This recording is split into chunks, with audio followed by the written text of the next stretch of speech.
I'm starting to rage. I'm feeling down, about to clown. Please pardon my ways. And yeah, I know how it sounds. I am out of my brain. I just get ghosts when around. I don't argue to play. See, I've been pushing for a minute all alone. I'm grown. See, I don't need a critic judging cause I feel at home. They do not care about your feelings. They just want you gone. But why I care for their attention when I want the throne? Yeah. As I walk through the valley of death, I feel no evil of the people who are laughing to help. I told myself that I would get it till the last of my breath. So now I listen to my vision as I'm pacing my steps. I gotta move smart and give it a chance, dog. I fought through all the pressure and all of the standoffs. They hoping that I let up and never just stand tall. This is a warning that I'm coming. I promise I won't fall. I promise that I won't fall. I promise that I won't fall. Work hard cause this is my job. Go hard cause this is my cause. I want it all. I'm running for it, it's my call. I'm running for it, it's my call. Work hard cause this is my job. Go hard cause this is my cause. I want it all. Yeah. I promise that I won't fall. I promise that I won't fall. Work hard cause this is my job. Go hard cause this is my cause. I want it all. Yeah. Now it's back where I left. I know they praying on my demise, but lacking the help. I look them dead up in their eyes like what's happening, I'm here. And in my heart, it's too cold, it's no passion in there. Yeah. Now it's back to my ways. They pick my feet up to the fire, now I'm catching the blaze. If they only knew the pain that I've been through, afraid they wouldn't try me, but beside me. Now it's obviously hate, so I gotta move smart and give them no chance, dog. I fought through all the pressure and all of the standoffs. They hoping that I let up and never just stand tall. This is a warning. I'm coming, I promise I won't fall. I promise that I won't fall. I promise that I won't fall. Work hard cause this is my job. Go hard cause this is my cause. I want it all. I'm running for it, it's my call. I'm running for it, it's my call. Work hard cause this is my job. Go hard cause this is my cause. I want it all. 「 Yeah. あ I want fall. I promise that I won't fall. I promise that I won't fall. Work hard cause this is my job. Go hard cause this is my cause. I want it all. 'Cause this is my job. Go hard 'cause this is my cause. I want it all.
PUBG Mobile players. Hello there! PUBG Mobile version 2.2 will be released soon. In this video, I'll be introducing the exciting new contents of this version, which includes the new Battle Royale map, Nusa, updates to the classic mode map, Erangel, basic improvements, themed gameplay updates, season updates, social system improvements, and more. We hope you'll like them.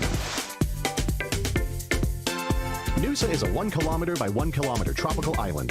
Nusa is the smallest map PUBG Mobile has released to date. It also has the most compact structure among all the Battle Royale maps.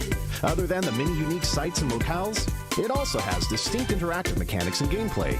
Many new environments and buildings have been added to the new Nusa map, which has a holiday resort theme. First, I'll start by introducing Flame Village, which is in the middle of the map. Flame Village has a flat terrain and is surrounded by mountain slopes. Other than a few brick buildings, other buildings are mostly huts. In the Nusa map, these are the only buildings that can be set on fire and destroyed by firebolts. On the hill to the south of Flame Village is the Science Center.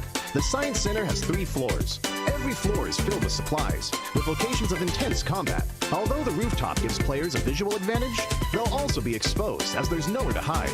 Risk and opportunity coexist. Pink Beach is the area along the southern edge of the map. Over here, Love Island, which is also covered with pink sand, can be seen in the distance. Wooden beach chairs line the beach, and there is also a giant hot air balloon and a romantic Ferris wheel.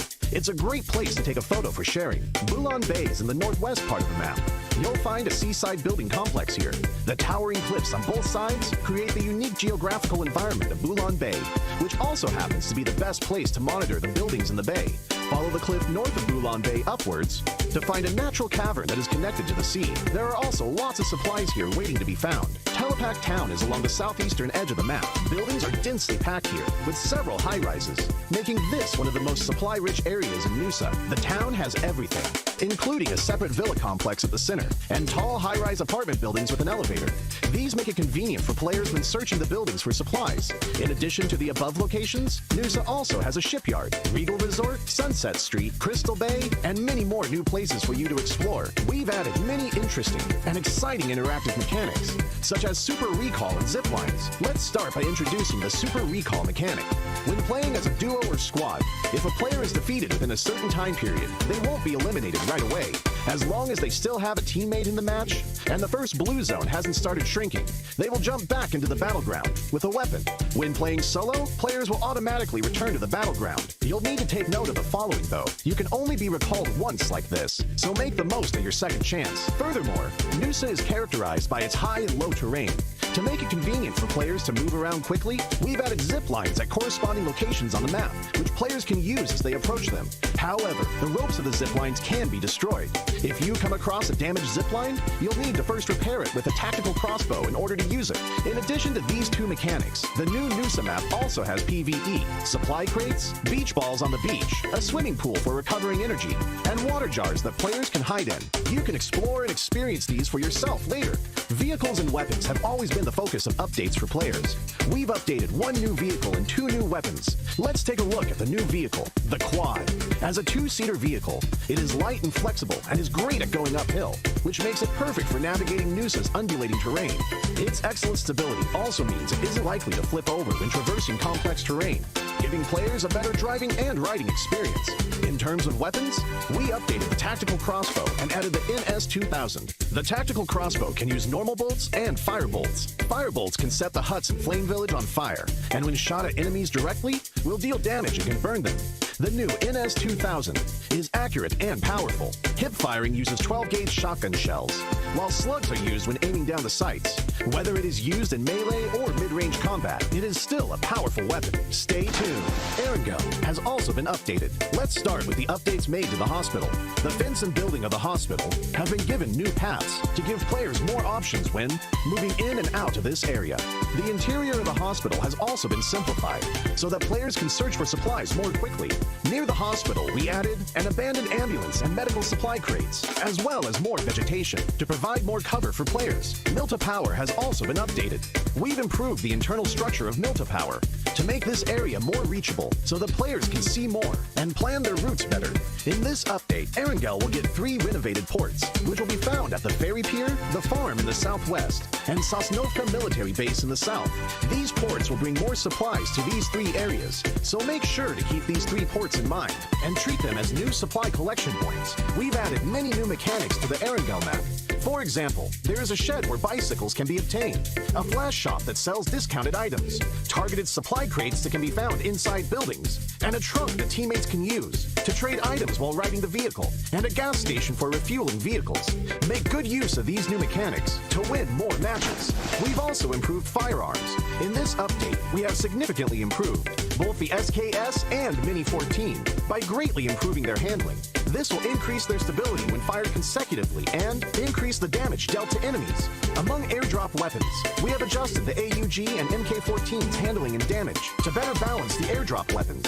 We've made a series of improvements to the throwing wheel, throwing arc display, item marking effects, and more.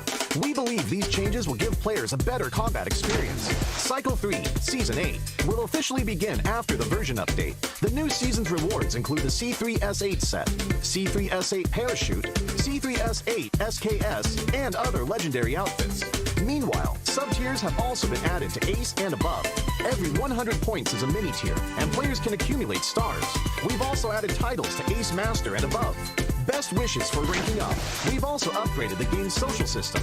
We've adjusted the friend limit, synergy required for reserving matches with friends, synergy system, and other social gameplay to an extent. Players are also able to set their gender on their profile card, and new interactive gifts are also available. I believe these changes will give players better interactions and social experiences. Finally, RP M15 and M16 will have new rewards. New characters, outfits, and items will also be added later. The workshop for upgrading firearms will also be improved. In the new version, we've introduced harsher penalties for violating the game rules, so that players will have a better gaming environment. At the same time, more amazing content will be ready for you in the new version. The new themed game mode, Gearfront, will be available at the end of the month. Come and experience the new skills gameplay and the Halloween-themed Strange Town. Stay tuned. Alright, that's all for this video. We hope PUBG Mobile version 2.2 will give everyone a good gaming experience. For more details, feel free to follow the official PUBG Mobile community. See you next time! Hi everyone! PUBG Mobile version 2.2 is now officially available. This version update includes a new map, Nusa. Besides its beautiful scenery, Nusa also contains many new interactive mechanics. Use these interactive mechanics well, and you'll be well on your way to ranking up and stacking those wins.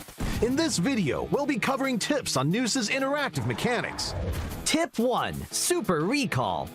As Nusa is a small map with lots of supplies concentrated in different areas, players often find themselves landing in the middle of a gunfight. Given the intensity of combat, players may find themselves making a mistake and getting eliminated soon after landing. Not to worry, Nusa has a super recall mechanic available. As long as there's a teammate still in the match, and before the first blue zone starts shrinking, all eliminated players can return to the battleground via helicopter with a random firearm. But remember, recalls are only available once, so make the most of your second chance. Tip 2. Zip lines. Most places on Nusa, with a big difference in high and low elevation, will have zip lines for moving between them. Players can approach a zip line to quickly move between areas, but note that zip lines are fragile and easily destroyed. If you come across a damaged zip line, use a tactical crossbow to repair it. Once repaired, the zip line can once again be used. Tip 3. Elevators. Telepak Town, located in the southeastern part of Nusa, has a luxury apartment building with an elevator serving its 7 floors. Players wishing to move between floors only need to enter the elevator and press the floor number. They'll be whisked to that floor. It saves precious time during fast-paced combat. Of course, be on your guard when exiting the elevator, as other players may be lying in wait for you. Tip 4. New weapons. The NS2000 is a shotgun with high accuracy at mid or close range. When hip firing, it uses 12-gauge shotgun shells. When aiming, it switches over to shotgun slugs. With combat being unpredictable in Nusa, the NS2000 enjoys great versatility in solo and team fights, and it heightens the fun of combat. Players can switch their firing mode based on the target's distance, status, or on one's personal preference, to always ensure having the best tool for the job. In this new map, map, the tactical crossbow can be loaded with both ordinary and fire bolts. These bolts deal the same level of damage, but the firebolt can set some structures on fire and destroy them, as well as deal burn damage to a target. During combat, the tactical crossbow is rather still when firing, making it a great stealth option. It's great for sneak attacks. Of course, Nusa is full of excitement.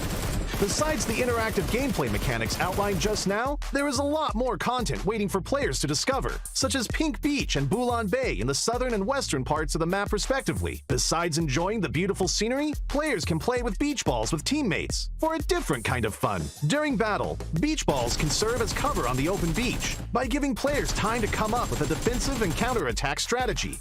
Energy can be recovered at the swimming pool in Bulan Bay. Flame Village in the middle of the map has water jars that you can hide in. And in various rural areas on the map, there are many random supply crates scattered about. More exciting mechanics are waiting for you to explore and discover. Alright, that was an introduction to Nusa's interactive mechanics. If you want more details about Nusa, be sure to follow PUBG Mobile's official social media platforms. See you next time. Bye!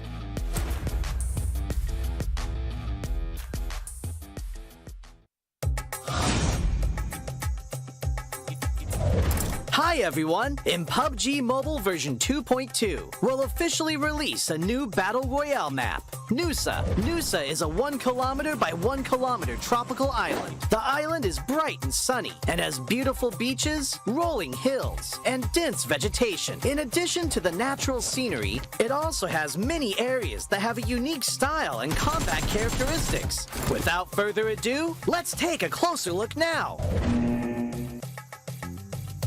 As a whole, being a 1 kilometer by 1 kilometer map, Nusa is the smallest map PUBG Mobile has released to date. It also has the most compact structure among all the Battle Royale maps. We can make some comparisons by looking at the data. Erangel is 8 kilometers by 8 kilometers in size, and 100 players participate in each match. This means there is an average of 1.56 players per square kilometer. In Nusa, an average of 32 players fight in a 1 square kilometer area. Conflicts are intense, and players will start shooting right after landing. In the southern part of the map is a heart-shaped island. 2 paths connect this island with the gorgeous Pink Beach. The Ferris wheel and hot air balloon are both located on Pink Beach, which highlight the romantic atmosphere of the beach. But keep in mind that the terrain of Pink Beach is rather open and has little cover within a certain area. If players want to move around Pink Beach, they can do so with the help of smoke grenades to obscure enemies' vision, or push the beach balls on the beach and use them as moving cover. But if you do so, remember to keep an eye on their durability. In short, Pink Beach is beautiful and romantic, but you must take care if you plan to spend some time there. Bulan Bay is located in the northwest part of the island, and the coast is quite low there. The cliffs on both sides have a large height difference, and players can move between them with a zip line, utilizing the advantages of high ground. Players at the top can observe where enemies are moving in the bay. Meanwhile, players in the bay need to move around covertly. There is also a cavern connected to the sea in the northern part of Bulan Bay. Players can jump there directly. The cavern extends in all directions, and players can explore this area. In addition to the natural scenery, Nusa also has many urban areas, of which the largest is Telepak Town, which is located in the southeastern part of the map. Buildings are scattered everywhere in the urban area, and close-range street fights can break out at any time. There are premium apartment buildings in Telepak Town. These buildings have elevators that can be used, which adds another dynamic to searching, attacking, and defending in the building. For example, players can set up an ambush in the elevator. By getting in and not selecting a floor, they can then give enemies a surprise when they enter to use the elevator. The rooftops of buildings in Telepak Town are also connected by zip lines, which gives players more flexibility in urban battles. If the zip line is destroyed, it can be repaired with a tactical crossbow. I believe Telepak Town will give players a unique 3D alley combat experience. If you like fast-paced battles and enjoy thrilling shootouts right after landing, you can land at the Science Center at the heart of the map. The design of the modern orbital satellite roof feels really high-tech. The Science Center has 3 floors. Each floor is spacious and contains lots of supplies, which attracts many players to loot this area. As you can imagine, very intense battles will break out between these floors. At the top of the Science Center is a rooftop with a multi-layer structure. Players can look far into the distance from here for a great visual advantage. However, they'll also be exposed as there's nowhere to hide. If you want to land directly on the rooftop, you must check if there are enemies nearby to ensure your own safety. In short, if you're confident in your close-range shooting skills, you're welcome to land at the Science Center.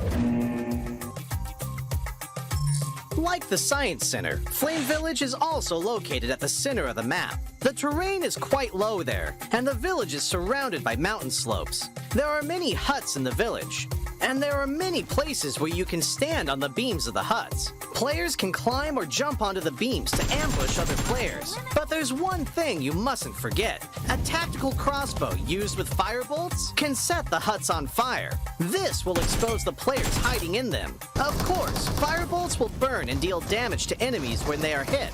In addition to huts, there are also brick buildings that cannot be set on fire in Flame Village. They occupy a large area, contain plenty of supplies, and are high conflict areas. If you're confident in your shooting skills, you can choose to land at Flame Village or Science Center at the heart of the map. It'll also be convenient for moving to areas along the edge. Other than the previously mentioned areas, this island also has winding and rugged mountain paths, a shipyard where the whistle roars, a regal resort with wide and open terrain, Sunset Street, which is planted with many banana trees, Crystal Bay, which has secret rooms, and more. These are all gorgeous locales that can bring players different gaming experiences. After hearing the above introduction, I'm sure players already understand what makes Nusa so uniquely fun. Lots of supplies for fast looting. The verticality of the terrain increases the strategic depth of battles. And the 1 kilometer by 1 kilometer size makes firefights inevitable. What are you waiting for? Gather your friends and enjoy a rowdy vacation on Nusa. For more details, don't forget to follow the official PUBG Mobile community. See you next time!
I'm starting to rage, I'm feeling down by the ground, please pardon my ways. And yeah, I know how it sounds, I am out of my brain. I just get ghosts when around, I don't argue to play. See, I've been pushing for a minute, all alone, I'm grown. See, I don't need a critic judging, cause I feel at home. They do not care about your feelings, they just want you gone. But why I care for their attention when I want the throne, yeah. As I walk through the valley of death, I feel no evil of the people who are laughing to help. I told myself that I would get it till the last of my breath. So now I listen to my vision as I'm pacing my steps. I gotta move smart and give it a chance, dog. I fought through all the pressure and all of the standoffs. They hoping that I let up and never just stand tall. This is a warning that I'm coming, I promise I won't fall. I promise that I won't fall. I promise that I won't fall. Work hard cause this is my job. Go hard cause this is my cause. I want it all. I'm grinding for it, it's my call. I'm grinding for it, it's my call. Work hard cause this is my job. Go hard cause this is my cause. I want it all. Yeah. I promise that I won't fall. I promise that I won't fall. Work hard cause this is my job. Go hard cause this is my cause. I want it all. Yeah. Now it's back where I left. I know they praying on my demise, but lacking the help. I look them dead up in their eyes like what's happening, I'm here. And in my heart it's too cold, it's no passion in there. Yeah. Now it's back to my ways. They pick my feet up to the fire, now I'm catching the blaze. If they only knew the pain that I've been through, afraid they wouldn't try me, but beside me. Now it's obviously hate, so I gotta move smart and give them no chance, dog. I fought through all the pressure and all of the standoffs. They hoping that I let up and never just stand tall. This is a warning, I'm coming, I promise I won't fall. I promise that I won't fall. I promise that I won't fall. Work hard cause this is my job. Go hard cause this is my cause. I want it all. I'm grinding for it, it's my call. I'm grinding for it, it's my call. Work hard cause this is my job. Go hard cause this is my cause. I want it all.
know where to find us. Monkey still going for the squad, another nade around the side, puts another Game Lord down, and now for the challenge with the Death Machine now left with just the one. They spotted going into the doors, and TJB yet to move on through, but only takes shots towards MADBULLS, which will in the corner through the door finds Bazzi, and Kapala as well.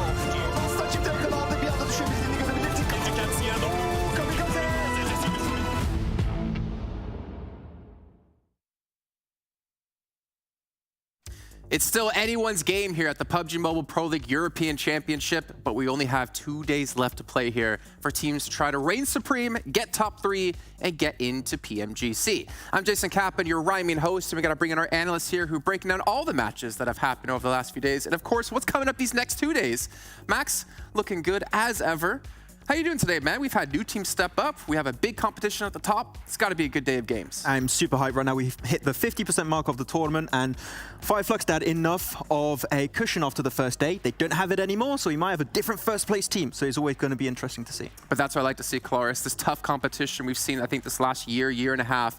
There's always a battle at the top now. It's never one-sided, unless you're MADBULLS. But beyond that, it is super close. Yeah, especially awesome to see how things shaped up yesterday, where I had my concerns and reservations that maybe it would just be another FLUX day, but it was not. It was anything but, as we saw other teams rise to the occasion. Even some unexpected teams, from my perspective, rise to the occasion. So very happy to see that. Yeah, and we'll actually get into some of those surprise teams in just a few, but we're going to remind you about Monster Energy, our official energy drink partner here at PMPL.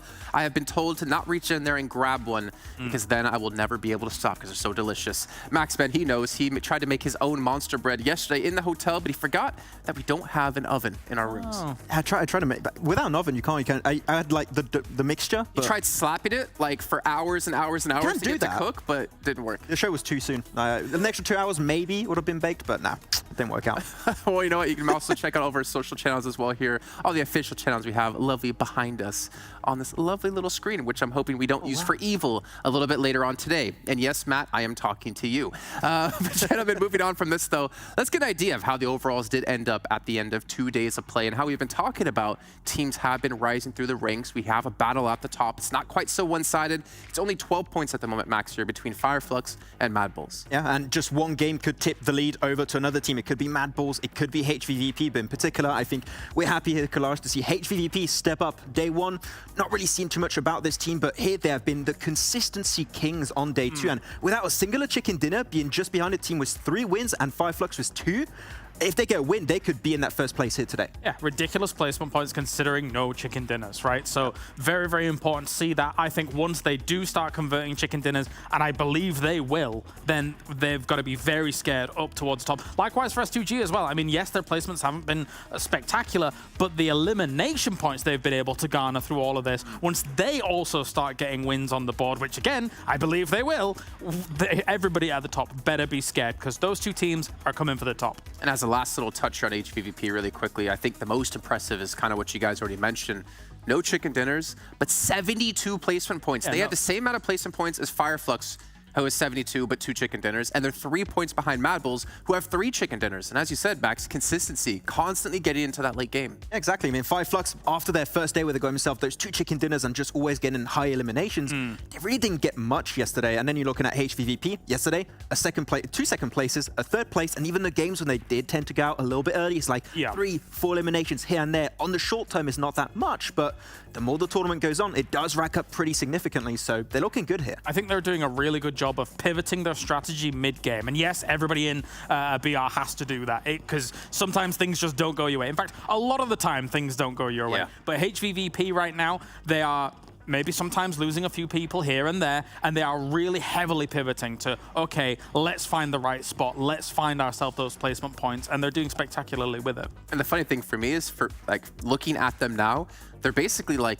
the pioneer of Western Europe. I get what you're saying. You know what I mean? Because we talked so many times, Pioneer would have no chicken dinners, be towards the top of the table week in and week out, and they just couldn't close out games. But I think for us, we know HVVP can close out games, and they've improved from day 1 to day 2. We know they like to build into tournaments, so that gets me excited here for day 3. Yeah, I mean, we saw it was Pioneer in Western Europe, right? At some point, they started being able to close off games. They will always consistently make it to the late game, but that transfer into an actual chicken dinner took some time to get there. Of course, it's only a 4-day tournament, so it's a little bit tougher to make that transition. But it is HVVP we're talking about. This is a team that on paper is super scary. They've shown it already in the past, and it's a team that I think if they just speed up things a little bit, I think we can mainly think of that Miramar. If they were in a central position a little bit quicker, maybe it's their game and they take it away from VIRTUS.PRO, but I think it's just a slight difference, maybe a little bit of a speed up, and this team could convert actual wins. Well, I want to challenge production here because I'm going to switch things up on them. Let's actually look at HVVP and maybe take a look at their placement points they get per map compared to their elimination points they get per map, because we're talking so much about them. No reason to switch to another team for now, because this team has been, I think, like scavengers. They've been able to scavenge points out of situations where they probably shouldn't have been able to pick up too much. I think there's been moments where, as you say, in terms of that Miramar game that actually came along, they got choked up by all the other teams that were north, and kind of, you know, that kind of stifled their progression against the VIRTUS.PRO, which was able to take the initiative from that. But still, they're able to get decent placement points on Miramar here against their eliminations, where I think, you know, whilst that's been their highest eliminating map, their battleground, I think still they probably could get even more considering the potential that they actually do have as a team. So we'll see. What about Sanhok, Max? I mean, 6 average placement points. That means they've gotten 12 in total across the 2 times we played Sanhok.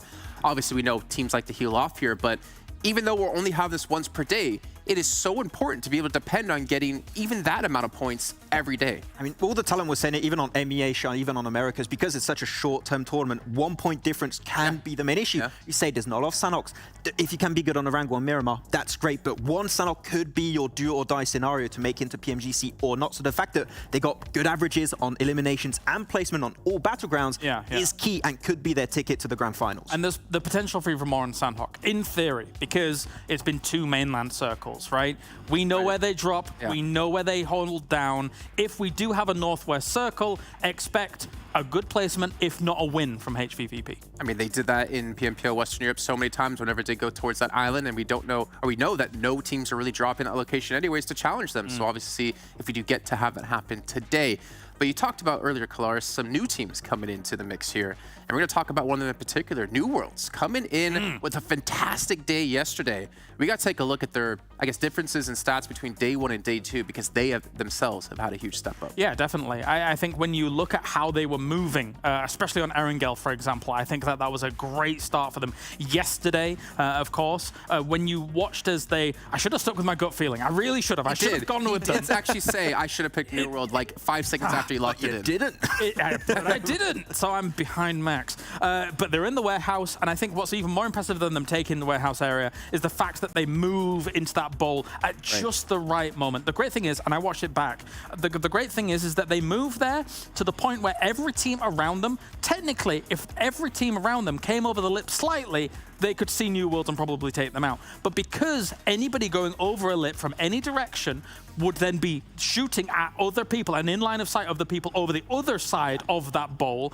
they gain natural cover by all the other teams. I'm dropping my cards. By all other teams around them. So it was really the perfect moment for them to make the move. Exactly. I mean, this is the moments why I'm sad that we don't have the teleadministration back on board, because you could really have some fun breaking those moments down and just seeing the speed at which they execute on those big calls. Because they just take a few seconds more to do that. Another team's in that position, and then they just maybe lose players. They lose the edge to actually get a win. They do it back to back. It's a team that has made changes in the second day, and if they keep it up, a team that can also be in that top 10. And of course, they got a back-to-back on Sanhok. The Sanhok one to me was less impressive. They had a decent compound, and they worked with it really nicely. That's great. But again, when you see these kinds of moves on an Erangel, it really does speak to the distinct timing and map knowledge that a team has. And for a New World to be able to get that, whilst not exactly being the name that you all think about when you think about the Turkish region, is impressive, and again, shows the depths of the region.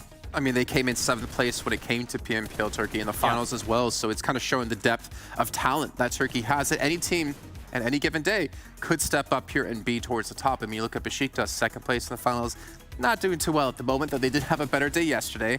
And on that note of that bowl, by the way, you're talking about, I wanted to jump back to that really quickly. Do you think that's just an understanding of the map that they have, that they realize no teams can really peek us, even though we're technically in a vulnerable spot if one team did peek the lip. But because there's so many other teams around us, we know we're going to be safe. It's twofold. They were in a position that was quite sketchy, so they had to make a move. And where do they go? They go to what is technically the best place at the right time. And I think they also understood that, yes, all these other teams would have had to have made themselves visible and present, known to the other teams around them if they were going to try and sit there. Well, another team able to step up massively from yesterday, well, from the first day to the second day. All the days are blended together for me. It's VIRTUS.PRO, who they themselves also got 2 chicken dinners as well. So we're going to dive into their stats between the 2 days. If they've, Old Boy in particular, in the team, able to help them really step up here and really over doubling their amount of eliminations between days. That's amazing. I'm going to say the stats right there. The percentage increase is 40%, right? At least 50% more eliminations and 40% worth of extra assists there, Max. Yeah, and more than 100% extra eliminations here coming on board. Wow, absolutely. I didn't know we had 2 Johns on the desk. I had to do the numbers like 2 days beforehand, okay? Yeah. I need to make sure they were good. And it's me. But definitely VIRTUS.PRO, a team that also needed that big increase we saw from HVVP. But VIRTUS.PRO, the difference is they have been able to actually convert those wins. Outside the wins, not too many points came in, which is why I think they're currently in 7th position in the rankings. They've not been able to actually get those consistent points in, but a team that has been willing to speed up the process, mainly that Miramar match.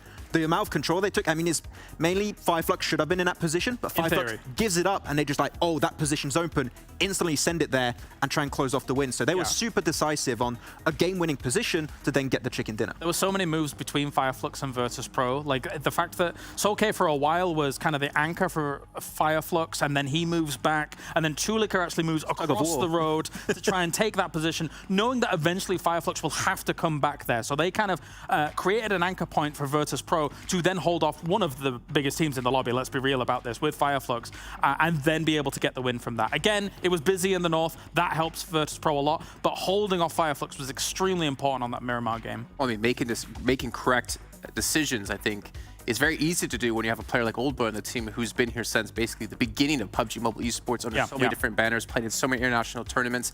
And we've talked about, at least in the Turkish scene, having like footballs kind of break up actually kind of helped the scene in general, because you had all these strong players go to different teams, build up new talent, and to help the scene overall improve. Yeah, I mean, we saw that was also Class Digital Athletics. You know, they split away. Then you got like Sales picking up a lot of players with S2G that have been just doing fantastic in all of this year, actually. And they're also making it to PMGC, right? They're already qualified through PMPL Turkey itself. So, yeah, I mean, I think we said this many times already in day 1 and day 2. All the Turkish guys playing in Turkey, they're homies, right? They're bros. Doesn't matter what team you're creating. It might not work out, but if they have that strong synergy and that just coercion in general, it'll work out in the end. Okay, well, if we talk about team play, that's obviously very important. But individual play is big as well, Max. And you wanted to look at actually one player in particular today. Why is it this man? Because it's Kelsey. And I could just stop right there, because Kelsey is one of my favorite players of Turkey. He's been improving so much. Your crypto fans hear that. Crypto is also really good, but we're focusing on Turkey, okay? Don't get him cancelled just yet, okay? I still want to stick around for a bit. But he has been definitely one of the players I would believe has improved the most in the past year to a year and a half in the Turkish region, mainly because he's been playing with players in the past such as Timber and especially Silas that played in PMGC, and Kelsey has just been such an absolute strength on his lonesome. And despite no chicken dinners, he is currently the MVP of these last 2 days combined, so he's currently racing for that extra 2K on the board. Again, we have to come back to it. It scares you, the idea of if they do start putting chicken dinners on the board. And also watching him through the past 2 days as well, I mean, and even in the Turkish region, it shows that he just has an extreme affinity for the game beyond just, you know, mechanical skill, beyond map knowledge and things like that. The kid's a prodigy. Like, even in off-meta setups, off-meta loadouts and things like that, he's still able to frag out, get those eliminations. So it's no surprise why he's at the top. Well, I will say this, and I hate to be the bearer, potentially of bad news, or be the glass is half empty kind of guy, but we've seen this happen before in Turkey. We've seen Frozen. Everyone's talking about him being a prodigy, being one of the best players in the scene, potentially in the world. And then we saw him get to these international stages, he kind of crumbled. Now, the upside for Kelsey is, international stage, he's not crumbling. But I'm curious, is this kind of performance he can maintain over the course of, well, potentially with PMGC, because they're in, but then next year as well?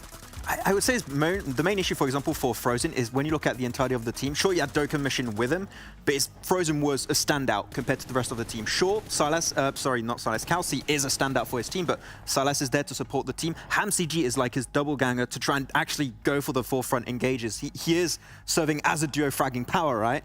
So if he was a solo, potentially it would be a lot harder for them to maintain it, but the fact it's a team-wide effort for the side of S2G makes it a lot easier for him. That's fair, right? Because we did say the same thing about like Icy for Unicorns of Love. He really stood out for his team, but necessarily didn't have the support he needed to have everyone else play well. And then we see him kind of fall off this season and Crypto kind of step into that role. So it kind of makes sense. But you know what? I am curious to see, I guess, in general, what Turkey has to offer next year, because we're just seeing so many good players develop, so many new teams be created. It is ridiculous how strong this region is in particular. But you know what? We got to move on from the show here because the first match is almost ready to go, and we'll get the schedule up on the screen for you guys to see what's all going down today.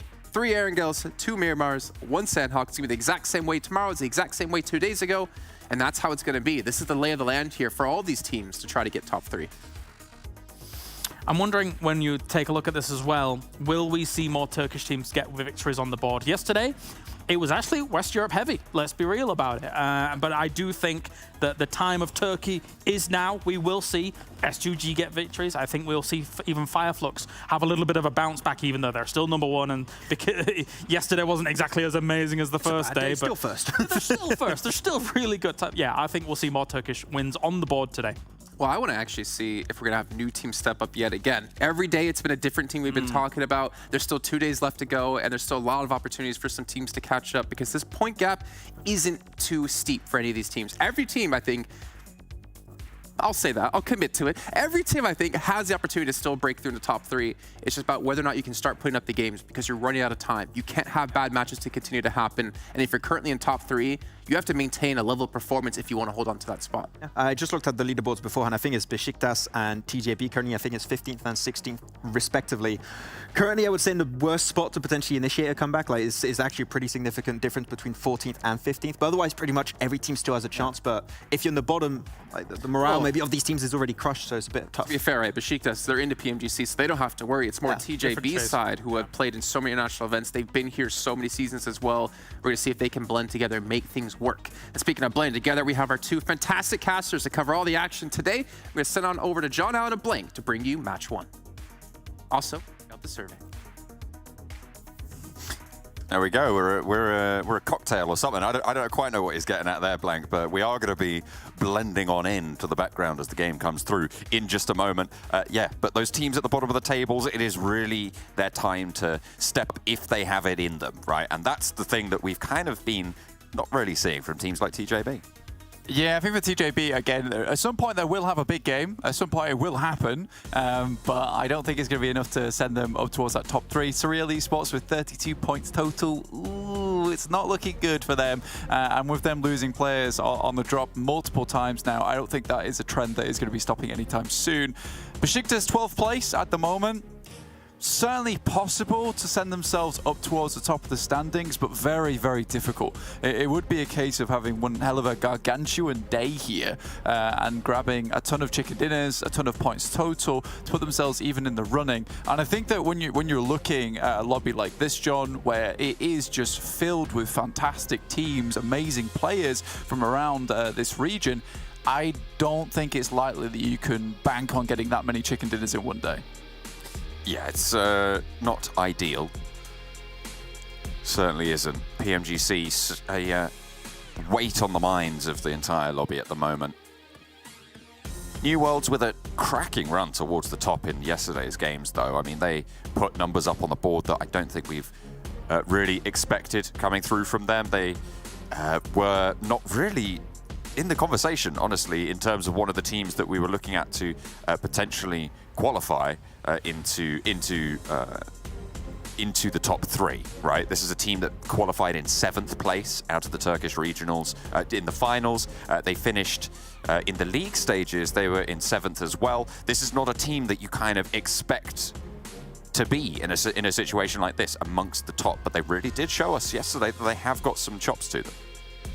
100%. I think that you look at them, though, and you somewhat wonder how much of yesterday was due to some of the circles, specifically the one that headed up towards the north side of Stalba. I mean, that compound just towards that south side of the mountain itself was just so strong for so long. And I think Kalaris put it best in the sense of it was one of the only positions in that circle where you could get some good scouting done in the first place, being able to look down towards a lot of the locations inside that circle and then being able to kind of cherry pick the best one for yourself. So for New Worlds, kind of lucky, kind of well played at the same time, though, because they made that move at the right moment during that game. But then you look towards the end of the day where they had 3 coming out of the circle on towards Miramar and getting 3v2'd by Unicorns of Love is not a good feeling whatsoever. But at that point, they were fairly burnt out, and there was a lot of thorns in their side coming out from that compound to try and challenge versus Unicorns of Love. We said, though, John, at the end of yesterday, and I think we'll bring it up right now, that Unicorns of Love had to have a big game at that final game on Miramar to put themselves back into the running towards the top side of the tables, and that was a big chicken dinner. It's one that there was very much needed at the time. I think it was a finish with 27 points total, which sends them up to 106 points, which is very much in range of overtaking anyone up towards 3rd place at the moment. Yeah, absolutely. There is currently, I would say, about 6 to 7, maybe even 8 teams with a chance of snagging that 3rd spot, or they're all fighting against each other for it, and the chance to potentially find a 2nd spot as well. MADBULLS not out of the woods just yet. FLUX may be out of reach for some of them, but MADBULLS are on that chase as well to take the 40k, because you've got to remember there is also that prize at the top, 40 grand check that you're not going to be ignoring, especially if you're a team like FLUX who didn't have the best performances yesterday. They need to get back to form. 100%, and the prize pool's only going to get bigger from here on out, depending where you can reach, how far up in the tournament scale that you can head towards from this championship. Remember, we do have 3 PMGC places available for these teams, and not one of the 2 teams that are currently in this tournament already have placed in towards PMGC are in the top 3, meaning that there's a little bit less leeway for these teams at the moment, so they're going to have to really battle it out for those top 3 positions. S2G, I wanted to say, you know, maybe they're just having fun with it during this tournament. You know, you look at their current results and they're set at 42 placement points. One of the lowest in this bracket. I think the 2nd lowest to that is 51 from Unicorns of Love, but 66 eliminations, which pales a lot of these other teams all the way down into 8th place and all the way up to even 2nd place with MADBULLS with only 55. I think the only team they rival currently is FLUX with 70. And I think, in a way, that kind of made me feel maybe they're enjoying themselves this tournament, getting a bit more practice in, trying to take fights with a lot of these teams they might be seeing in PMGC. But it also is worrying, right? Because you come into this tournament, you're looking, as you say, John, for that check at the top, which is a lot of money on the line here. And it's not only just about, you know, laying back, lazing away, knowing that you've already got into PMGC. So you wonder if maybe these rotations aren't as easy for S2G. Perhaps, yes, still their gun skill is marvelous and fantastic, but they're running into obstacles and hurdles that they've not quite dealt with before. Seemingly so. I mean, they are, as you say, fragging out pretty heavily, but it is at a cost. Fortunately for them, though, they are still very much, as we've said with a couple of other teams, in that conversation, right? 108 points, tied with New World right now. The tiebreaker goes the way of New Worlds because of the 2 chicken dinners that they were able to get yesterday. But Unicorns of Love 106, 105, VIRTUS.PRO. It's really, really tight in that peloton towards the top of the table. So very much still with a chance. And even though they're maybe struggling to deal with some of these problems that are being presented to them in a new fashion, they have managed to find adequate solutions to keep themselves in that conversation. 100%, John. Looking at S2G here, though, already looking towards VP. Only 2 players from S2G on this side currently. We know that throughout the majority of this tournament, they've taken these 2-2 splits very, very often, trying to gain more position around the map nice and early. With an eastern shift on the circle, they get some information as teams move across that top side with HVVP, FLUX also coming towards Rozhok, passing on maybe that bridge. But I think for HVVP, one of their general rotations so far has been over towards Yasnaya. They were put out slightly on the first day by BEŞİKTAŞ, holding them on the bridge itself from the Wizard Tower, but have switched up their rotation up towards the north side, swinging over the lake itself. So you wonder if BEŞİKTAŞ might even change things up for themselves and maybe hold on the north side of that lake. shots from Calci. Currently top performing for S2G. Top performing for the tournament as well. Excellent performances coming through, despite S2G's lack of dominance towards the top of the tables, lack of dominance towards the late games. So it's been quite interesting to be able to snag that one away. Currently duking it out for the top spot, mostly with Swain from OZAROX, of all people, in the MVP race. But still, interesting that he's had such an impact from a team that hasn't managed to get a chicken dinner on the cards yet. Yeah, I mean, you could say that lack of dominance in terms of leaderboards, lack of dominance towards those late games, but they certainly haven't had a lack of dominance when it comes to the team fights. I think they've been one of the only teams that looks like they can confidently take a fight versus MADBULLS when it comes to that 4v4, and that's what makes them a terrifying team. I think that's, in a way, coming back to the original point now, is that, you know, a lot of times this is a team that, you know, crashes upon the rocks and certainly does some damage to the cliff face, but takes a fair amount in return. So they're a team that's really, really good, but tends to just hemorrhage players a little bit towards that end game, lacking the ability to get towards those big wins. In another light, though, you could go back, and I have, towards those VODs and taking a look at some of the plays, some of the compounds they take, because they're quite a central-based team, RS2G. They like to take position, they like to grab some fantastic compounds towards the end game, but they have been kind of scarpered by some of these hard shifts on the circle where it moves away from their fantastic compound that looked really good in the beginning, and that does cause some problems. Specifically because of the elimination count that's also now coming into this. They take so many shots at so many different teams around them, trying to create space for themselves. By the time they leave, there is a ton of angry eyes set upon their location when they start to move out from those compounds. So perhaps today we might even see a big improvement from S2G in terms of point scoring, maybe not their gameplay, just because of the circle maybe favoring them a little bit more.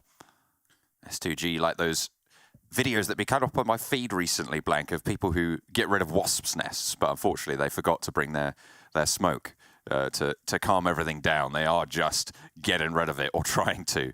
Unfortunately, they're getting stung into the late game a little bit too frequently for their liking. Calci, you can see there, second highest damage. It is kind of crazy that OZAROX have a player who is very much in the conversation for MVP right now at the halfway mark, given their performance. They're 10th place right now, 89 points, but Swain is, for some reason, stepping up big time. I mean, I think a lot of that just comes back to yesterday on Erangel and the amount of free reign they had over there. They were just pumping damage out towards a lot of those teams, and Swain was getting the fair share of damage on his side. This is a veritable swarm of players all running through one another. VP trying to pass by PIONER. S2G once again getting further in. HVVP have made that late crossing this time, but BEŞİKTAŞ instead trying to get further down from Yasnaya into a position that they can play. But there is a massive amount of teams down towards this south side. You can barely even see who's playing where. Crunching in the queue behind those Yasnaya fields. QODEX, PIONER, SURREAL are around as well. It is really getting pretty hectic. Surprised that no one's gone down just yet, but I'm sure that's about to change. A couple of teams still biding their time out in the open waters near the blue. As BEŞİKTAŞ try and hold a crash from VIRTUS.PRO. It doesn't go well for Sun HP. Split on this hold, 2-2, and VP got to take advantage of that. Taking the first forward post. Peace now, nade in towards the back. 4 players from VP. The backup from Enjoy stays there as Zessi repositions to try and get a better angle onto the fight and slow things down. But Peace is getting pushed on. So much pressure from VIRTUS.PRO. No one around at the moment for a third party. Unicorns of Love might roll up and into it, but Crypto yet to make that full commit. Peace spotted, and Crypto, there he is. The third party from across the road. BEŞİKTAŞ had nothing that could hold this back. Crypto very good at setting up these flanks, and I think that throughout most of this tournament we've seen him picking off these cheeky little angles where he's able to see a lot of what's going on and get a big lay of the land there. The rest of his team not quite grouped with him as of yet, which is also somewhat of a problem for Unicorns of Love, so you'd hope that they're on their way as he's calling for backup on that side. Looked like BEŞİKTAŞ weren't ready for it. They didn't expect all the teams on the south side, but you think, why wouldn't you? VIRTUS.PRO take advantage. Now Crypto peppering on towards VIRTUS.PRO in that same position. The Unicorns of Love having presence out to their western side. Nades coming through from QODEX towards TJB. It's a little bit further south from the engagement we were on board with before. And if you can post one through the top of the window there, you should be able to nail it with some spray downs, but easier said than done. TJB making it all the harder with the smoke screen. I think with the amount of teams around this area, QODEX is very aware that there might just be a team that's able to quickly take their head off as they peek up. So it doesn't give them a lot of time to line up this shot. So instead, Moneyken sends out wide, finds a better angle, and that's perfect for them. GK first does go down. Now Vito can maybe step up. The smokes did come out for TJB, but a little bit too late. The teams playing on splits, suffering right now, Blank, on this melee. All of these teams really forcing their way into the terrain available to them, making it unavailable in the process. Zhao healing up in the shack, no first aids left, still has one med kit, so still a chance to heal, but if the nade goes through, it will take him down, or at least force him on the outside, but stays alive for now again, surviving the bombardment.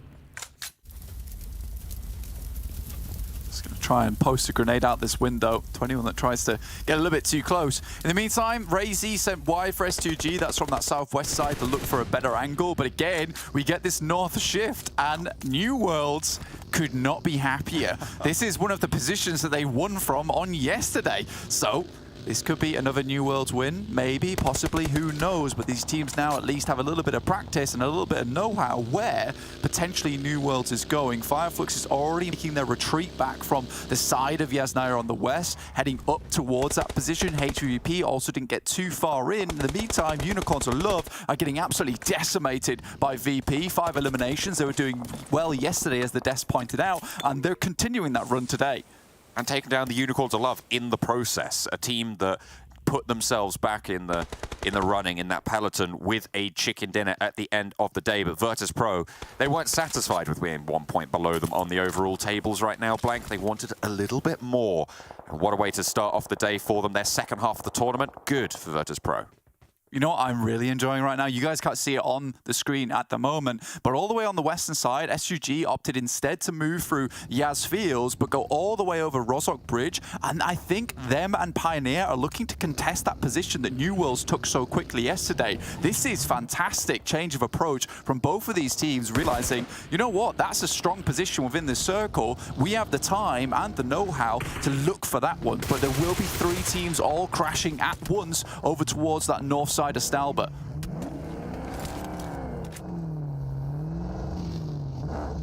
FLUX on the north side. Biding their time near some of the HVVP outposts. Regroup from HVVP. Don't want to lose a player. Tixi is actually going back towards the rest of the team. Very nice stuff. Who's back in? FLUX did get a little bit too close to them. Pioneer sneaks away that position on the northwest side, and New Worlds forced to get away from it, leave it behind. But they found so much success yesterday, and they were just a little bit slow on taking that position, honestly. And you feel bad for them in a way, because that was their spot in the first place, but I don't think that they expected any teams to make this wide rotation over Rozhok up towards here, and they thought they had all the time in the world to work with. Unfortunately, it's just not true.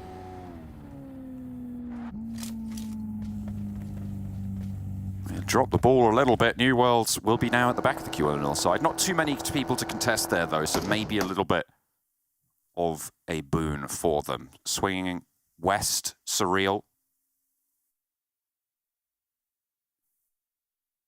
Potentially trying to skirt around, same path as S2G. That is really mean of a circle. Whoa, God. TJB, though, pretty happy on the East Coast. Yeah, they definitely are able to escape this one, but I think it's a bit more lucky than they might have anticipated they would be getting here. But that is as hard a shift as it gets, really. It's right up against the blue there. MADBULLS sending themselves flying over, and Pioneer maybe regretting that position they took. HVVP already in that compound, does have sightlines towards a lot of other teams. VP, BEŞİKTAŞ all rotating in the same path currently as MADBULLS. A lot of teams on that western side fight through the melee. try and stand strong, but your numbers most likely going to get diminished here. New Worlds on the northern side, leave Rookie behind and send for the center. 3 players playing in the middle, S2G, Kareen on past, all 4 of them still alive. They find some ditches, some divots to play from near the bunker. As New Worlds looking to post up and defend. GG had a decent position, but MUERTE have stolen it away from them. Took this spot across the road as GG. I think playing this split this late in the game is just not a good idea. I think you have to re-stabilize quite quickly. Matic out in the open, takes a headshot from Wolf and will have to get back into cover here.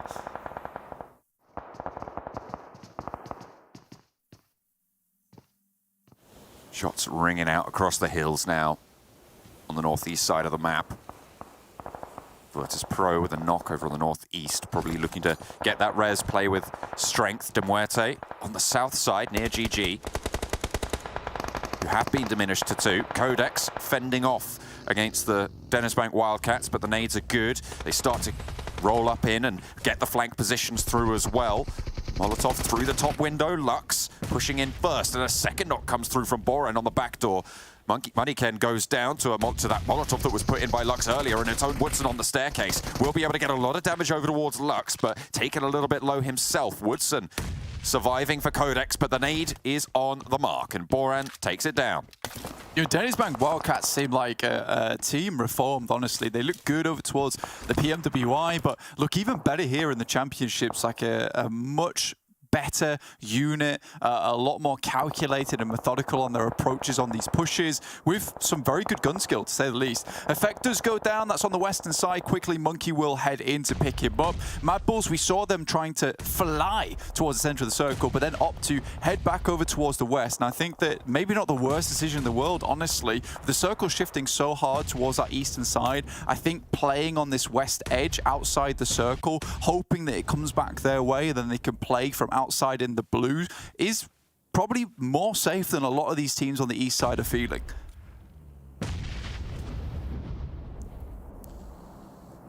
Pioneer hunching down below the ridge lines, trying to survive the reign of terror from FLUX down in the compound below. Predictions come through. S2G for Jason, HVVP double prediction for the other 2, for the analysts on his right. HVVP on the southwest side right now. S2G kind of in a tough spot, honestly. They're down the hill. It's not exactly fantastic, and DENİZBANK Wildcats still on their warpath. Take down GG, but now have MUERTE in front of them to deal with, who are just crashing into this. This is a fantastic play and quick on the trigger. NAF pulls that trigger with the micro Uzi through the door. First flush goes their way. Lux cooking nade. 2 players stand for the DENİZBANK Wildcats. They were down from 4, and the rest of the team comes through for the crash from MUERTE. Nade out of the window, doesn't find what he's looking for, doesn't get a knock done. DADEF does fall, though, to a spray with the UMP there from the top. Lux stays alive for a little longer, so does DEFOX. The ground floor now fully occupied by MUERTE. Striker, nade up through the window, forces teams to play towards those staircases. Try and reposition. Lux on the staircase, spots the player, wants the rebound, no, puts the pin back in. And instead, this time, wants to bounce it down the staircase.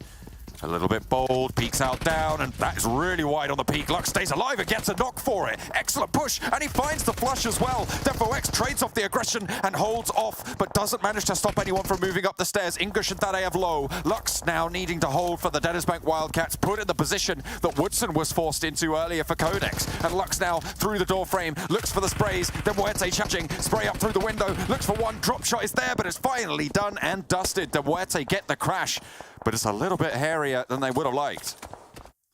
Ingush on the lowest HP possible. Ketch also falling. Very difficult push for a lot of these teams. S2G, like we said before, in a very awkward scenario down their hill, were crashed upon by New Worlds and took them out quite handily. MADBULLS, though, in a decent position from holding off on this push inwards towards the circle. In the meantime, those skills does fall to HVVP, and that is a great spot from HVVP. Still in the circle, huge amount of high ground to play around with as well. This is good for them.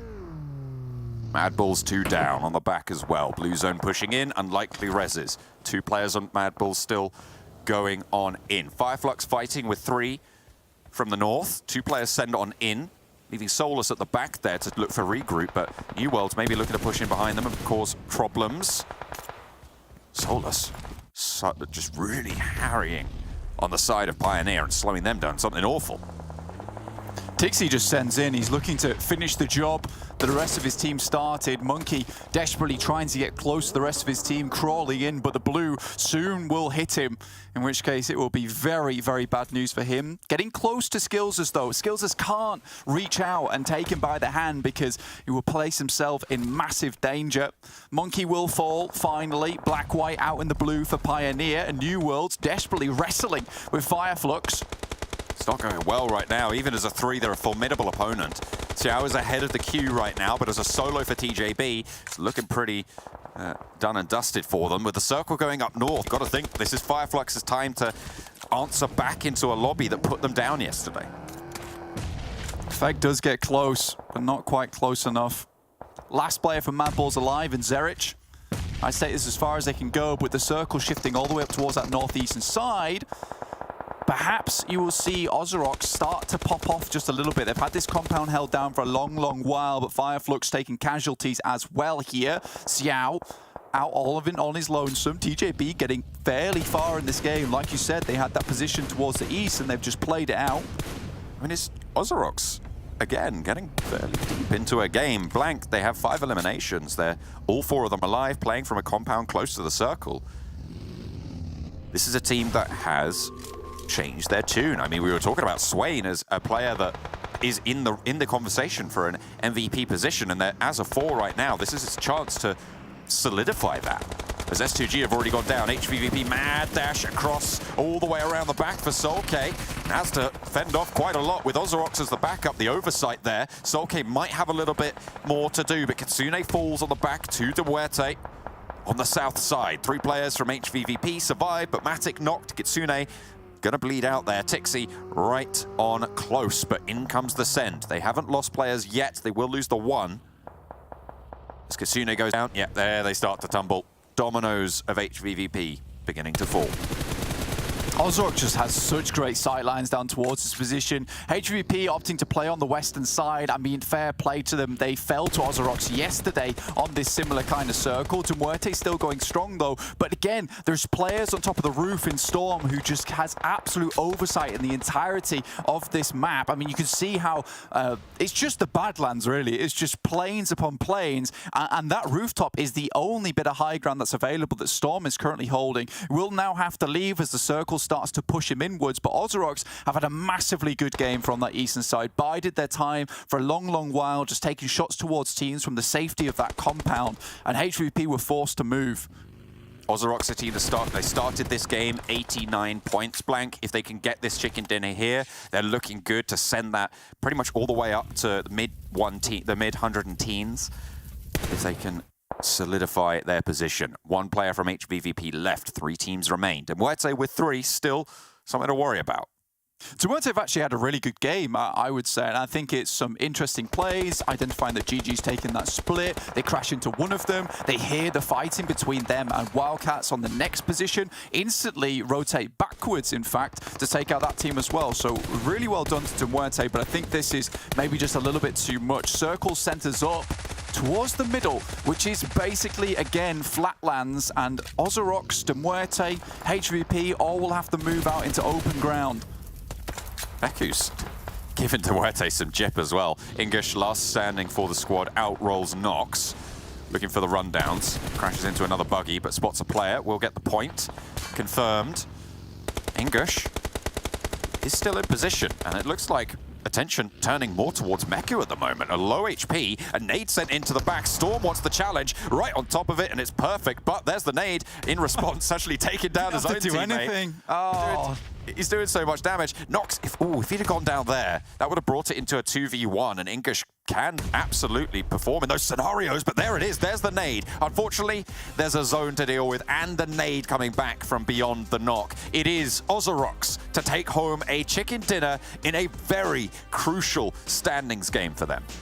100%, and I think for OZAROX, again, they played that same spot yesterday, found a lot of success from that spot yesterday. HVVP opt to not challenge them on that eastern side and try and find some more space on the west, so a good decision from them and a good change up in playstyle for them to try and avoid that. Again, the circle shifts over towards OZAROX, unfortunately, and with that high ground, with that roof and the flat plains in front of them, that game was extremely simple for OZAROX to, you know, strike with. And they did it very effectively. So you've got to respect OZAROX. They knew what they needed to do there. They knew when they needed how to set it up. But yeah, great game. Fantastic stuff. OZAROX, a new contender, potentially, for one of those spots. Yeah, fantastic to see OZAROX. We got to talk about that a little bit yesterday, but great to see them step up here yet again. I will say this, though. You both did pick HVVP. And I actually wanted to dive into this before we talked about OZAROX and why you actually decided to pick them, and then what eventually happened, because we were watching the match and they made a very smart play to actually get themselves out of a bad spot. Yeah, I mean, HVVP, very early on in the game, I think it was on phase 3 shift, where it started to go towards the northeast a little bit more. They were relatively central, right, towards those snake roads, I think is something you call it, right, Kalaris? Great position, good information, and especially a good spot to have cars because you have nothing around those positions. If you have 3-4 cars available, you pretty much can do any rotation you want, and having a full squad available in a circle like that is very important. Yeah, I think when they had to leave the compound, get across the road, and make that north rotate up towards the other teams that are kind of battling each other, that was kind of the only option that I feel that they had. It was just maybe slightly timed a little too early and then not quite deep enough into the circle. But then you've got to deal with the team that's there, and then you've got to deal with the teams that are going to be shooting from the west as well as the east. So they were in a very tight bind with HVVP to try and salvage the remaining points with just one alive at the end. Well, my curse continues. S2G only getting 2 points. That keeps me at a lovely 0 points overall in our prediction game.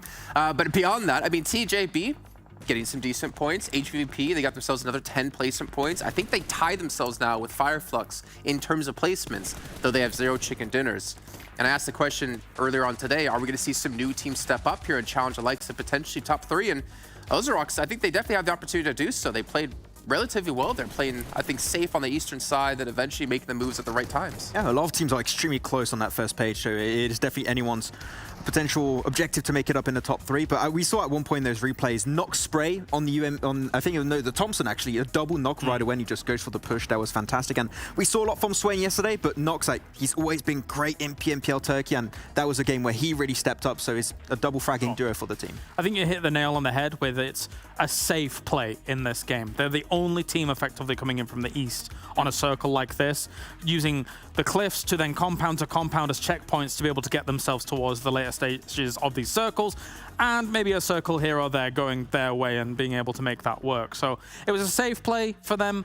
They had no contesting over on the east side, and they were able to make it work from there. Yeah, I mean, for me, I think what's also interesting beyond this match alone is the fact that yesterday they were like warming up, they were improving. We saw Swain be the MVP at the end of the day, and we're seeing that kind of momentum carry on into today, though we focused so heavily on some other teams at the start of the day.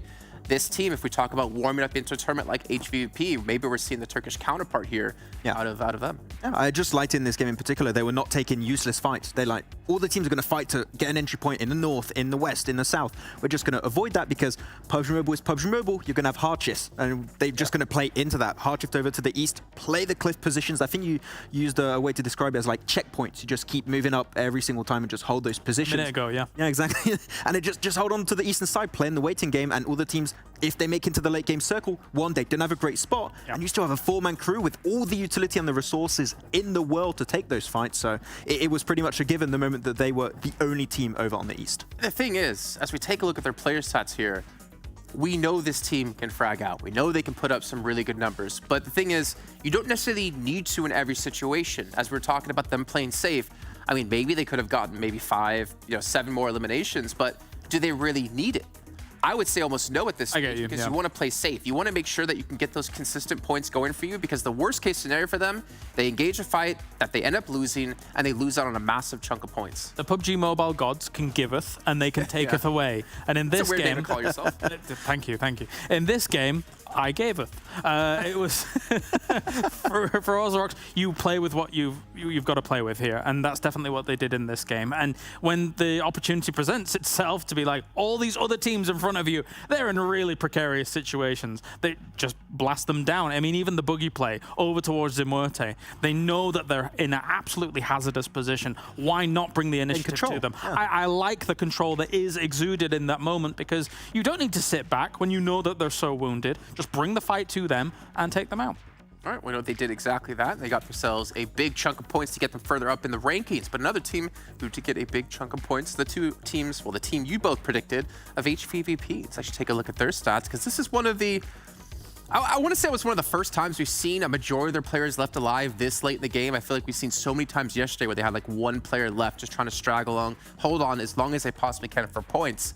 And kind of a shame, you know, only getting themselves 5 eliminations, but 15 points on the match is nothing to scoff at. Yeah, and this rotation that they made in the late game would not be possible if they didn't have those 4-3 cars behind those buildings, that they were super early on in that game. Without those cars, impossible rotations. You also don't win that fight versus MADBULLS, but it's unlucky because they went for the rotation you mentioned during that game. They went up north to try and avoid getting pinched between MUERTE and OZAROX. That was the optimal play for them to make, but then they start taking a fight versus, I think it's FLUX and TJB, and they just barely outside the blue zone. They have to leave those barricades of cars they set up. The moment you leave that spot, you got nothing in front of you and just pretty much guns ablaze for OZAROX. Yeah, it's funny how it works out, because technically speaking, MUERTE takes a spot after HVVP, which technically, if MUERTE wasn't in their original position, HVVP could have kind of stayed there and tried to play it in and technically got themselves whatever a top 3 may be in that position. But again, you've got to think about all of these moving pieces that are constantly ever present and ever a threat in these final circles, so it gets tough.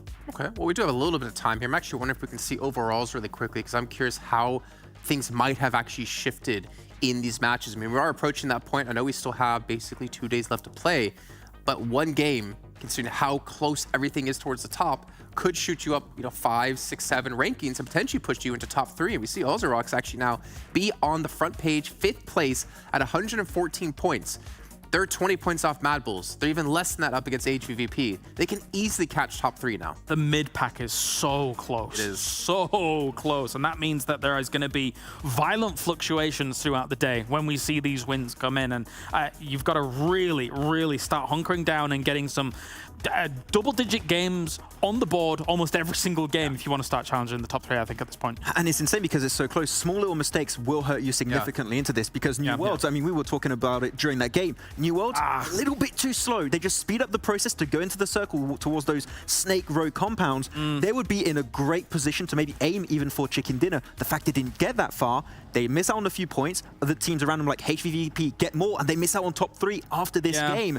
It's so close. So once again, one mistake could cause your demise here. They loop back on themselves, went back up to the warehouse where, yes, they got a win in the previous day, but like the circle's very different. The lay of land's very different. Take something, more initiative in that previous game. Okay, well, it is time to head into our second match now as we throw it back to our commentators. Things are heating up here as we head over to Miramar. Certainly is getting very, very hot as all of these teams, as James said, in that mid-pack, going to be violently fluctuating over the course of today. Hopefully, someone is going to be able to solidify their position in 3rd, although, to be fair, for our sake, it's much more exciting if they don't. Absolutely. I think that at the moment, those fluctuations are definitely available. And I didn't expect this to be so close coming day 3. I thought we'd see some teams start to pull ahead, but I think the Des maybe mentioned this or touched upon it, but we have had a lot of different teams every single day stepping up, but it's been different teams each time.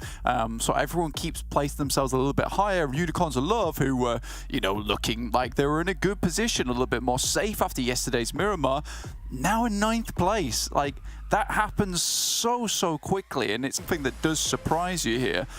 New Worlds, though, still 115 points, looking kind of set in 4th place, but now at least. HVVP still on that train, though, of just getting as many placement points as possible. We had a discussion about this, John, just before the show started, and wondering whether, you know, maybe this is HVVP with eyes more on that PMGC placing rather than getting a massive win here in the the championship, and I think that is fair to say the least. I think getting those placement points, taking this as far as you can go, and just kind of securing that position over towards the top 3 is probably the best thing you can do here. For them though, John, you've said it before as well, is that if you do want to secure that 3rd to 1st place, you do have to get a little bit of a move on, right? You have to start getting those eliminations, start getting those chicken dinners, because teams are now catching up. It really is all to play for. I mean, it's kind of crazy to think that how even closer it would all be, right? If it was S2G and BEŞİKTAŞ in 1 and 2, right? Because then we'd be looking at 5th place being the bubble.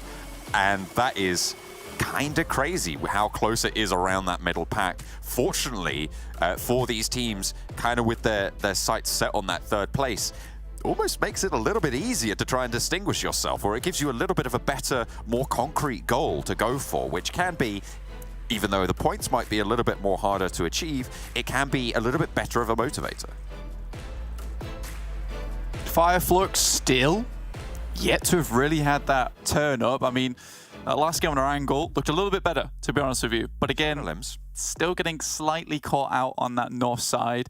Again, not really much you can do from that position either, especially with so many teams harassing them from a fair few amount of angles. But I do think they had one of the best positions on the map to actually selectively choose one of the good positions within those final circles, yet just weren't quite able to get in there in time. And I think that just comes down to a small amount of indecision, because I'm not bashing on FLUX here, because I think it is just a smaller amount of indecision towards those final minutes of the game where they could have moved, maybe somewhere, set up some compounds, set up those vehicles, but that small amount of indecision, that small amount of hesitation, which is tiny, does result in a lot of other teams starting to flood around that area. Then OZAROX gets sights on you, and it's pretty much all over from that point. True. I mean, FLUX did get 13 points in that last game, so it's not like they didn't perform. They didn't have a solid game. They are putting up double digits in that first run, but yeah, it can be a little bit tricky sometimes to really make that known, especially when you're comparing it to their day 1 performance, right? 2 1st places, 2 3rd places. Like, it's kind of nuts when you think about how, even though their day 2 performance was honestly not up to standard when it comes to a team that should be qualifying here for PMGC, it kind of highlights how dominant that first day was, how absolutely incredible. So now, if they just post a middling performance, we're probably going to be having the same conversations about them. Yeah, and I think for FLUX, though, that first day definitely relied on a lot of momentum, right? I would 100% say that was some in part of their success, because it felt like once they got rolling, it was very hard to put the brakes on for them. And I think starting off the day here with 13 points is good news, right? That gives you the confidence you need right at the start of the day. And I think that if that happened maybe later and you had a couple of bad games at the start, maybe they don't feel as confident to take some of the pushes, to take some of these fights that did them so well in that first day, where they were just 100% sending it in for those positions and fighting anyone they needed to. Silas already going down early there to Tixi. Over on the top side, spots him out and finds a position over down towards the south side of La Coperia. So S2G already losing one member early is not good news indeed. And I think that at the moment, what we can definitely say is that, yes, S2G's gun skill and team fighting capability is very, very strong. Some of their awareness sometimes, some of the positions they take around the map don't really support them very well. I mean, they're going down to, at the moment, 2 Western European teams on Miramar. I mean, Kelsey getting plinked away at from Skillsers, who's playing on quite a wide split. This is quite early to be out on a split like this. Normally it's just about you're starting to make your way here, but I mean, it's something that we've seen in Western Europe, taking that high ground very, very early, controlling the ground around you, especially in a circle like this for MADBULLS, is really quite important, and it's something that they've done before. HVVP have challenged it out and had to deal with that a couple of times, but S2G just haven't. I mean, it's classic HVVP and MADBULLS action, right? In the sense that a lot of the times in Western Europe, we saw corrections, mistakes were made, lessons were learned. Instantly, they switched things up a little bit. So for HVVP, they see that S2G is getting a little bit too close on their north side. Tixi goes out, one of their best fraggers and one-to-one combat specialists. And in the same vein, Skills's also heads out this way. It feels like S2G is getting a little bit too close, encroaching on their ground, sends all the way to the high ground, takes shots down towards them. So now S2G is in a very precarious position when no matter where they go, there are two teams with eyes on. It's just a really tricky position to play from, especially if you're unfamiliar with the teams around you in the way that those two teams will be familiar with each other playing from the same area of the map. Circle shifting out their way also gives them a lot of time to establish control over these areas and try and leverage that, which obviously we've been seeing for the time being. SURREAL, southeast side, the only team in Los Leones, playing on a fairly wide split there. Picardo currently occupied by de MUERTE, with QODEX on the hills to the west.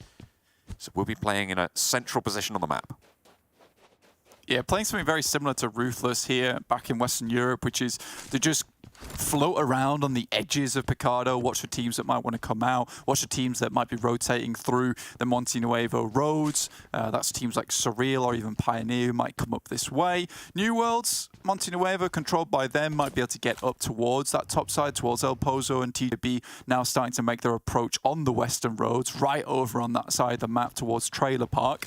But yeah, this circle, a lot of high ground in it, and a lot of potential to even be using these Mini 14s and these DMRs during these games to get some big shots off from afar, from the top side. You know, the M4 is good and stays you well for a lot of times, even with the 3X on it or the 6X for those really long-range shots. But those DMRs still king when it comes to the massively long-range shots that you want to take. Even if it's just a case of taking helmets off, that is going to benefit you in the late game. Limit the amount of supplies available to your opponents. Another Ferrari party bus coming through. Oh, Pioneer. Havlik reskinning that one. Blends in with the terrain. Obviously, I mean, the thing, it actually is kind of camouflaged, which I hate. But yeah, most of these players will be playing without custom GFX off, so they won't be seeing this. They'll just see the original party bus. So this is more for Havlik's sake than anyone, but it looks nice, and for our sake as well. It's nice to see there. TJB on the southwest currently, close to New Worlds and Pioneer. Xiao is on the eastmost prong of the TJB fork. I suppose you call it a tine if it's a fork, but there you go. We'll go with prong for now. New Worlds out a little bit further west. You can see them just in Monte Nuevo. Lin on a wide split from the rest of the team for TJB. Next circle will dictate how valuable that's going to be, and they will just have to move straight up forwards. So S2G favourably do get themselves a nice central position, at least, which will be okay for them. Still 3 players, not ideal. Kitsune finally making his way out of La Cobreria to go assist with the rest of the team.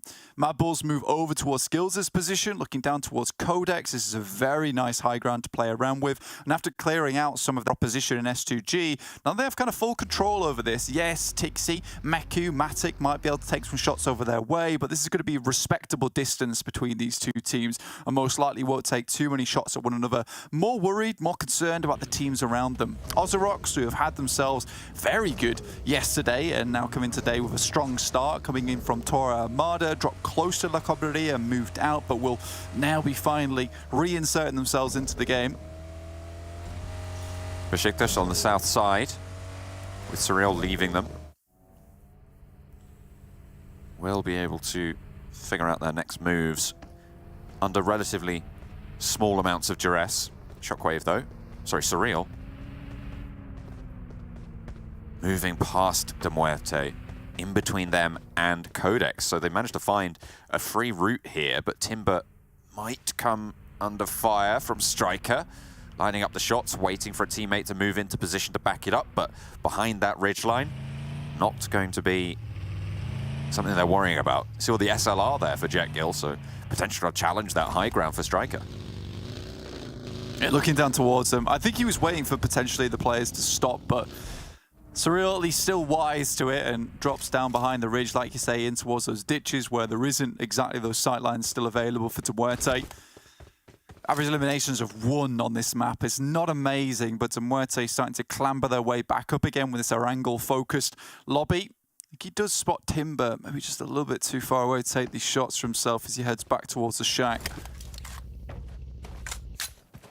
Not wanting to either give the position away or not worried that they're going to be too much of a threat. Of course, if you're up on that high ground, it makes it really hard to get up there if you get knocked for your team. So you don't want to be taking these shots unless you know that it's a very favorable engagement. Unless you're trying to spike out and create presence around the foothills, but it doesn't look like they're trying to do that. BEŞİKTAŞ now moving in. It's sad to say, it's almost a non-starter really in this lobby at the moment. I mean, they found themselves some points here and there. They're definitely not dead in the water, but, you know, they're starting to swim, but they're struggling, right? You know, they're blubbering with the water. It's getting all in their eyes, and they didn't bring the goggles either. So BEŞİKTAŞ certainly trying to get towards the beach, but finding difficulty getting through these muddy waters at the moment.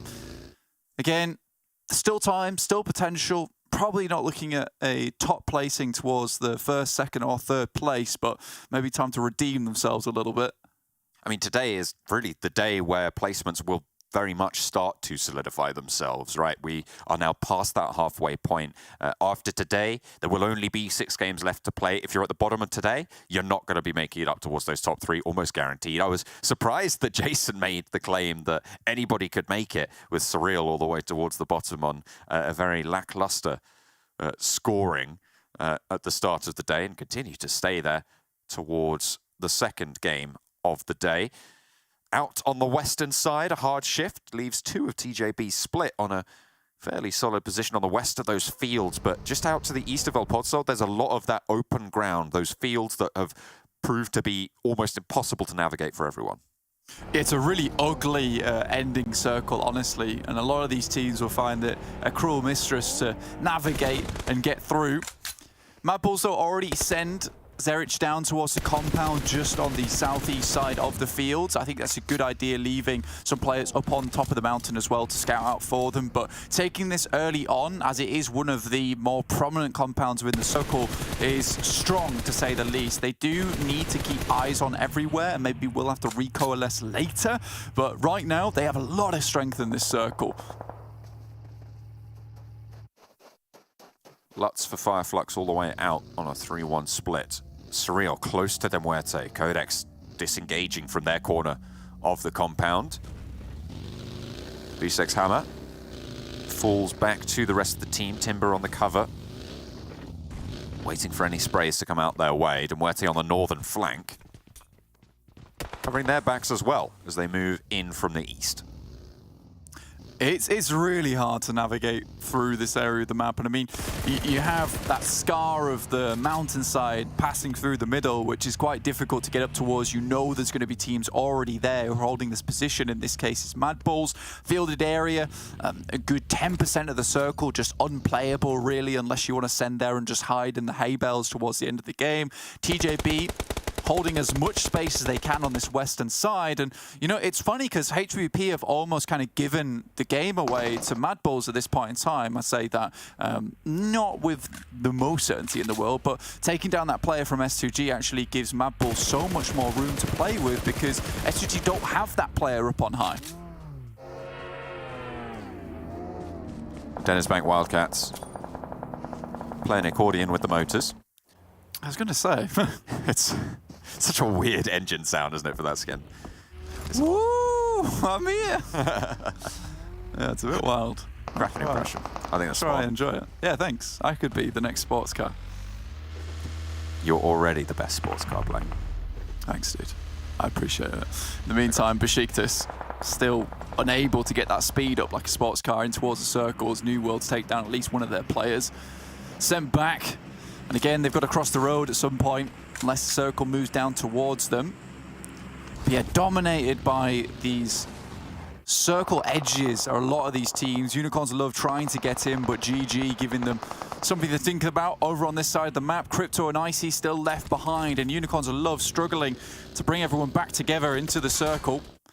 I dare the analyst desk to predict anyone other than MADBULLS right now. I feel like,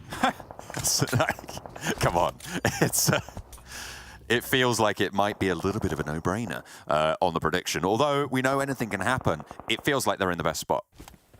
It does feel that way, and I think that right now, controlling both the mountainside and also sending skills as an effect towards that position on the warehouses. Honestly, MADBULLS have set themselves up for a cracking endgame here and potentially even a massive win, which could shoot them up in towards first place unless FLUX have something to say with it already. Solke, Ketch, moving up towards that mountainside, and Monkey as well as Zerich will have to hold them back. Just crumble under the pressure here for Unicorns of Love. FLUX are moving in to try and challenge the hilltop for MADBULLS. Okay, there we go. Jason took up the dare, going for New Worlds, predicting them from the southwest side, embroiled in conflict right now. But the MADBULLS are going to be the ones to slow them down even just a little bit with their oversight on this fight against Pioneer. Kamikaze already drops, but Monkey fallen. Zerich able to knock Soulless, but also a knock coming back from Meku. I think this is what I was going to talk about. This is potential for HVVP actually to slide in behind here and find themselves a decent position. They've kept it very quiet on that northern edge. Unfortunately for the MADBULLS, they will have to send players back up towards this mountainside, realizing that there's teams challenging them out for it. From that northern side seems to be pretty difficult to take this one down. So HVVP potentially on the sweep. Soulless under pressure. FLUX and MADBULLS both going down to HVVP. That is quite an important fight for the standings, Blank. I mean, this is the third place team taking on the second and first place team at this stage. So potential to really give things a shake up towards the top, but the southeast side is popping off as well. DENİZBANK WILDCATS fighting on the southwest. Everybody's crunching on through, and that northwest quadrant of the circle, almost impossible to play from. Solke knocked. HVVP having the time of their lives over here. Just mountain climbers making the hike into the circle. They brought themselves a switchblade along with them, and they're cutting at these players on the top of the mountain itself. Solke down, that's FLUX leaving the game at the hands of HVVP. MADBULLS might just have enough time to re-stabilize here, re-solidify their position. But if I was them, I'd most likely leave this mountainside behind and regroup with effect down below. Let's see what choice they make. Maybe they think they have a good option. GG potentially playing a third party on the eastern side if HVVP take the east side of the hill. So everybody on the southwest moving through now. New Worlds holding out. On the southwest, they lost a player, Kamikaze, earlier to MADBULLS. And now they're taking a second knock over towards Rookie. A lovely nade from Lux, not quite getting the knock. Related stays alive for now, but there's fire to follow it up as they enter into the spirit of the thing. Lord Cedric, one of the standout performers for New World in yesterday's games, looking to try and hold them off, but DENİZBANK WILDCATS, just too many of them to hold on out. Unsure what Skills was doing there. Got back up on his feet, Zerich helping him up, but falls to his death off the mountain, and then falls to his death again as he drops down whilst knocked. So a little bit interesting of a play there. MADBULLS, though, still with a strong spot, and I think Zerich challenging out HVVP over towards that north side. A little bit bold, a little bit aggressive.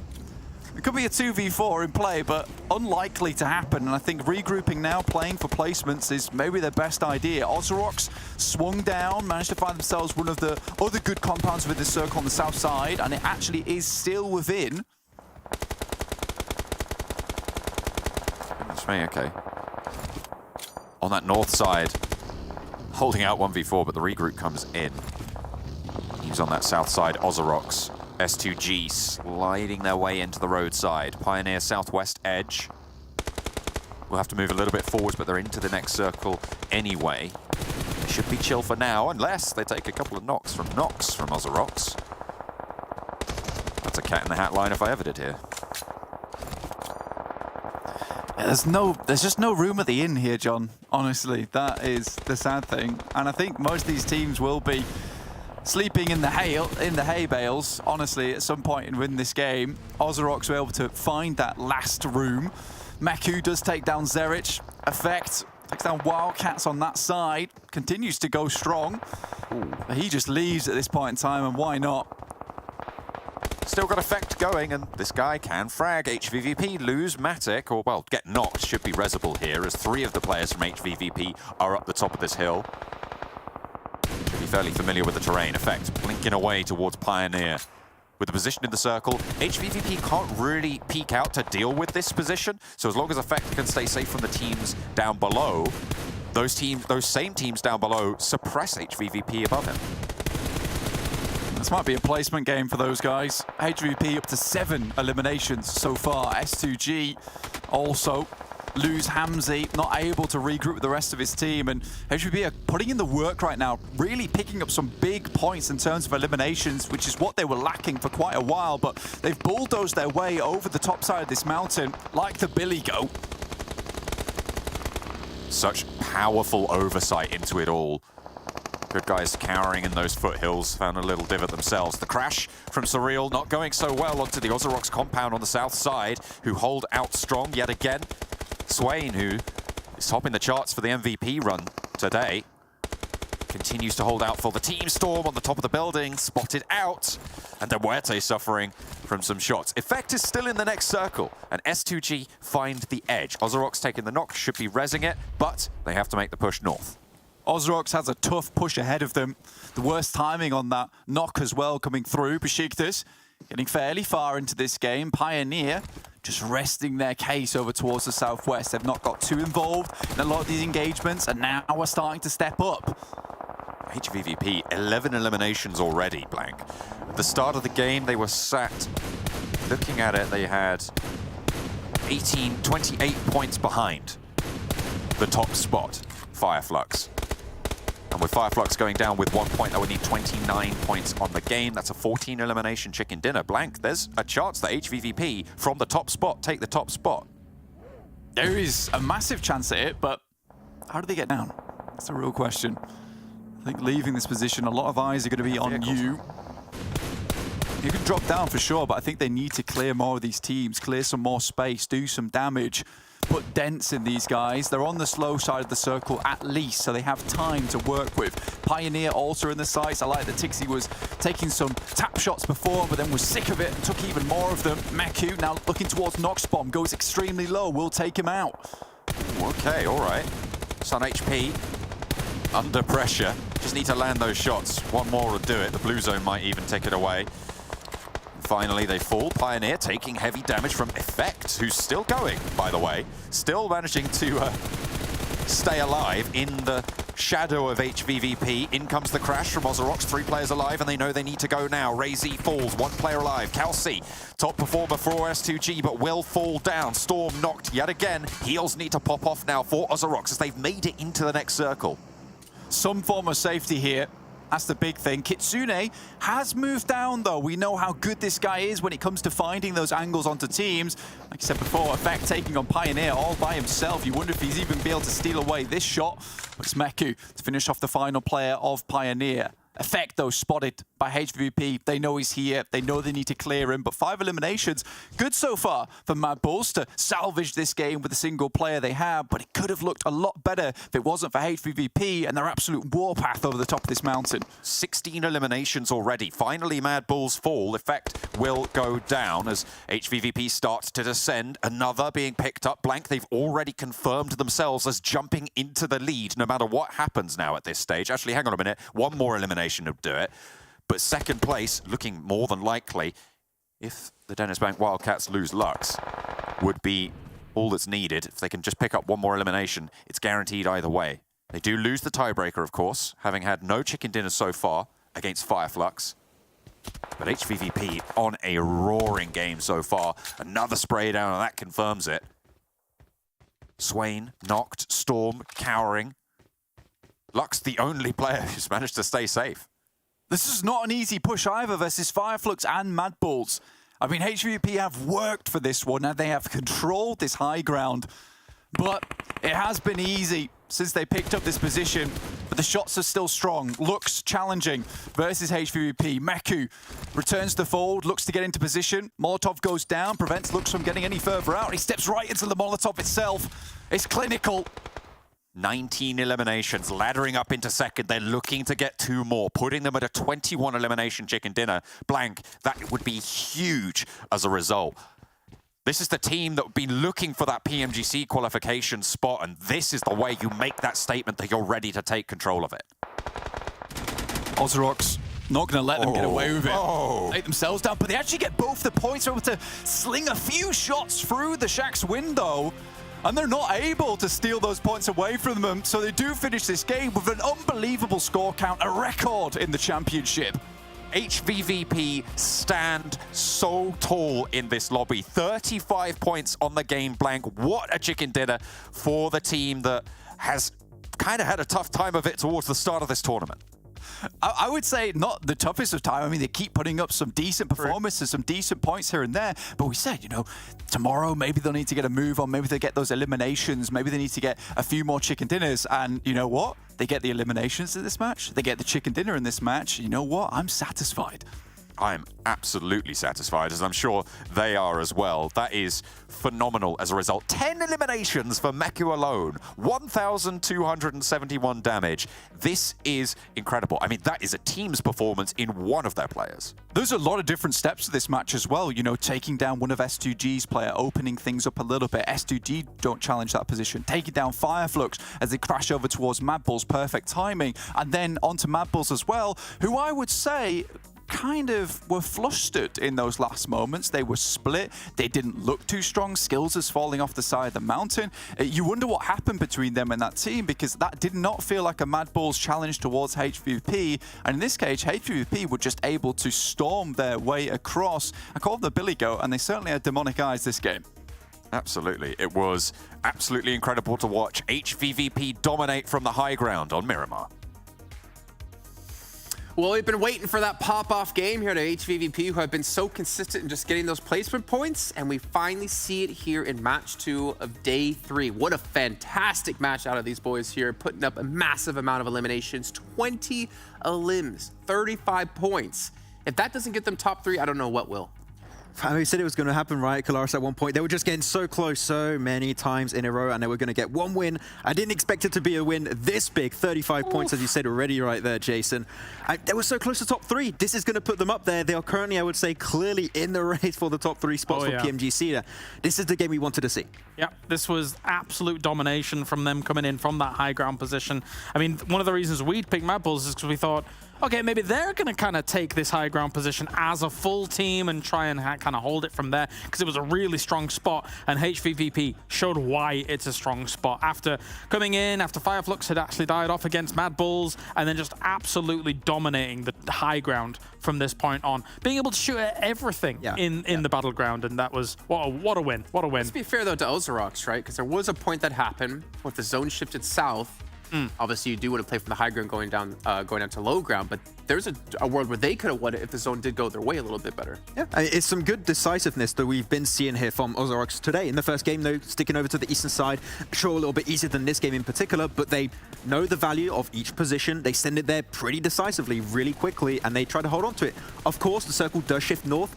That is going to initiate their downfall, unfortunately, especially when you have HVVP on that high ground position. You cannot escape their gaze. It feels like that William Dafoe meme, all the teams below are like, oh, well, we're a bit in trouble right there. All the teams from above are just going to have absolute clearance on us, and they hit the shots too. Like, these are not easy shots, but they just rain it down. Yeah. Again, it was kind of like checkpoint moments for OZAROX. They actually came back to this hut after going there initially, then scouting out the huge compound across the road, going there, then having to come back where S2G was. So again, checkpoint moments here for OZAROX, and I think that when you look at how they played it out, with the circle shifting the way they did and burning out at the end, there's no way you're defeating HVVP there. But OZAROX definitely made a good meal of the game to be able to get to where they did.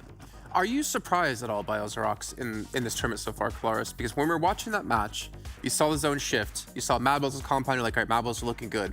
And then immediately, I think you even stood up or even like went to the screen, you're like, why is no one taking this compound? Sure. And then OZAROX comes in. We've talked about how quick and decisive teams have been from Turkey.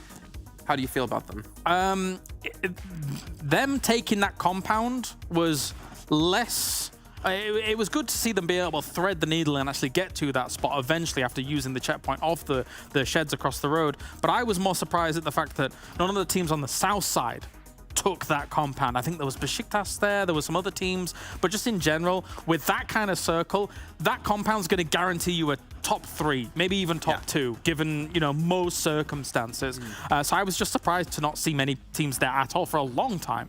I think it's especially because they went to that dip, as you mentioned, before going to those buildings a little bit further south, and I think they just scouted it like, there's no cars there. There's no one there. This is a golden opportunity to get a great position in the circle, instantly send it. Like, they're not losing any time on that decision-making, on taking an act upon that decision, and I think that the speed at which they make those decisions allows them to just get in those spots in the first place. That's the thing about the scouting of that compound as well, whilst we take a look at the HVVP numbers. I'm supposed to make a noise. Wow, I can't believe it. We have HVVP doing really well. The thing is that you can hide cars in the middle of that compound, but when you're scouting it as OZAROX from those sheds across the road, you're expecting people to peek. There's no world where people aren't peeking in that direction up the hill to try and find other people in their area. So that's how you know exactly there's nobody there, and that's why they cross over. And I think also from that angle, you can see the inside of some of the buildings. So you can already see like, oh, there's some cars in the angle. So you already have a pretty good idea from that angle alone. All right, well, taking a look at them, we actually want to put them up. What's up?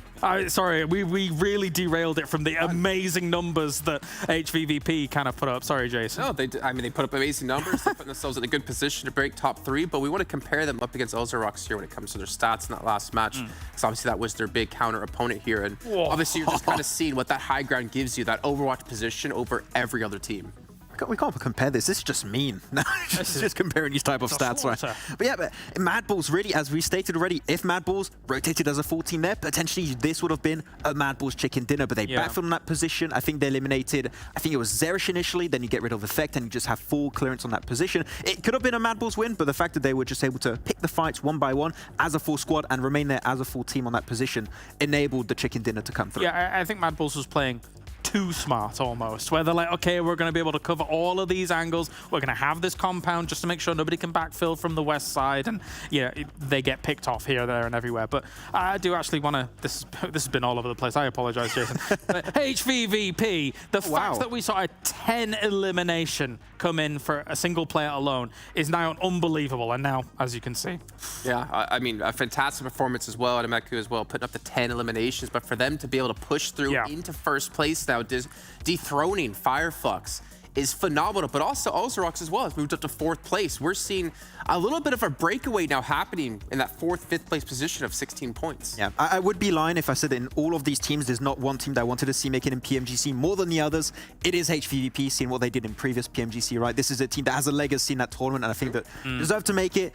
Here they're currently fighting to make in PMGC is looking great, but man, being able to jump so much, a lot of red arrows right now. A lot of teams been pushed down because of those performances, and it's hard to compete against them. Hard to compete indeed, but we do have our 3rd match of the way coming up in just a few seconds. It's going to be over to Erangel. We saw the best performing team is going to be FLUX for now, but that might change here when we kick off the match.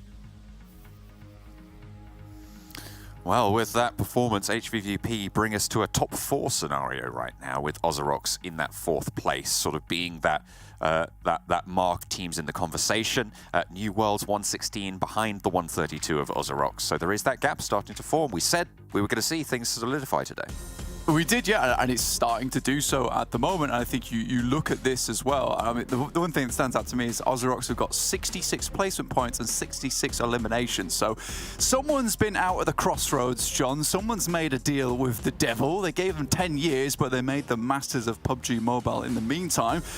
But I think that maybe this could continue. OZAROX are looking very strong, and I think that in terms of their macro, they are very decisive. And I think it's these aggressive pushes, aggressive takes on compounds, and they're not afraid to take this as far as they absolutely can in these championships. On the other hand of things, MADBULLS slipping slightly, 147 points, but now in 3rd place. And FLUX, the reign seems to be slowly becoming over. 156 points at the moment, and now with teams catching up in such a big way, there is a real chance if they continue playing like this, which is still decent, but nothing compared to some of these other teams that are starting to really put on a show for us, they might even slip down past 3rd place. It's all still valuable. I mean, we talk about things solidifying, but it still very much is all up for grabs. FLUX moving out early. Very, very early. Over towards Kameshki. New Worlds dropping Severny. Playing path on the east needs a little bit of change. Yeah, teams getting into position on the season side a little bit easier. HVVP dropping out quite early on the parachutes, get themselves some vehicles, head over towards North George most likely. See knockouts, Zerich tied with Crypto. Decent stuff for him at 26. I think MADBULLS kind of had a bit of a blinder that last game, but it wasn't quite good enough. And I think Effect kind of carried them as far as he absolutely could there, but there seemed to be just a breakdown between the synergy of that team. And I think it's just a case of, you know, you have players down towards that compound on below, players up towards that top side. I just don't think they expected the absolute onslaught of several different teams challenging for that position. I think in their eyes, it was almost guaranteed that they were going to remain up there, be able to take shots towards teams, prevent them from getting into position, and then all out of nowhere, HVVP buys their time and sneaks in. Again, though, they need to hold this top spot. But they've been putting up good averages every single game, John, which is why you see them with such a high amount of placement points. So I don't think that they're going to let this slip too easily.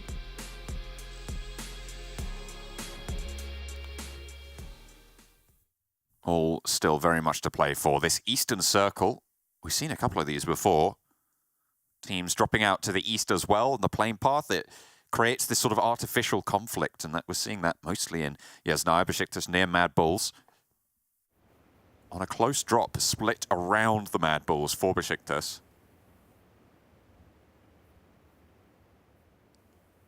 Nobody taking the fight just yet, but with BEŞİKTAŞ so split, they're in a much more vulnerable position than the MADBULLS.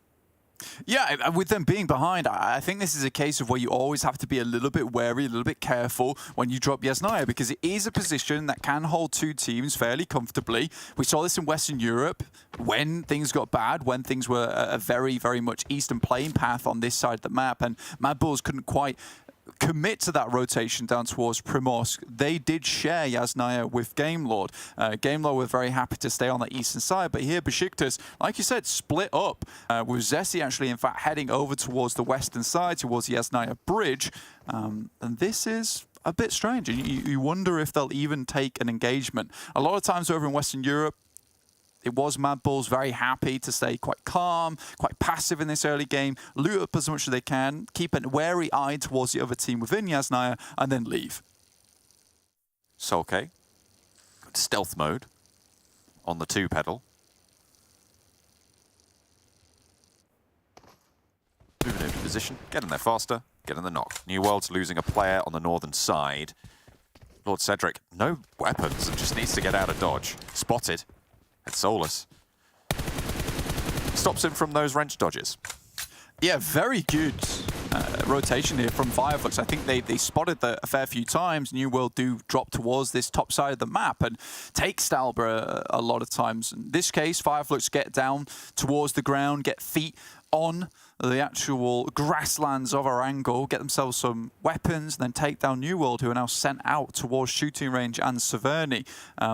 So for FLUX now, they demand respect over towards Stalber. They can move down fairly easily, understanding that rotation is clean, with 2 players from New Worlds now removed. It's unlikely that they'll see them rotating over towards that top side of Kameshki. So the early game for FLUX, very much easier.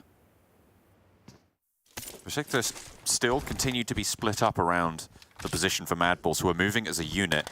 What that will do is will limit the MADBULLS looting opportunities. Obviously, if they're sharing the loot in those same positions, it's going to be a little bit lower overall. You're not going to have quite as many bits of utility, meds that are distributed across the team. But if you're fighting off against 1 or 2 players, you probably don't need that, as long as you've got all 4 barrels pointed the right way.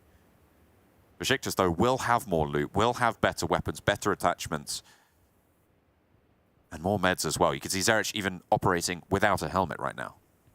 Yeah, but you go kind of for the caveman play route where, you know, 4 gun better than 1 gun. And that usually does work out a fair few times. So for MADBULLS right now, they're lacking on loot for sure, but at least they have all 4 players ready and raring to go. And I think them understanding this is the first time that they've done this, and BEŞİKTAŞ will certainly seen the shoots. BEŞİKTAŞ will be kind of reluctant to allow them to get away with this so easily. I mean, you would want to be right with this being an Erangel-dominated tournament. You don't want to give away that position and allow it to be easily taken up every time you get a playing path like this. Unfortunately for them, I don't think they were quite ready enough for it. With Zessi all the way on that western side now, BEŞİKTAŞ have to be careful. Zhao has to be careful as well. The rest of TJB lining up. I think he heard a couple of footsteps as soon as he swung past there and quickly repositioned. Changed plans. Very nice and fast for TJB. Playing around the lumberyard. Ingush backed off the peak. Didn't actually really take a jewel, but they fall away nonetheless. This eastern side position leaves lumberyard as quite a powerful spot to be able to take early. For MUERTE, again, this can hold two teams. For them at the moment, it's more about spotting these rotations, getting scouting done early. You can hear teams as they roll on past in the vehicles on the hillsides around this position. But a lot of teams cramming their way down towards MUERTE Power, reluctant to head any further towards that northwest side. Most likely with this kind of circle that has so much water in it. Again, you saw it yesterday, you'll see it again today. This is more than likely going to head up towards, MUERTE Power area and center towards Mansion. MADBULLS, though, find their first knock over towards BEŞİKTAŞ. That's over in Yasnaya, and it did certainly seem like 4 gun better than 1. Seems to be. I mean, at the moment, though, BEŞİKTAŞ playing as a 3-1 with Zessi still very, very split from them. You've got to imagine they're aware of this threat, so going down early, not good, but they didn't get the flush on the side of MADBULLS, which means that it should be quite resable, especially if they're holding in those same buildings together for BEŞİKTAŞ. And if MADBULLS don't push on it, then fair enough, it might not go their way. Zessi repositioning into the south is a lot stronger rather than on that western side. You can really cover those alleyways that you need to cross when you push for the MADBULLS. Yeah, even providing just a point for the rest of BEŞİKTAŞ to move to, understanding that, that position down towards the south is free and we can escape down towards it. It's great news. And I think but MADBULLS may have pushed that if they had known that Zessi was over towards that western side. It's effectively a 4v2 there. Luckily for BEŞİKTAŞ, MADBULLS decides not to head in too soon and light the fuse on that engagement. And there they are, they're going south now. BEŞİKTAŞ disengaging from the Yasnaya engagement. Teams fairly central around prison though now, TJB and Unicorns of Love. Unicorns of Love have faltered at the start of today's games blank. They've been under pressure and have not been able to stand up to it. So now that they have another position on that east side, a strong central position, can they hold it this time? I think that they're making a lot of repairs towards the end of the day, right, to their results. I don't think that can continue, and I don't think it can be a case of, right, it's the end of the day, we've not got enough points, we need to make something big happen now. That's not going to be a winning formula when you come to this final day. It has to be strong throughout. Can't keep coming to that point where, right, now we need to do something, because a lot of these other teams, like we said before, are starting to solidify their positions towards the top. It's still all for grabs, but at the same time, these teams are making it very, very difficult to grab indeed. I don't know if you caught that, but on the damage, Swain is almost 1,000 damage ahead of anyone else in the tournament, which is kind of nuts. And that is from a team that has newly minted themselves as a contender. GOODGUYS trying to slow down the OZAROX rotation, but for now, only finding tires, not really too much more. SURREAL do have an off angle on it as well, but tiny letterbox window not really providing too much opportunity to do too much. Realm emptying magazine after magazine into what seems to be the hillside. I'm not going to lie, this has been somewhat disastrous. The vehicle has taken a huge amount of damage, so Sephir has to drop out, but the fact that none of these players really took any damage at all from anyone as they rotated through here is a bit pitiful, right? I think that this is one of those situations where you have to hit those shots. They were so free. QODEX, though, looking to take it towards MUERTE. Ingush steps up, but falls down. Star player out for MUERTE now. Woodson and Michiu, 2 players alive. MUERTE with just the one. Flaky playing around the door frames, needs to get one of these trades, get one of these opening knocks to keep themselves in, but MUERTE struggling now. One player standing for them, wanting to play off one another. They reposition now on a 2-pronged defensive. Woodson, first challenge, doesn't manage to stand up, but a lovely little flank in from Michiu does the deed. And QODEX could get back up to 4, unless the Unicorns of Love have something to say about it. Sealing the deal here. Fortunately, like you said, someone with their hands on the pen, not allowing the final signature to go through. Crypto might send it a little bit further in here, look for an angle on this building. But all the while, QODEX is getting back up on their feet, back towards full health, and it looks like Crypto might send it just a little bit away. Might be able to find this angle from this position, but I think it's too little too late at this point.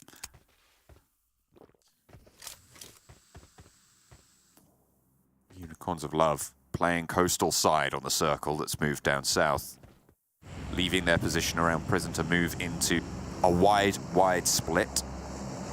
HVVP on that western edge now, moving past the bunkers, moving past the shelters.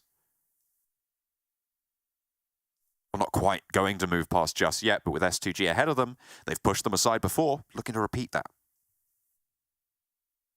Strong position towards shelter, honestly. A little bit open, but you can play those shelter openings. Have the rock faces on the top. And, you know, I've seen several times, you know, in PUBG Mobile, you have 4 teams all playing shelter towards an end game. Next circle, though, we'll see where this one does center up.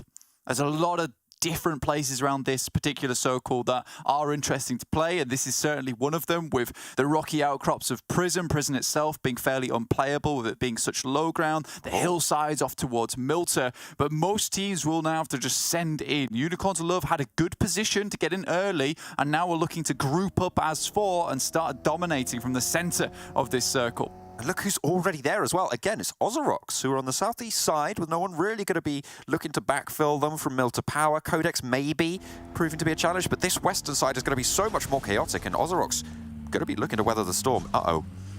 Took a little tumble there. MADBULLS going to be able to ride the car, but you don't want to be taking these small ticks of damage. You don't want to be slowing yourself down like that on a rotation that is all important in terms of time. VP also trying to make their way in, but S2G, again, on this side of the shelter, they moved out quite quickly towards the eastern side. That's just the south side of Prison. A little bit of high ground to play around with, but not much so far. Unicorns of Love also circling here. Reznov not quite back with the team as of yet, and I think for Unicorns of Love, sometimes this is a bit of a problem for themselves. It's this split play that they go for. Teammates falling around them with no accessible way to get them back up on their feet. VIRTUS.PRO central now after getting away with it. Playing as a 4. Should be able to hunker down and stay alive unless a couple of nades find their way to bobble in. TJB, a little bit of a split against SURREAL. Xiao cooking a nade. They are in range. Timber will be the closest. Archon backing on into position, but the nade lands perfectly. Timber knocked from full HP there. Yeah, big damage coming through, and Xiao looks to finish off the job. Sends another nade over the top, does even more damage, and that's to one of the other players there. Opts just to leave your boy behind. Perfect nades from Xiao. You do not get better than that. I mean, unless you're going to knock multiple people, but that is completely on the money. Knew exactly where he was scouting for. No comments. No comments. No notes. MADBULLS up towards that northern side do take a knock there from FLUX. An effect goes down. Luckily, Zerich is able to get a refrag on towards Solus, who's on that northern side, providing cover. And MADBULLS now down to 3 players, looking to duke it out with the FLUX guys, who came in from that Stalbert edge. Remember, they took down a lot of New World early on and gave them significant control over this side of the map. And it looks like Lutz will be heading up towards to get that res over towards Solus, but the blue is coming in quickly. Luckily, it's only the 3rd one, so won't actually stop Solus from getting back up on his feet. But we're hitting 4th zone very soon, so how much further can Solus and Lutz go? Some of these teams have been moving around that south side. Look at the DENİZBANK WILDCATS and PIONER moving through MUERTE to be on the south side of that OZAROX position. GG were close by, but now they're all going to have to move up north. QODEX probably going to have to regroup here, and I think they know that. It's one of those positions that a lot of teams take. They try and hold as many of these compounds as possible and give them as many options as they can. I think Woodson's currently got one of the better ones to hold. It's a little bit precarious holding on the south side of this compound.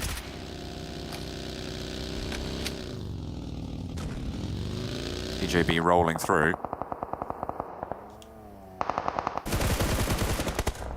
Getting sprayed down by HVVP on the western side. GK first will be the first to fall, actually, to VIRTUS.PRO, I believe that was. Unicorns of Love playing on that west. Have a 2-2 split to hold off S2G and BEŞİKTAŞ on the north, who are going for a little bit of a burn-out rotation. See which way they end up going. VIRTUS.PRO playing together, though, proving to be too hard for TJB to pass through. Spot QODEX, though. Shot's been sent up towards them. Can't take that angle for too long.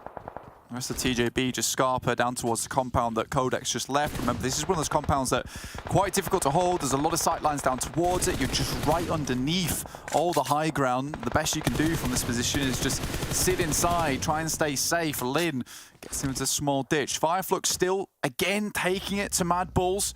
Not letting up as of yet. Monkey not there to support these players either.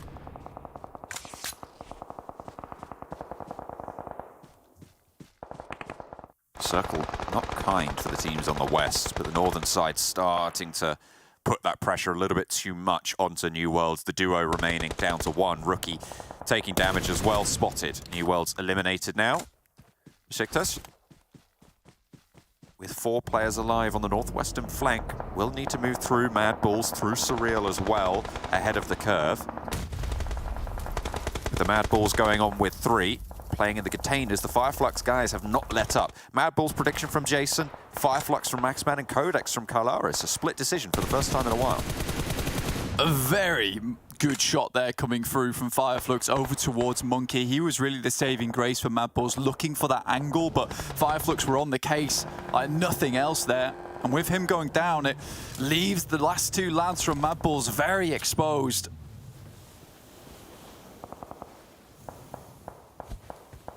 Nade over the top from Solk. Does get a little bit of damage onto Skills, but he can return it. Drops it close instead. It's a little bit too fearful to put it long. Wanted to suppress any aggression from FLUX, who are yet to fully form up and get into formation to go for this. Monkey flushed on out by Solus. 2 players left now for the MADBULLS on this northern side. FLUX yet to move past the roadblock that they have established. SURREAL a little bit further down the lane and will also be an obstacle, playing on that northern side as 2 as well. S2G just roll over piece on that side of the map and look for a little bit more towards BEŞİKTAŞ. I wouldn't be surprised to see another roll down come through, but it's Son HP with the DBS. Finding the return knock, but Son HP does fall. S2G suffering similarly. Zessi, last standing for BEŞİKTAŞ, but holds out for now. 3 eliminations found. S2G down to 1 as the Unicorns chime on into the fight. FLUX on the coastal side are going to have to move, but they've been spotted. Coming in, it's the DENİZBANK Wildcats from all the way near Mill to Power who have that sideswipe, and the FLUX are struggling to get back into cover there. They're really pinched now, and if a nade finds its way through, coming in from MADBULLS, it could be all over for them. A nade goes in, but it's not going to find what they're looking for, not just yet. Unfortunately for FLUX, their push might have come a cropper. I mean, they've held this edge, and I think the MADBULLS, although in a very awkward spot here, I mean, being able to be in the containers, there's no real sight lines in towards it. HVVP ruled down the guys from VP on this side, but OZAROX have eyes on. Unicorns of Love, shots over towards VIRTUS.PRO as HVVP are on the back. Looking to put some pressure on, but Matic falls, leaving HVVP down at 2. The flush through as well. Kitsune getting knocked out, and HVVP swept aside there. Now comes the Unicorns crash on the western edge as FLUX mount up to push on the northern side as well. Everything started to crunch in. Unicorns of Love take down VIRTUS.PRO. BEŞİKTAŞ moving in ahead, trying to get ahead of MADBULLS and FLUX. Remember, HVVP have already gone down blank, so if FLUX fall and MADBULLS fall, they're still safe in that top spot. But until then, it's all to play for to try and shuffle up those top 3. MADBULLS still going at 2. Trying to move away as much as possible. Zerich has to hit some damn good shots here, but FLUX keeps stopping on the way through to ensure that they can take shots towards MADBULLS should they decide peek out just a little bit. supporting SURREAL, really not giving too much back, but some good shots does take down Solus, and maybe this is time for MADBULLS to strike. It's now or never as a circle gets ever closer towards them. I mean, the makeshift squad of MADBULLS and SURREAL proving to be very tricky to navigate for them. Certainly punishing, and the DENİZBANK WILDCATS having to leave has allowed them that coastal side to use as protection. So maybe they can fight forwards. We know this is a capable team. Skills is crawling out into the open, near to SURREAL actually, so might need to be careful. And Zerich going down leaves him alone. A nade over towards SURREAL would take them down. If he can just put one into the shack. But Skills might just be not willing to give the game away. Has to stand up and go for the run. A nade from across the way removes the roadblock in his path. The smoke is there to give him some cover, but Skills still has to cross. FLUX realizes they have to leave. There's no vehicles for him, but at least he gets some resupply on the medication. Solus remaining behind. Do not want to leave this player out in the open to backstab. They're going to struggle to find that shot for now, but the blue zone will force Skills to make a bold push. And I imagine you're going to be cut down fairly soon, although surviving for the time being. Unicorn to Love instead, looking out towards FLUX with Skills as the solo player remaining. FLUX down to 3. The circle shifts out to QODEX. Yeah, and that push, that regroup from QODEX earlier on works well in their favor. And again, this is one of those positions where it's just open ground around them. A bit of a shooting gallery for them. Icy puts himself in the pass of Skills there. He's right on the edge of the circle, can't really move too much further forward without exposing himself to a fair few other teams. TJB might have sights over towards the guys from FLUX who are baring their teeth, trying to make it in. The road cross ahead. Treacherous.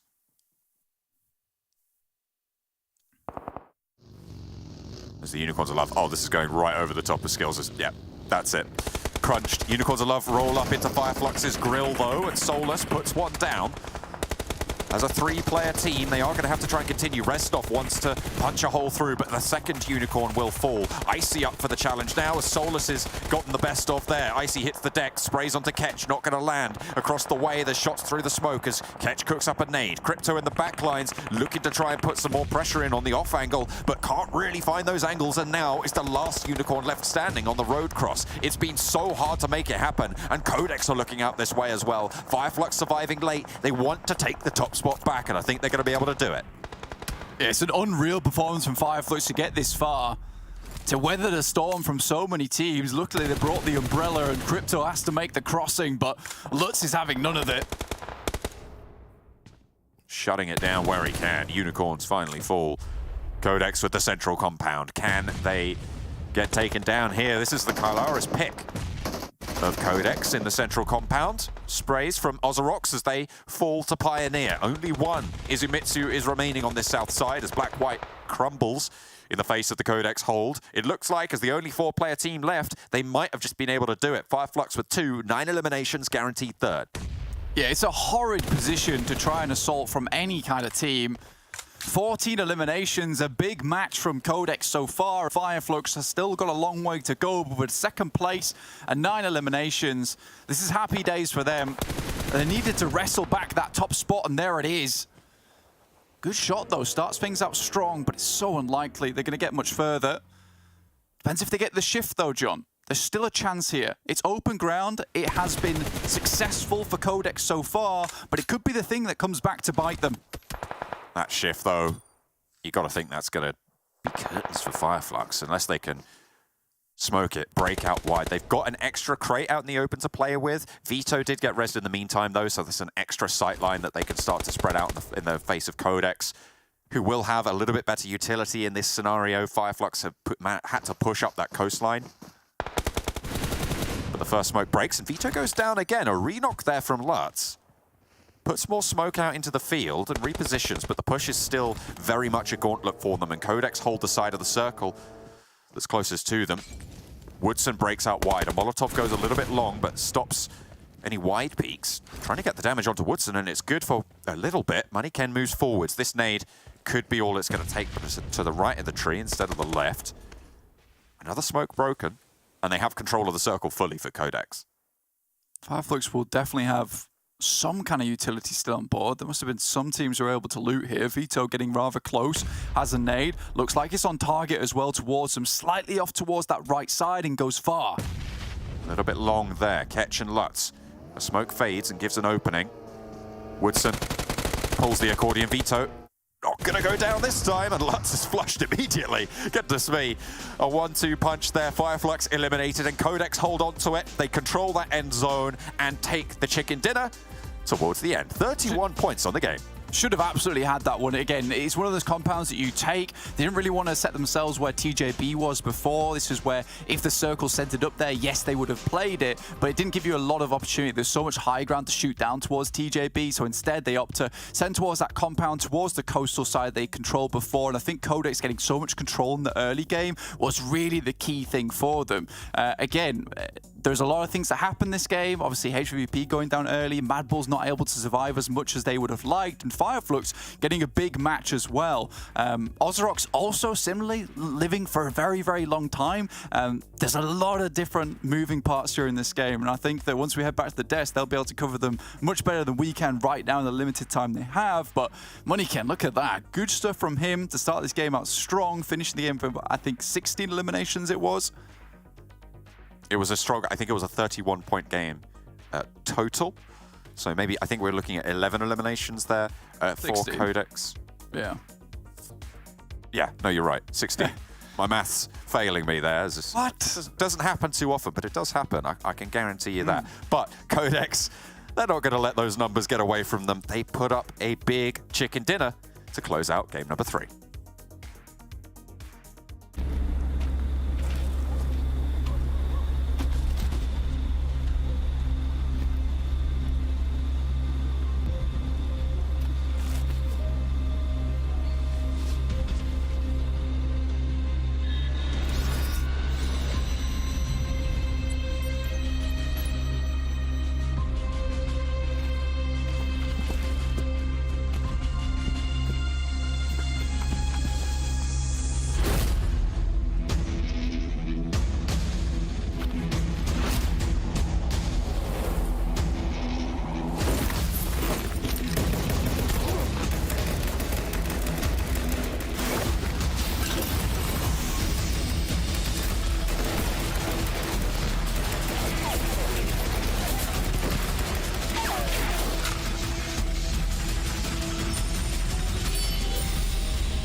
Well, I asked at the start of the day, are any other teams going to step up? And we're seeing it happen in almost every single match. QODEX here with a big victory for them.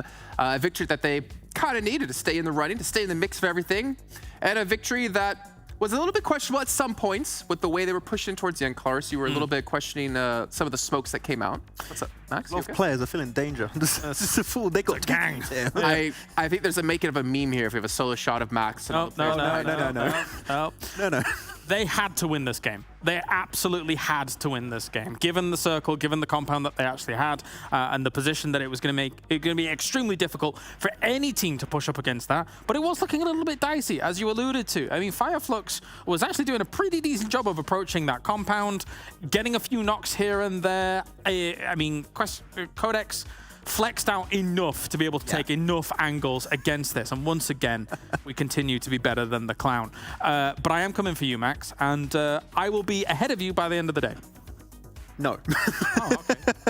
I refuse that. But talking more about them, the thing that surprised me the most actually for QODEX is how they kept refreshing the smokes, and I think they almost allowed the sort of shot.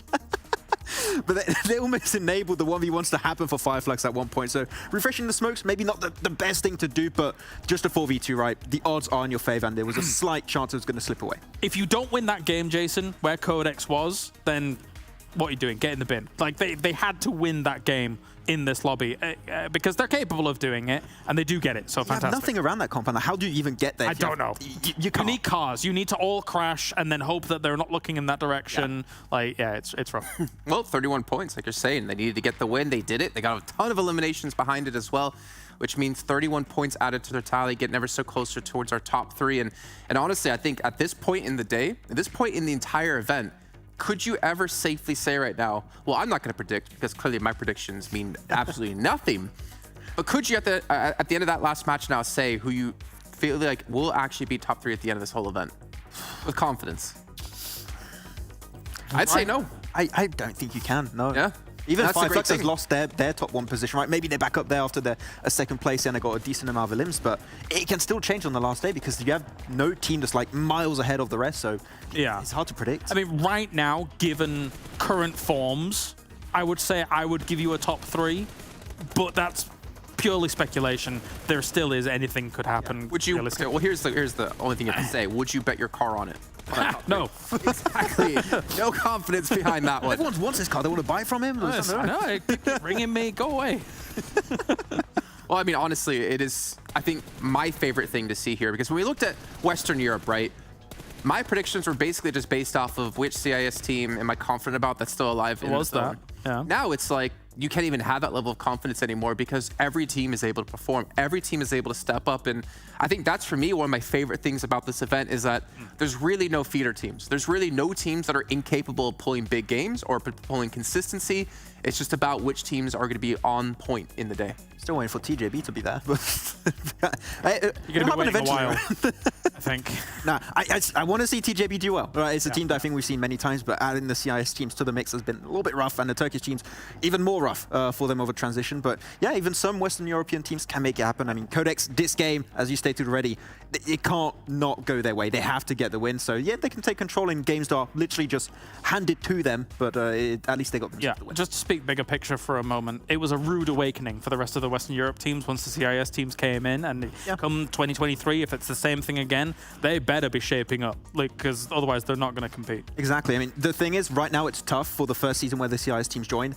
Next year, if they're still here in this region, right, you can expect the original OG Western European teams to be just so much better because they're going to learn from this in scrims, in the actual tournaments, right? Well, hopefully we're going to see some changes. I mean, this is a little bit away from the event happening right now, but then you have to think about the relegation matches that are happening for Western Europe and the new CIS teams who could come in and potentially replace them. So we could have even more CIS teams. And the roster apocalypse that's currently potentially going on. We've seen the tweets from Mihi about big things like that. You know, there could be a lot of changes going on for the teams that are trying to get back in.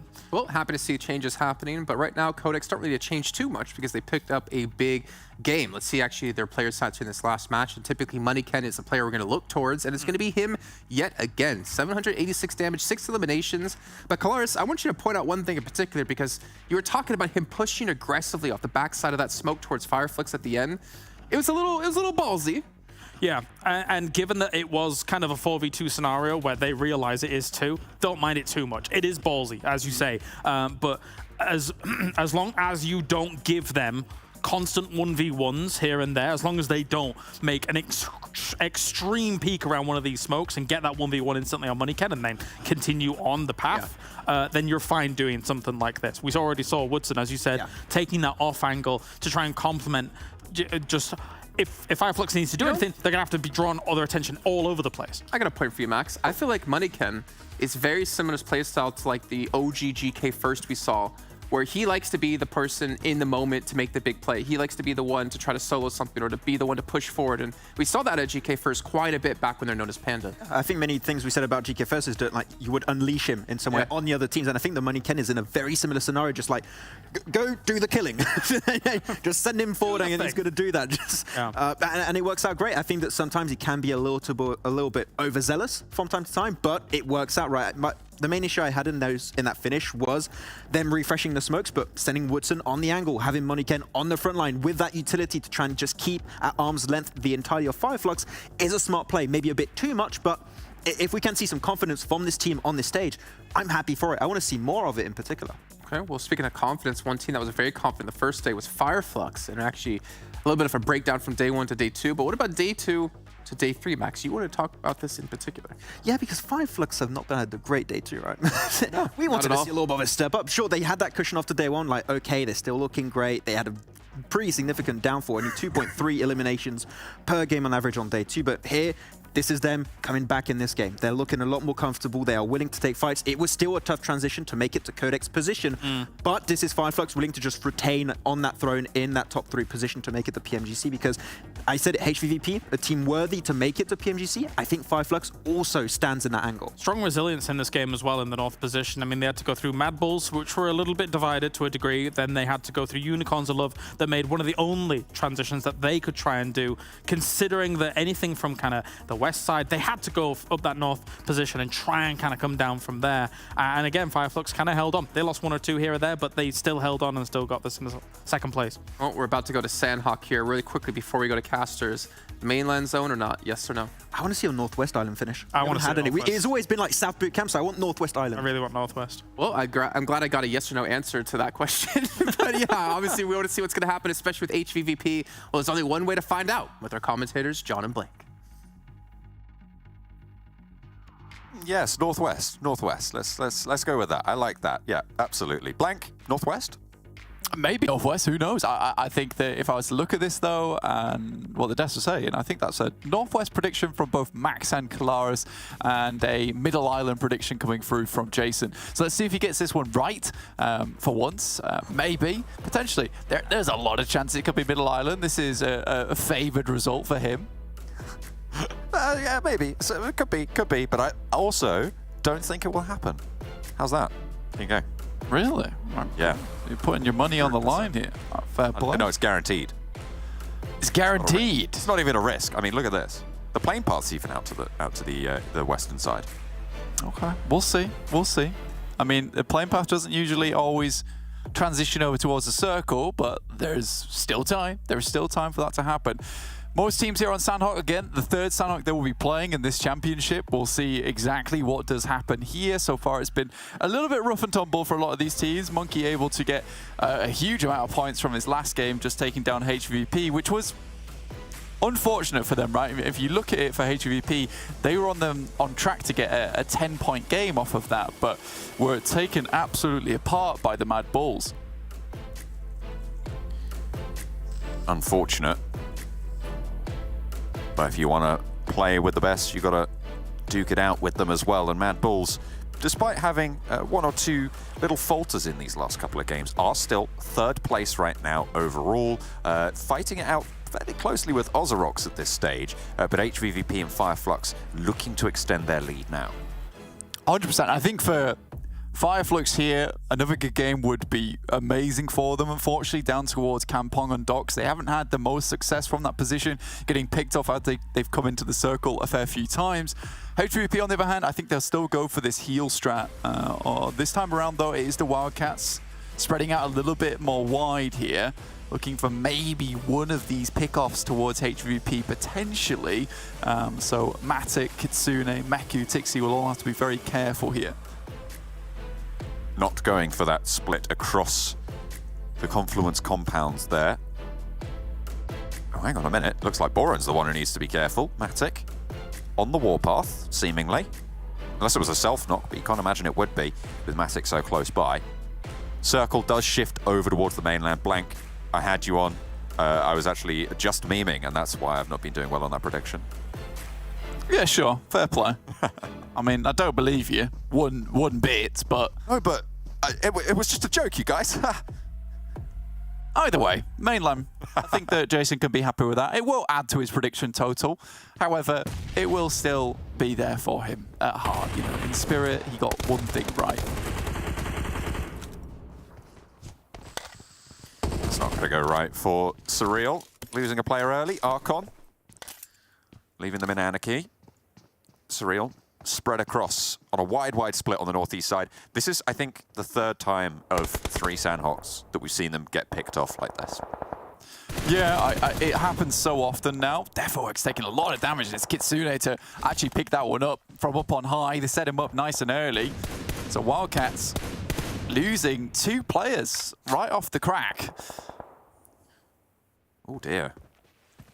That res getting really hard stopped. Boran will be bleeding out in just a moment. 2 players for the DENİZBANK Wildcats on that northwest island, and it frees HVVP's rotational paths up just that little bit more. I mean, they could potentially even try and leapfrog and swing around the north side, but it's less likely that they'll do that rather than go for those southward rotations, given the lean of the circle. I mean, that is definitely an option for them. I think it's something that you could predict quite comfortably, saying that, you know, with the circle, it's leaning down that way, but the amount of times that they've made this crossing over towards boot camp and suffered because of it, having Wildcats diminish in terms of the amount of players on their side now, you're right, it does give you that option to head up towards the north, and could be something that maybe consider later on. They do tend to stick around this northwest island for a very long time, and even all the way through to the next circle. So if it heads up towards the north side, there is a potential that, you know, HVVP take that swing across towards Hattin. Unicorns of Love getting bumped once more. The highest placing team outside of the top 4 right now, the Unicorns of Love, with 123 points, sorry, at the start of this game. You know, they were one of the few challenges that could maybe break that ceiling, move up, but losing players early here on Sanhok, not ideal. Fortunately, there is a return knock over towards S2G. Close by as a teammate. Don't really have that baseline of fire, but BEŞİKTAŞ might have the angle to slow this down. Yeah, Silas actually gets knocked there by Crypto, who is taking some very long-range shots at the moment. Understands that there is a side swipe coming through, though. Both are his knocks, so if they do bleed out, it will be eliminations going towards Unicorns of Love. I feel sorry to say this, though, for Unicorns of Love, and I don't want to, but I think these 2-2 splits, they're useful and they work out well. Oh, goodness me, Razy's got to be careful with that. Run across, but might even just spot them as they're passing up. Needs to get back to the tree. All their sights are set on these knocks. They really want to get these points, these flushes. They know what sort of contest they're in right now, but with Razy missing that spray, that is going to allow Hamzy to bleed out on the top there, leaving S2G at 2. With BEŞİKTAŞ on a wide, long off angle there. Razy should be able to res Silas here if he can get back behind that rock, but Unicorns of Love continue to roll down this hillside as a duo. Back to the original point, I think it's sad to say, but these 2-2 splits coming through from Unicorns of Love, yes, they work out for a lot of other teams, but I just don't think that every single player on Unicorns of Love has the fortitude to go for these 2-2 splits without being worried of losing players on crashes like that. You see skills as well as Zerich are able to get out of those tricky situations as 2 players. Unicorns of Love, I don't think they have that same playstyle. And I think playing as a 4 is not a bad thing. You see so many other teams within this lobby play as 4 a lot of times, unless it's a case of having 2 compounds to play in. SURREAL, Jetgill on the bottom of the rock against Moneyken from QODEX. Auto shotgun, a fearsome foe. The bark is as strong as the bite. Moneyken on a sliver of HP, doesn't even go down there. SURREAL eliminated. Unicorns of Love, the duo that remains off against Silas and Razy from S2G. Now it's just Rolkis in a 1 versus 2. Nails the shots through the window, but there is backup and a nice 1-2 punch there. S2G stay up at 3. That's the DBS in close range action for you. Tried to clean it out, weren't able to, and our Unicorns of Love go down 15th place, in fact, with just 2 eliminations. No, actually, did they even get 2 limbs there? No, they didn't, because S2G is currently still up as 3 with Razy picking up one of their players. Did not turn out how they wanted it to. With this circle heading down towards the south side, yeah, you can pretty much cross out that rotation up towards Hattin for HVVP. They've already sent players now down towards the Confluence compound. Meku preparing to make his approach. VP might be an obstacle in their way. They're off towards that west side, just the north of Ruins, ensuring that there's no teams making their way across the bridge. Maybe pick up some free points that way. Effect crawling in the long grass. Enjoy not looking to break out of the compound just yet. For BEŞİKTAŞ, they're playing very centrally. Don't really need to. PIONER, an operative finishing spot as well on the crossing. There's one of the better compounds as well. I think MADBULLS are gearing up to try and take it away from BEŞİKTAŞ. With the walls that surround that compound, it's still difficult to even challenge it as a four-man team versus two players within the compound itself. So MADBULLS definitely wary. And they don't even know there's only two players in there. But this is a position that I would look to pick up within this circle. You know, it's a very, very strong. Pioneer already picked up the Crossroads compound. Not as well protected as this one that currently BEŞİKTAŞ hold, but much, much more central.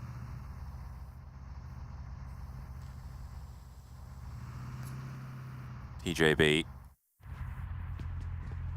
3 players remaining. Xiao went down earlier. I think that was to Pioneer, who are on 4, playing on that junction compound. A lot of times we've seen this compound be really pivotal in circles like this, Blank. It's been a very strong position for teams who are sending across from the southwest, but this time around it's Pioneer who are going to be taking it. BEŞİKTAŞ in that strong walled compound will be the main threat to it, but it's unlikely they're going to leave that on their 2-2 split. That's correct, John. You are correct. Yeah. Oh, wow. Ooh, that's a relief. Repeat us the blankest. I know, that's right. He does. I'm going to re-emphasize sometimes. That's fine. I respect it. TJB down towards their south side, though. Again, as I say, that compound towards BEŞİKTAŞ a bit more defended, a bit more safe. So there is potential of a crash on towards Pioneer. But with all 4 players there, it should be safe and sound.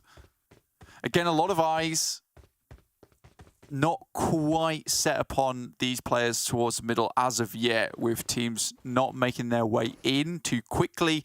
FLUX hovering around Quarries and MUERTE, taking shots from GG, in fact. Southwest side here. Gush has the cover here. You got to feel like Zedwolf needs to potentially just try and reposition. Realm and Rip7 not really in a fighting spot right now. OZAROX on the mainland in the meantime. It's a little bit further east of the MUERTE, across the river, across that split of water. FLUX on the eastern side, behind Quarry right now, which will either force them to move south past OZAROX or go north past QODEX. I think north past QODEX could be a little bit dangerous. Again, you kind of rotating into a position that a lot of teams might already be in. But again, heading down towards that south side, you're getting in that clump up towards that queue. So you could even just go straight through the middle of Quarry. Not the worst idea in the world. There is compounds just outside that west side of Quarry, which are good, decent to play in. Maybe not winning compounds, but certainly positions to hold on to. Right now, FLUX are playing on one of the highest points within Sanhok, towards that southeast side of Quarry. But we do get a northern shift up towards boot camp. Players most likely won't head towards boot camp too early. You don't want to get yourself embroiled in that area. But there are compounds around it. BEŞİKTAŞ probably going to want to look to regroup here, Blank. I think choose one. You can't have both. Yeah, and I think for them, maybe even just heading up towards peace with the rest of the team. Zessi just abandoning the post towards the walled compound. Get themselves further towards the north, further away from a lot of teams that they would be expecting to be rotating in through that south side. You can see now Zessi and Enjoy starting to make their exit. OZAROX rolling on up past Pioneer's compound on the junction. They go for a long, wide crash, but unfortunately they're being cut down here. Pioneer do lose 1, but they've already managed to extract their toll. OZAROX faltering. A difficult crash to make, but they did need to make a decision as to what to do. They get ahead of TJB. Now they're down to 2. Izumitsu still not rezzed, not just yet, and a little bit split from the rest of the team. He's going to have a tender on the back there to bring them back to 4. You can see that Pioneer unwilling to go full force into this engagement until they are back at all 4 alive. Izumitsu will look for the heal. TJB take this opportunity to go in straight for the crash. This DBS out the window is brutal, but only for one. Lin on the in and gets the knock. Traded off, looks for the heal. GK First and Lin, the duo for TJB, proved to be another spanner in the works for Pioneer.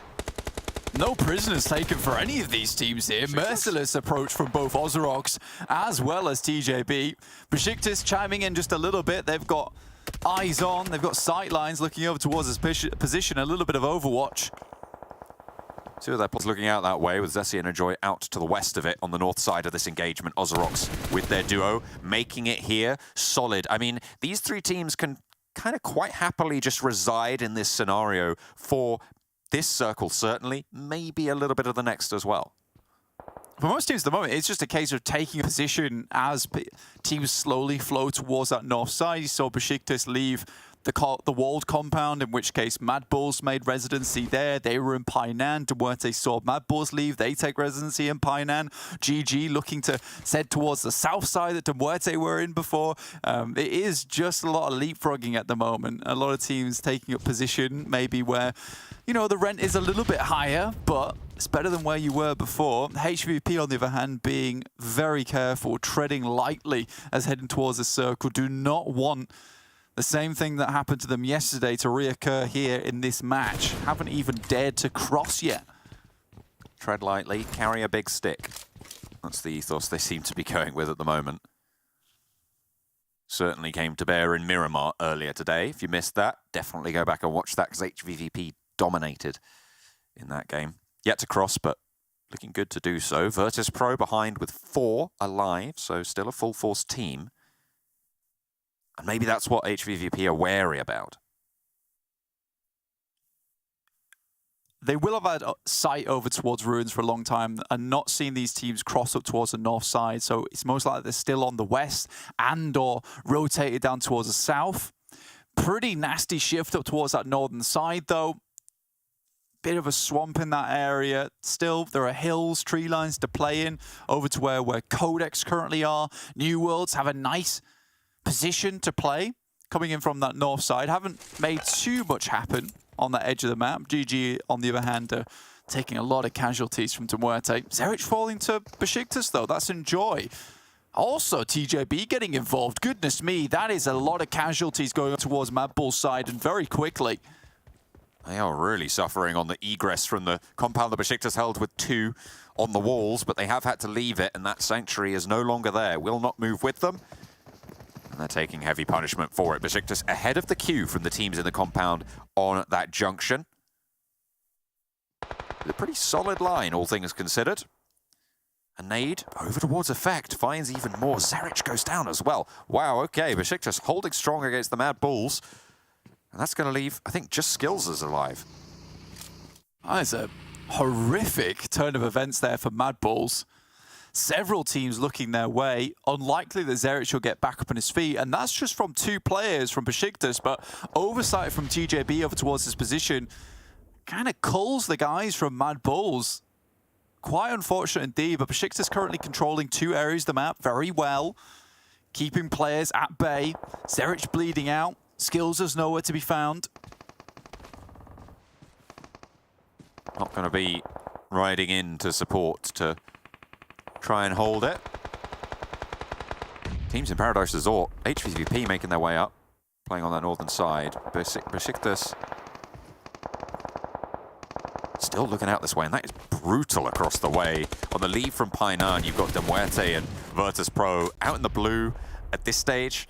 I mean, you drop someone back, go for a heal strap. FLUX all the way out on the east side. No one challenging them there, and could go for a heal strap themselves, but no one really actually holding out that edge. Skills at least finds one there from BEŞİKTAŞ, so maybe opens up his position slightly. There's maybe a position to get in. HVVP blessing their lucky stars that all these teams decided to go for the arena brawl down towards the Crossroads compound. In the meantime, just took their opportunity to head towards boot camp and get situated there.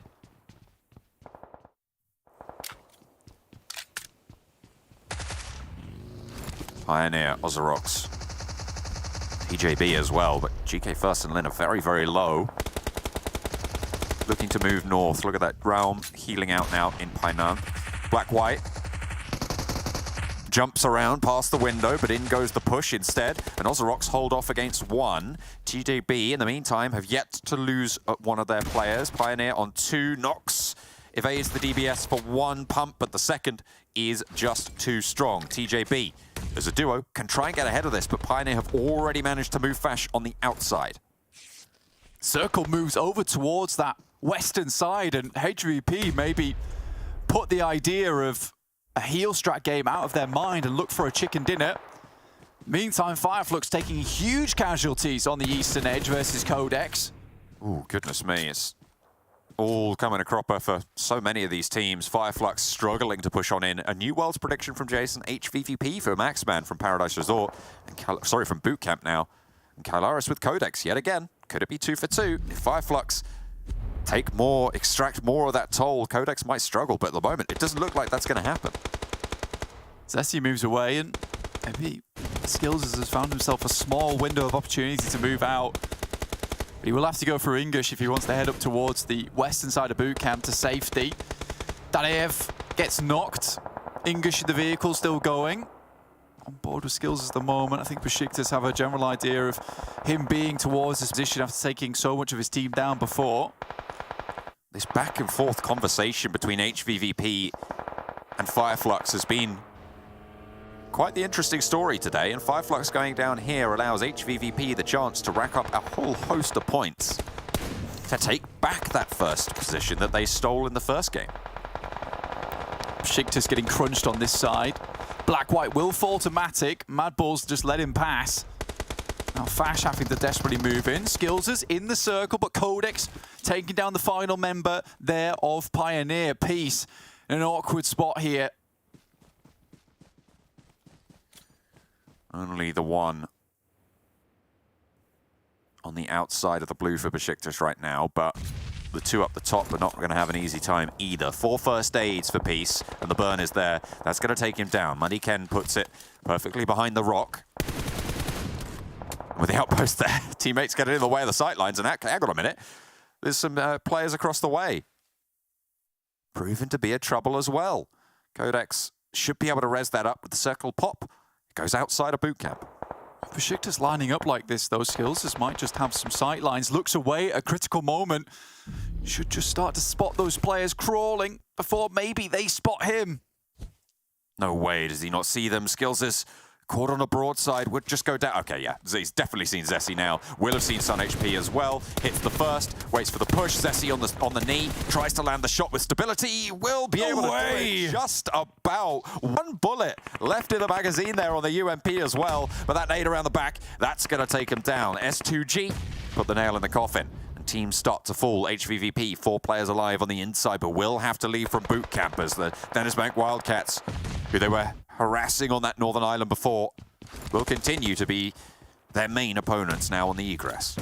QODEX looking for the back-to-back. Kitsune falls out in the blue zone. Matic also down on bended knee.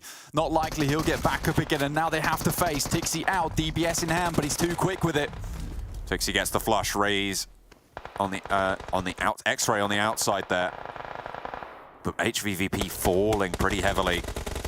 You wonder if they've put those meds, if they've reallocated them over to the right player, but it's not going to matter. HVVP brutally gunned down there on the edge of boot camp. Out eliminated. We'll be able to rack up 8 points on the game so far, so a 7-point gap to close. Won't be quite enough to take that first position back from FLUX, but it's decent enough. They don't capitalize on that chance. I think Kitsune was actually caught out right behind by one of the Wildcats players as he was going for the heal off, so this could have been a much bigger game there for HVVP with the amount of time they were able to stay out of the blue and the amount of meds they were able to conserve, but still 8 points, not bad. And with FLUX going down rather early, it's decent news. This could be the chicken dinner now though for S2G if they can keep things rolling, but they're in a very awkward spot. Can QODEX hold on? They're on the inside of a building as well, with QODEX knowing exactly where they are. It's just Kelsey now against 3 from QODEX. X-Ray and Related nearby, potential to third party, and you can see actually one of them, well, both of them going for the fight as well as X-Ray surely soon to fall. Kelsey, healing out first aids there. I think he's picking them up from the teammates to try and just heal as long as possible, but 3 teams remain. Where are good guys? Realm was healing over in PIONER for a long time, I think. Vito drops out, has an aid in hand. Calci has to go for it now to stop that from happening. But he's able to get the shutdown. But the first aid, not going to be there. The heal is not good. Wants the point, steps out. Doesn't get the zoom in. That's unfortunate. And good guys heal out for Realm near PIONER into second place. But QODEX, back-to-back chicken dinners. Blank, this is a big run from this team. Yeah, and also one of the most ridiculous games on Sanhok as well in terms of elimination count that I have seen in a long, long time. 17 elims on Sanhok is pretty much unheard of. And the fact that we only have these once a day, this comes around, this is a very much a lifetime opportunity there for QODEX to get so many points on board. 26. Yeah, it is ridiculous. Oh dear, okay, well, we're going to be here for a while. Blank, QODEX with the back-to-back chicken dinners, the back-to-back predictions coming through from Kylaris as well. Seems to be someone he knows. He is going to take that top spot away from Maxman on the prediction game. As QODEX dance it out. Realm. With that, how many... Hang on a minute. If the next circle closes, there's a potential that Realm has more first aids, right? Yes, but these guys can stick towards the middle for much longer time. They will have to stim, though. They will definitely have to stim and get the heal on. But there is potential that Realm might be able to heal out longer. For Realm, though, your issue is that can you get these first aid kits off quick enough? And does he have the stims available? Because he certainly can't take any more now. And it's whether those ticks go through. With 18 first aids, he has got a little bit of time. The zone... looking to close. QODEX are looking maybe a little bit worried. Nets should start investing their meds over into one player now. I don't think those... I think it's 16 first aids now. Yeah, it's getting tricky for him. Are going to be enough. This is... Stims are going to run out. Yeah. This is where you need those stims to come into play. But QODEX there with a gargantuan game here on Sanhok again. Those eliminations do not come through very often here on Sanhok. But for QODEX, they absolutely storm across the entirety of Sanhok. And with that game, it sets them quite far ahead of a lot of teams, maybe all the way even past 5th place, actually.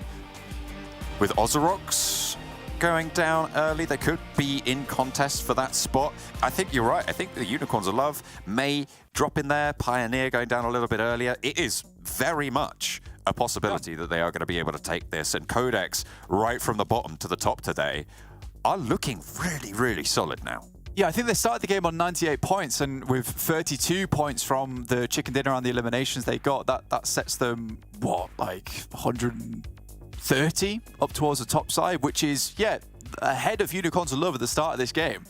So it depends where the other guys are sat around there. But, you know, coming from the very bottom of the lobby, I think they're around about 13th, 14th place before they got that last chicken dinner, to now suddenly in 5th place.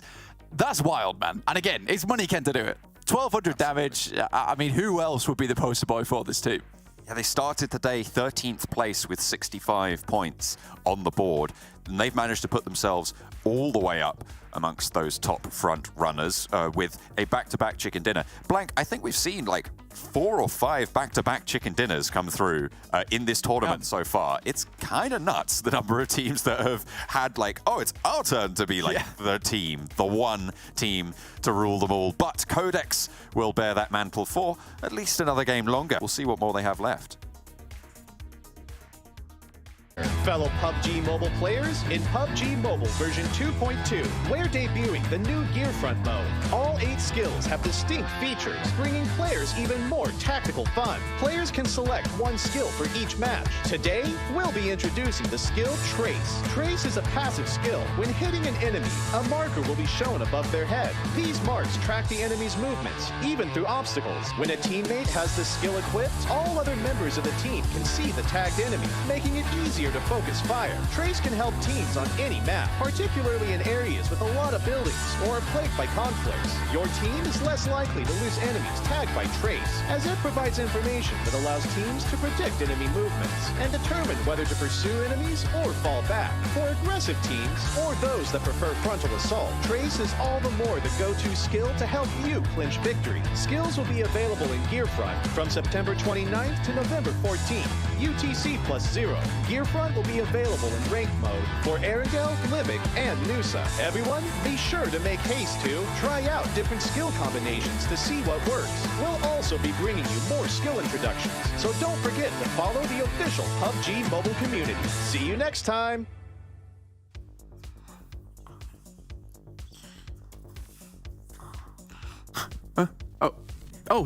We're back. Oh, hey, everyone. Welcome back to the show. I guess Rome's finally done healing in the blue there. Codex, another big win of these guys. 17 eliminations. Damn. Yeah, not only are they the best, but I'm the best, Jason. Max, I told you I was making it about himself. I don't like that. I got a Codex back-to-back prediction, and Codex got a back-to-back win. It was fantastic. You could have predicted so many back-to-backs. You could have predicted a New Worlds back-to-back, a MADBULLS back-to-back, a FLUX back-to-back. A lot more predictable. You do Codex. Are you not entertained? But the thing is, Max, this gives him so much more credibility in his predictions that of all the teams he could have predicted, he was that confident Codex would win. But the most important part of all this, ladies and gentlemen, is Kalaris has passed Max, man. Yes! I'm going to pick it back up. Yeah, I was going to say, don't litter the studio. Oh, no, he's lost all his notes. What's he going to do? Well, now we got to hold the show off and wait till you pick it up, Max. No, I'm just kidding. You can see your Codex, 32 points.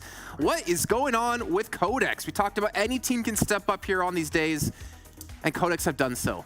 Yeah, okay, so the reason I went for them, actually we saw a very similar Unicorns of Love win on the day one, right? Where they had that high ground. It was exactly the same high ground, and it is a great vantage point to have, not only to be able to scout, but also to be able to take fights. Unfortunately for you, Jason, New Worlds was the initial victim after the predictions that we made.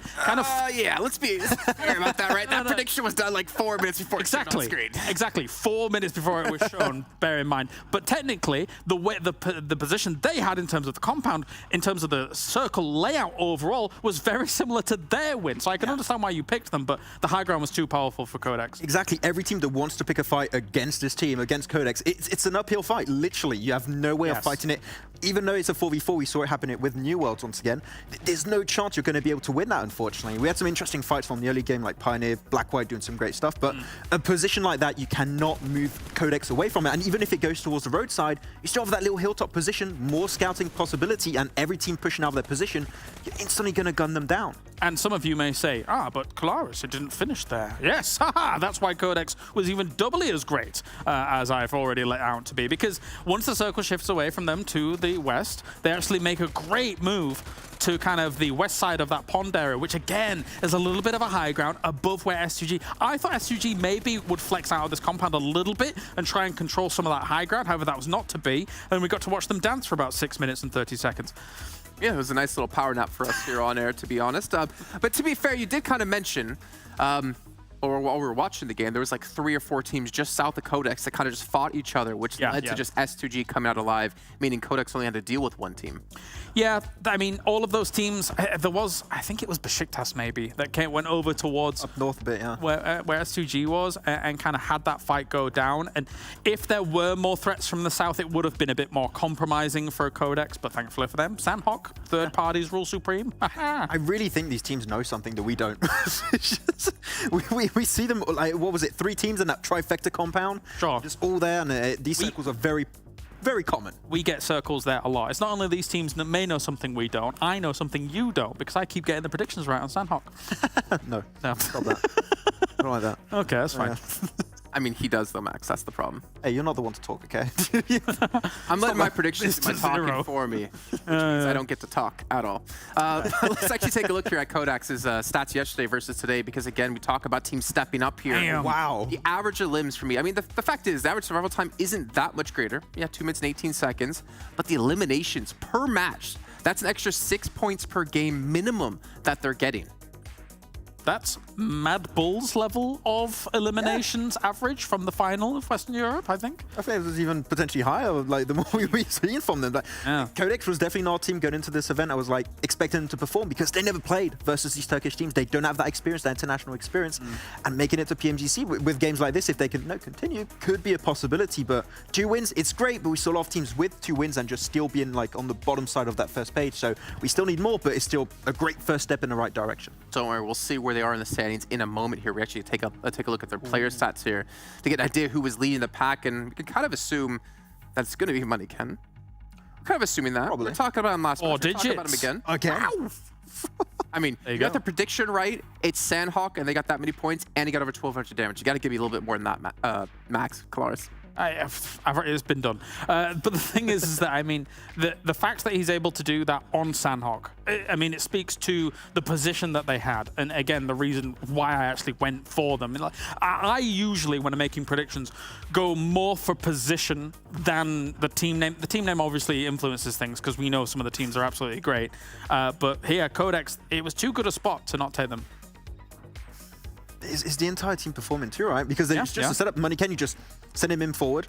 And you still have the other players. Like, I think it was, what, 3 eliminations for 1, 3, and 4. So, like, the entire team is putting numbers forward for the squad. It's just a great presence. I mean, I don't know what to tell you except the fact that Moniken has been popping off, and they have these locations. Sure, that I still think the first game of the day may be a little bit given to them on that Erangel match, but they still take control. They're willing to be aggressive against teams they've never really played against before, and I think that type of mentality is just helping them so much in these 2 previous games here. There was a trump card on the side as well. There was FLUX coming in from the blue, which I thought, oh no. Oh, it's FLUX, yeah. You guys like, oh, yeah, look at that. What you said now, and like, then I ate my words. A little bit scared about their approach on towards QODEX, because I thought they really could have been the thorn in the side if anybody was going to be. But QODEX, again, took the fight brilliantly and absolutely dismantled them. It's just their awareness, right? They're just, once again, the high ground position, and even the position teams out in the blue that you would really not expect. They spot them out like 30 seconds before they even start entering the circle, and they are prepared with that high ground position. The awareness and their scouting has been like key on this Sanhok match, which is not something you see very often. Yeah, it's very hard to do on a map like Sanhok as well when things are so chaotic. But we got to take a look at our overall, Mr. Gentlemen. We have 1 minute and 30 till we get into our 5th match of the day. And FLUX still going to be maintaining first place after taking it back from HVVP. But QODEX, it's good. It's a start. But you're still 22 points away from 3rd place. You're still more than that away from 1st place. It's amazing to see them have 2 pop-off games like this, but it's not going to be enough to get you into PMGC yet. Yeah, I mean, those 2 wins is what was going to put them back in a race. Now you need to follow it up with something even better. I mean, even better. Even just remaining consistent is great, but we need to see some other wins, some other top performance, and they can make it to top 3, but now they're in a position where they can actually compete, so we need to see them compete here. I agree. It's a big morale boost, but there needs to be a gargantuan effort still to find the consistency that the top teams find when you're a QODEX that is a bit of a roller coaster, a bit up and down. Think of PMPL Western Europe. Day 1, phenomenal. Yes. Day 2, where'd they go? Are they still here? Agreed, and that was our question mark at the end of day 1. Awesome, they got those 2 wins, but it felt a little bit like they were kind of not gifted those wins, but the circle came to them and they made the wins happen, right? The first win out of these 2, the circle was good for them. This one on Sanhok, they really worked for it. So let's hope we see that more from QODEX. Now the question is here, Kalaris, can they do the back-to-back-to-back? Is he going to predict him yet again? Because everything he touches wins. We'll find out as we head over to our commentators here for the 5th match of the day. Going for that 5th, for the next game here today, blank. Is Kalaris going to be able to get the back-to-back prediction, back-to-back-to-back prediction? And QODEX as well, as Jason was highlighting there. There's so many backs. A lot of them at the moment. I mean, Moneyken is putting his team on his back most of the time. But I don't know. It depends how cut and dry this next game is. It could be a case where the circle just directly is on top of the team and it's pretty easy to predict. But at the moment, we're just having so many hardships. I think it's actually kind of relevant to be predicting these teams that have strong and open positions on the edge, which will give you a decent chance of getting that prediction right, which is also unfortunate for a lot of these teams because, you know, taking these central positions just aren't working out as much as they might have liked. I think S2G is a clear example of this for the majority of their games. Even there on Sanhok, they had a strong position, but eventually had to leave it because the circle demanded that they go out towards that side of the map. Plane path for this map going over Yasnaya down towards near Quarry on the southwestern side. fairly kind, I would say. I think there's really not too many positions that you can't get to. I mean, even military islands, you can drop around those roads near shelter, grab some vehicles sent down there to Novo, or drop out south of Pochinki and grab some vehicles, head to the base, if you so choose. But there's always those backup drops, I'm sure. Yeah, for MADBULLS, they'll be happily situated down towards Primorsk with this playing path.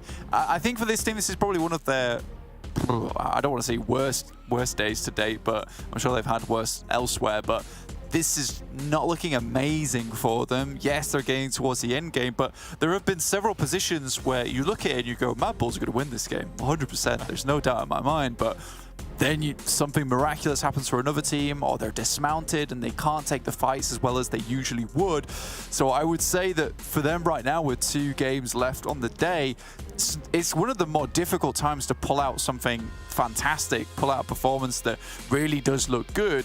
But it's do or die time for a team like this when you're going into the final 6 matches tomorrow. You don't want to be in a case where OZAROX is currently breathing down your neck if you're MADBULLS, where FLUX and HVVP are currently duking it out, but they're duking it out at the top of the hill at the moment. I mean, especially coming in as top seed from Western Europe. It's not a station that becomes you, but OZAROX need to continue that run. And from northeast side on this game, Stalba, it's diametrically opposed to where the circle falls on the first, and MADBULLS have a really nice backstop on Primorsk for it. Yeah, they can certainly play from this position. They can certainly get some good things done from here. FLUX opting to instead dropping in Kameshki and Stalba, head over towards South George, just underneath the guys from HVVP, who are also still looking for those average points, those decent points per game. But HVVP is a team that have shown us that, yes, they might not be getting those massive pop-off games as we saw in Miramar all the time, but they're certainly not letting up when it comes to putting those points in the bag and then moving on to the next game. And I think that a lot of times that's all that matters. I don't think we've seen a game in quite a while during this championship where HVVP have left that match empty-handed. Potential trouble on the bridge of the military island as the DENİZBANK Wildcats getting away from Pioneer. X-Ray will be taken down. Izumitsu is really solid taps there from the Mini 14. Thought X-Ray was going to for sure get to cover the wall there, but Havlik can roll on down. And the rest of the DENİZBANK Wildcats will not have position or supplies to challenge this at all. And they're trapped under the bridge. I mean, this is a fairly simple thing for Pioneers to predict with the amount of times that Wildcats have sent down this way. They've had to drop out nice and early, so if Pioneer could grab those vehicles quick enough and get into position, they play just to the north side of this bridge anyway, they could catch out potentially the Wildcats. And as they were making their way over towards Sosnovka military base without the help of vehicles, which were handily taken away by the guys from Pioneers, this has set themselves up for a cheeky 4 eliminations right at the start of the game. And Blank, we've talked about how QODEX have got themselves in the conversation, right? That's been a big part of what we've seen from them in the last 2 games. But Pioneer are pretty much level with them. At the start of this game, I think it was 2 points between them. Pioneer on 128, QODEX on 130. But putting those on the board brings them up to 130. Likely that they're going to be able to pick up 1 or 2 more as well, as you say, 4 points. This is a team that is also very much in with a chance of snagging that 3rd place spot. There is so many teams below MADBULLS that are still clawing towards the top side of those tables. And there's still potential for them as well, and I think that is what's so magical about this championship so far. F4X will just drown out, opt not to give those points across. But it is what's so magical so far about the championship, is that there have been so many teams that continue to show their determination and fervor in these matches to go as far as they can. And I think that you're seeing some of these teams towards the tops maybe not able to always have these dominant positions, not always have these dominant games, and just shining when they get positioned with the circle, when they're able to win out some hard-fought fights, and then go from there. But there's still opportunity for a lot of these guys to make things happen. Here's one of those crates that you will have seen a lot of times in the breaks, which give you a fair amount of loot. You know, getting a syringe and a med kit from one little box is fantastic. I would say it borders on poggers, Blake, you know? I know. What do you think about that? I think it's good. Huh? Yeah. Oh yeah. I think I agree. Pretty sure on that one. FLUX on South Georgia Bowl will be playing fairly split. One in the crates, 3 over in the town. Actually, Solke moving a little bit further south than that as well. HVVP in North George going to have to choose a bridge to cross on. They could head all the way out to Cube if they wanted to move further south, but they will have to move south. Still time, though, to make that crossing. They don't have to go too quickly, and with full control over North Georgia, you'll have all the vehicles that you want, all the loot that you'd want as well, before moving their way downwards. FLUX might be a team that they'll want to keep an eye on.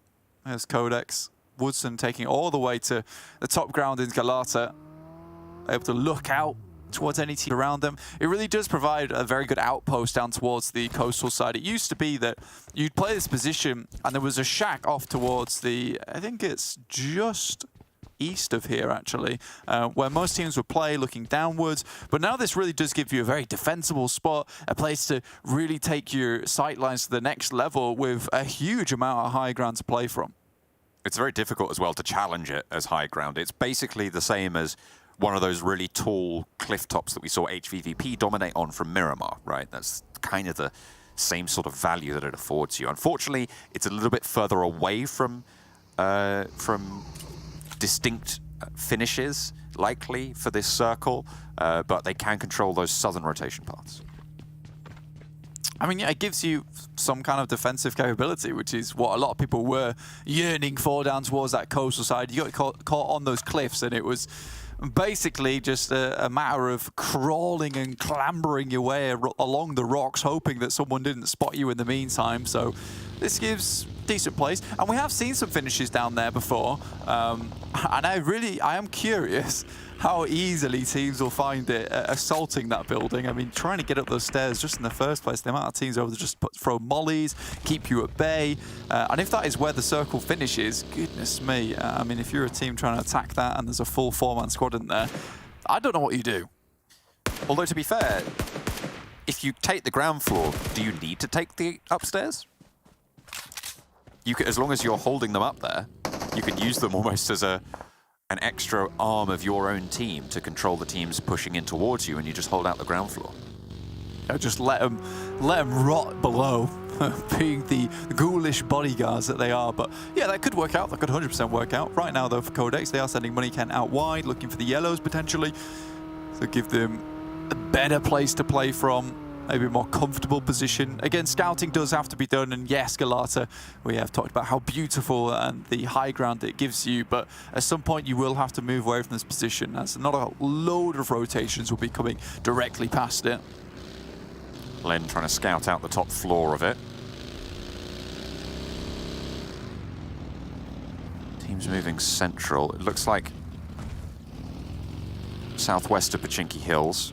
I mean, they're strong, right? Why wouldn't you go for them? S2G going to be holding the majority of it right now. SURREAL on the edge of it. HVVP moving down south. They get the circle pop up to the northwest, so it will move away from the tower. Not going to be seeing that dominating the battlefield. And HVVP might even look to move back up to the compounds that they just left. I mean, there's a massive potential there, right? Underneath the south side of Everest is a good position to be. The high ground slowly slopes up that way as well, so you get to look down towards a lot of these teams, but you're seeing a huge amount now start to move through from school. And you know what's very, very cool about this is the way that the lobby has developed, with 8 teams coming from either side of Western Europe and Turkey, but they're starting to feel one another out a lot more now. And so these rotations are coming through. They're feeling a lot more safe as everyone identifies the rotational paths that are optimal coming into the circle without losing members. And we're starting to see a lot more of a squabble towards the middle in the late game, as there are much more teams still remaining. FLUX taking the top of Everest right now. HVVP scouting out Kitsune towards some of the compounds there. But even leaving a duo on the south side to face off MADBULLS on that southwest edge. Maybe that's really what they're looking at. They can keep them down. I mean, they weren't able to beat them out over in Western Europe. Maybe they're trying to make sure that they can get ahead of them when it comes to the European Championship.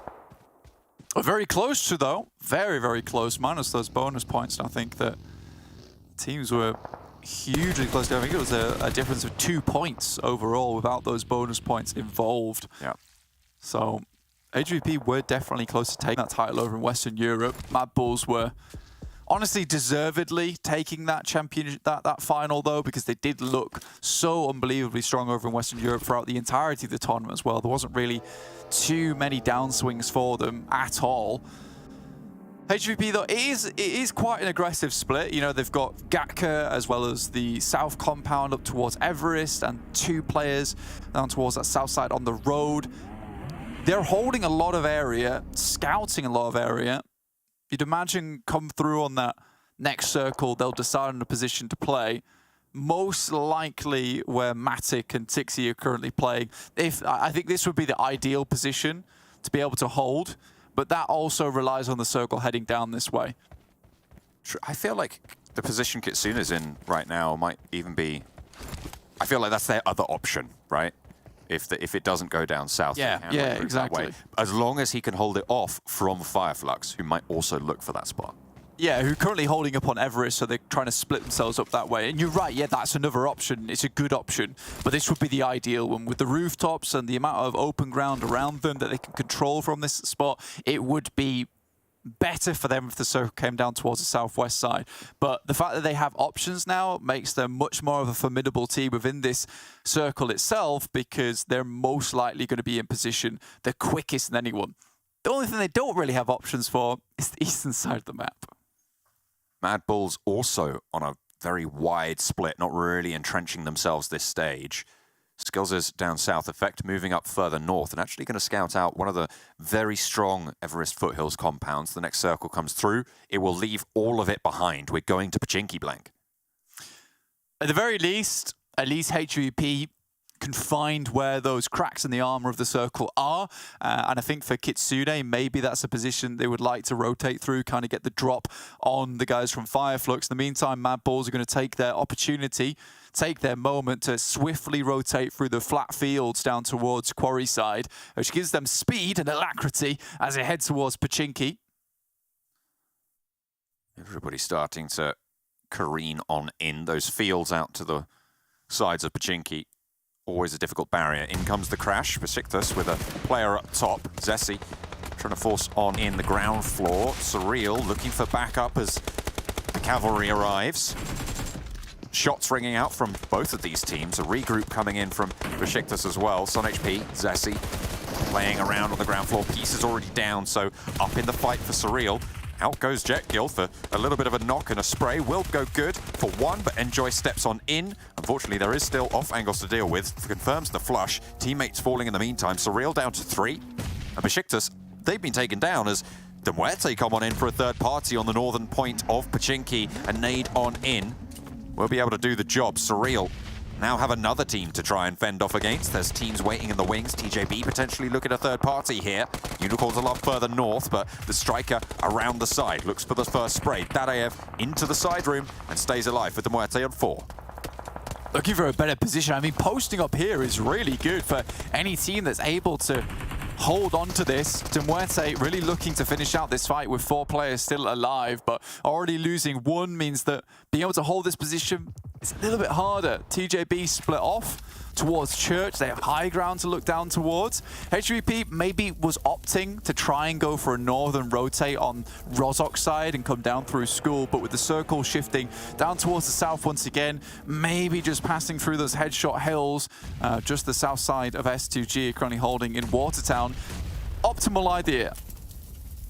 Nade going on in from SURREAL. MUERTE, they crashed on in. It looked like they had the numbers. TJB's influence over the fight has really slowed things down. Striker falling. Here's the footsteps drop. Nades continue to pour on through. Archon close by, but it's the nade from Beast that finds one, and another drops in from Timber to take down Dadaev. Sprays in from Flykeeper.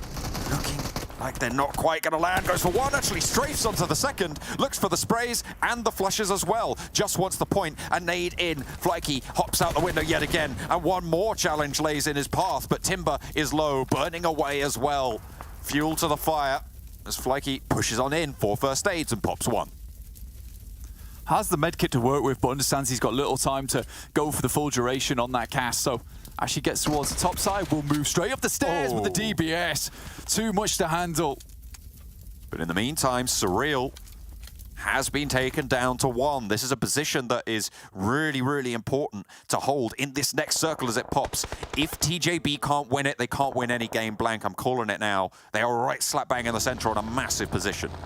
Yeah, this is a huge spot for them. They control the entirety of the high ground. They even have scouts out towards that eastern side looking at teams who are making their way in. And so many teams have kept things under wraps, quite secret as they're moving in at the moment on the edges of these circles. MADBULLS, though, able to find a good outpost here down towards the south side of Pochinki. OZAROX stuck in the trenches at the moment. Close by, and remember, these are two teams duking it out for a pivotal spot. MADBULLS 3rd place currently, but OZAROX very much are knocking on the door to be let in to that PMGC spot.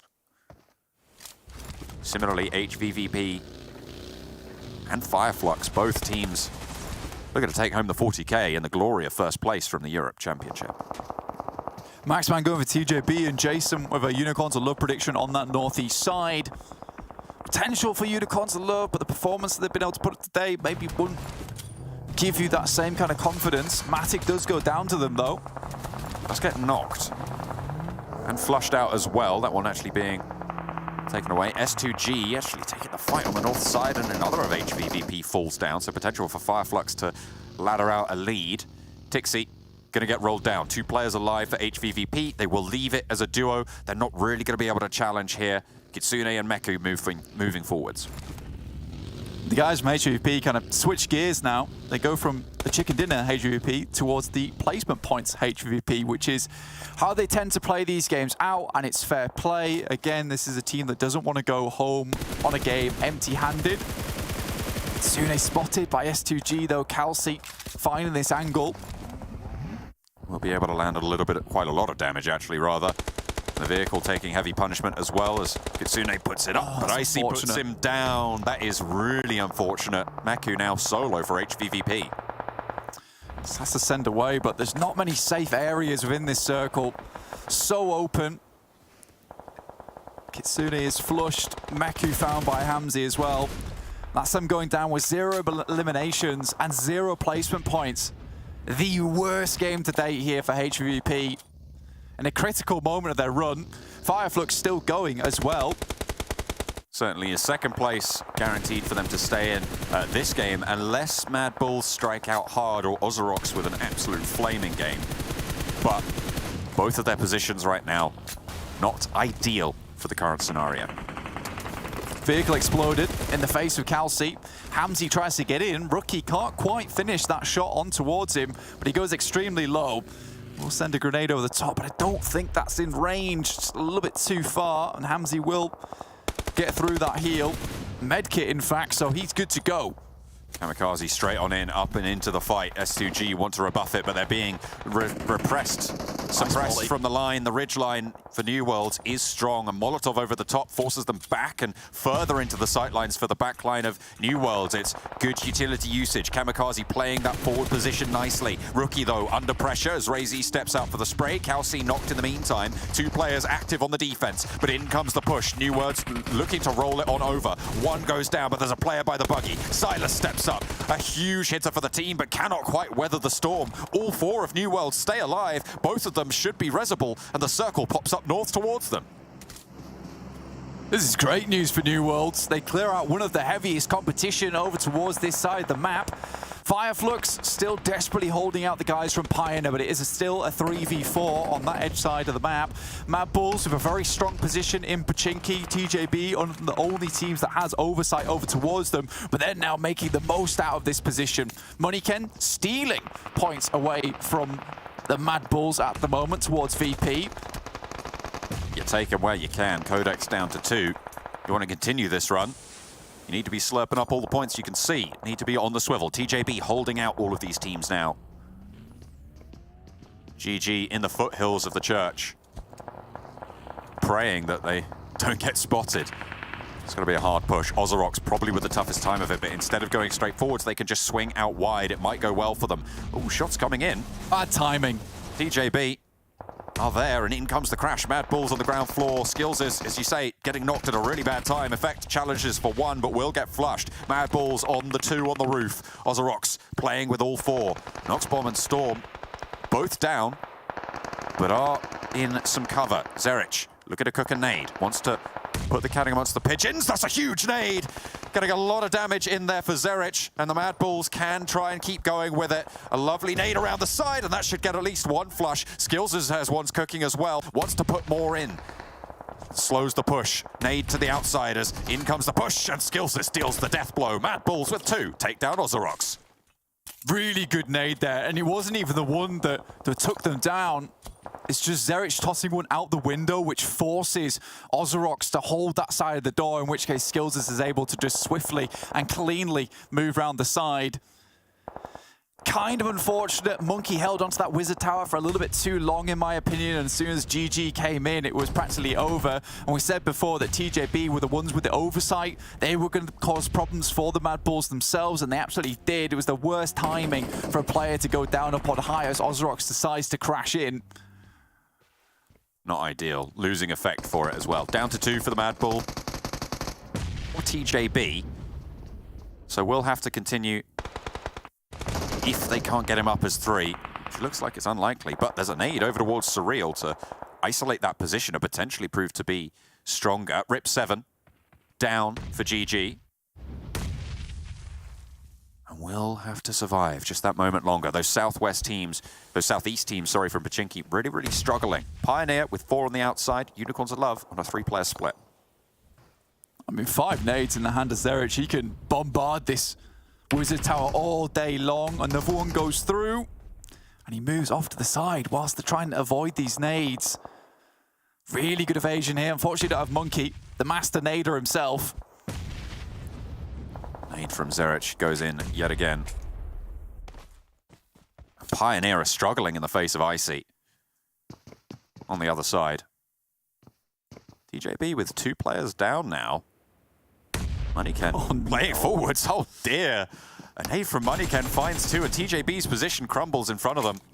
In front of their very eyes. They had such a strong position, but QODEX have been allowed to push on up. Skills is actually maybe the ones to slow them down instead of TJB, but 2 players alive now for TJB, and they want revenge. Vito spotted on the hillside. Lin sprays it down, gets that point. Moneyken close by, but Skills is pushing up behind. You need to be careful. It's a pincer. It's so hard to deal with. Skills wants the challenge behind the smoke. Moneyken should hear this. Zerich is there as well for the 1-2 trade, should it go that way, but the nade from Moneyken, he's been brutal with them before, puts one in, but gets a little bit of damage sent back his way. TJB hesitant to push on. Zerich has to hit this one. It goes high. Does it explode correctly? No, it does not. Smoke's absolutely everywhere. MADBULLS realize they have to leave this one. Moneyken, an absolute monstrous force in the face of a lot of teams, and he finds them. He's going to take the shots as well, and Zerich tries to get out of the way. Oh, you've got to make it. Oh, you have to hit those a little bit earlier, Moneyken, but squeaky bum time is over. There's a player in the church that you have to worry about in the meantime, though, and it will not be easy. Moneyken does fall. Lin picked up. This can't be how Jason wins a prediction for Unicorns of Love. I mean, Unicorns are down to 3, and there's still a chance for MADBULLS to get both their players up. With TJB taking down Moneyken, they thought that they were still fighting with just QODEX alone, so don't expect perhaps the players there from MADBULLS, who have laddered up to 4th place at the moment. DENİZBANK WILDCATS still going. All 3 desk predictions are still in it. If DENİZBANK WILDCATS go down, it is a battle for the analyst desk prediction in the final circle. Good molly. It's a decent molly. Unicorns of Love are playing fairly aggressively here, and there's still nades from the MADBULLS that can be sent through, and there's shots coming from all over. Zerich most likely will go down, but they missed the spray, and Skills is looking strong. Now in a 1 versus 1 on the duel with the spray, needs to hop out of the vehicle and get some help. MADBULLS do go down, but it's just Icy now. In a 1 versus 2, in a turn of fate, Maxman might be in with a prediction win here. Nade up towards the top, TJB. Oh, lovely nade. That is so important. Icy now looking to stick this res, and TJB put themselves in a 2v2. Unicorns hold center circle. Xiao has no clue. He's sending nades off to the side, expecting the flank to come through. Well, now Icy, as well as Crypto, the two biggest hitters of the team, going toe-to-toe with Xiao and Lin. How likely is it they're able to win this out? Still going for the res as well. This is so dangerous. There's bad timing. The shotgun has to be clutch. It has to be, and it is. Oh, they find the first. The res came through as well, so it's 2 barrels against 1. Lin can go for the heal now. Has that first aid, was dropped over before. They need to push because the blue zone is at their back, and Xiao with TJB are looking to close it down. 6 eliminations, their first chicken dinner. You said you wanted to see it all along, a performance from them, but Icy is going to stand in their way, playing on the edge, lays down the line of smokes and forces TJB around the side. DBS. And the auto shotty in play. Flashbangs over the top, trying to dazzle Icy. Will be good for one. That was right on the money. Icy is completely blind and finally fades away, but it's good. TJB rolls on around, and the Unicorns of Love are taken down. Not today. And it is TJB for a performance that they needed so desperately, but is it too little too late for this team?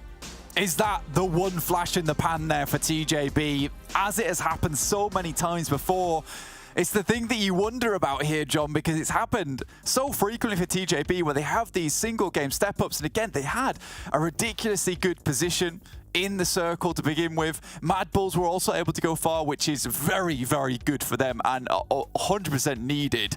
I think that if maybe Skills's didn't have all that foliage in his face, maybe he could have done a little bit more. He was somewhat guessing, and even guessing he was able to find one of the elims. Yeah, absolutely. He was able to do so much for TJB's effort in towards the end, but a good late game from MADBULLS to try and push them up past HVVP. A good late game from Unicorns of Love to keep them in the running for potentially challenging in that 3rd spot. And TJB with a cracking game. But from the bottom of the tables, you've got to think, is that going to eat enough into that charge? Yeah, I think that, you know, for MADBULLS as well, that game, it's a little bit better. It feels a little bit more like MADBULLS, but still some mistakes are being made. And I don't think the MADBULLS of old would have let TJB get away with that angle down towards them so just easily, honestly, John. Potentially not. But Jason is denied once more. Pipped to the post by Maxman this time. PUBG Mobile players, welcome to this week's version 2.2 skill introduction video. Want to know whether Lady Luck's on your side? Then let's give the Lucky Backpack skill a try. It gives the backpack the ability to convert items into another item of the same type, and also increases the default load of the backpack. Struggling to find a scope to replace during a match? For all we know, Lucky Backpack may just be the solution for you. When you can't find the equipment of your liking or lack suitable attachments, you can always try your luck with Lucky Backpack to convert items you have into something else. Of course, this randomized conversion only occurs within the same item pool, and not all attachments can be converted. You can also help your teammates by converting for items that they need too. The Lucky Backpack skill is suitable for large maps where it takes time to search for supplies, such as Erangel. As for players who prefer gearing up, this skill is a pretty decent choice. Apart from Lucky Backpack, other skills can also bring you more surprises in unpredictable matches. Skills will be available in Gearfront from September 29th to November 14th. UTC +0. Gearfront will be available in ranked mode for Erangel, Livik, and Nusa. Come and experience it for yourself. See you next time.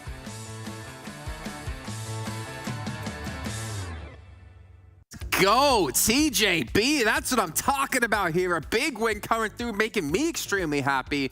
Not because I predicted them, but because Maxman did and Kalaris didn't. That means that lead, the prodigy that Kalaris calls himself, is gone. Maxman, you have tied him up. You are on the precipice of greatness. How does it feel? I don't know why you're so hyped, because I think you just gave up on yourself at this point. I'm not here to win. I'm here to watch Kalaris lose. We have a participation prize at the end. Don't worry. It'll be fine. It's a great prize. Yeah. Also, I never call myself a prodigy. Anyway, continue. Oh, well, TJB, a fantastic win. We can see here that we have a 5-5 tie between you two and me on a perfect record so far. It's not infinity. They'll come back eventually. But I trying, Jason. Is it fine? Doesn't matter. I've won enough points in my lifetime of prediction games. But TJB, a massive victory for them. As you can see, 22 points, but it's not going to be enough, though, for them to really push up the leaderboards. They need to have continuous games like this if they want to have a chance. But Kalaris, I mean, the position they had, you were talking as we were walking in here to the studio, it's a game they should have won, and they did win. Yeah, a good vantage point against all of the teams, not only coming from Pochinki, but also even coming from the north side where those hills are, where Unicorns Love were, which technically, actually, they got a lot of points. All three of our predictions, finishing in the top 3, was quite impressive considering Unicorns Love had a great spread. I think they controlled the north side well. MADBULLS played a bit of a salvage situation. Just didn't want to die this game. No, they were just like, oh, res back up, Astro. Fight again, lose one, res back up. If it wasn't for Money Ken, that could have been a completely different game for them, I think. Because then it would have turned into a 2v2 them versus TJB. And if they take the angle from TJB, I mean, we saw what happened, right? It could have been a MADBULLS potential win, but they just tried to avoid that fight. But man, those point-blank nades from MADBULLS are just like, just MADBULLS can do those. What a defense of a breach, right? Like, when you're kind of in a 2v4 scenario, there to be able to hit those nades and constantly keep the pressure on against OZAROX, I think very, very good stuff. Oh, we did see here again, Moneykin. He's actually overtaken. Well, he actually almost goes down from this because he doesn't seem to connect the shots. But Moneykin's overtaken the entire lobby when it comes to top eliminations here, Max, and that's quite impressive. Again, he was super quiet for what feels like 2-3 weeks straight when it came to Western Europe. And for him to show up now when his team needs him the most is fantastic. I think before this game, he was 2 to 3 elims before anyone else, but it was an absolute mess towards the end. They did good for the res. People are just trying to scout, don't get the information. It's all over the place, but luckily enough, TJB get it, and I'm tied. And your prophecy of being above me is not yet become reality. One game left, you know. I'll get 3 out of the 4. Exactly, I do know, and I know it's not going to happen. Okay. What about Crypto, though? We were watching that one. We're obviously going to talk about TJB here in a second. But Crypto jump punching over that ridge. Kalaris, you were not a fan of that play. No, definitely not. I mean, the thing is that when you're going to go over that ridge, you need to be guns ready. Because where else are they going to be trying for that res? It has to be there. I think a slight slip and mishap from Crypto there to be utilizing that maneuver when you get up to that ridge line. It's similar to when you're jumping out of window, right? And you're doing that leap animation. You can't shoot during that time. Same when you're jump punching, you just can't fight back in that time.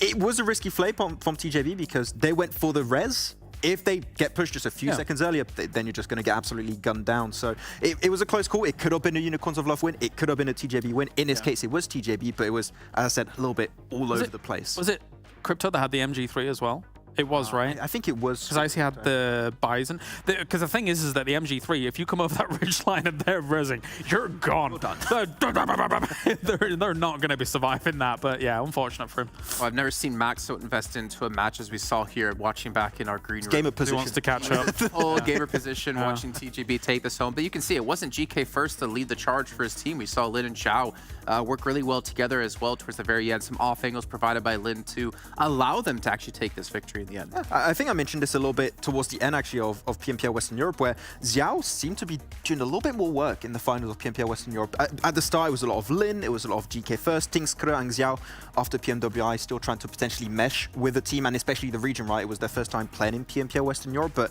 it feels like they're a little bit more comfortable. They're still not doing great in this tournament, but it takes time to build the synergy of old they used to have.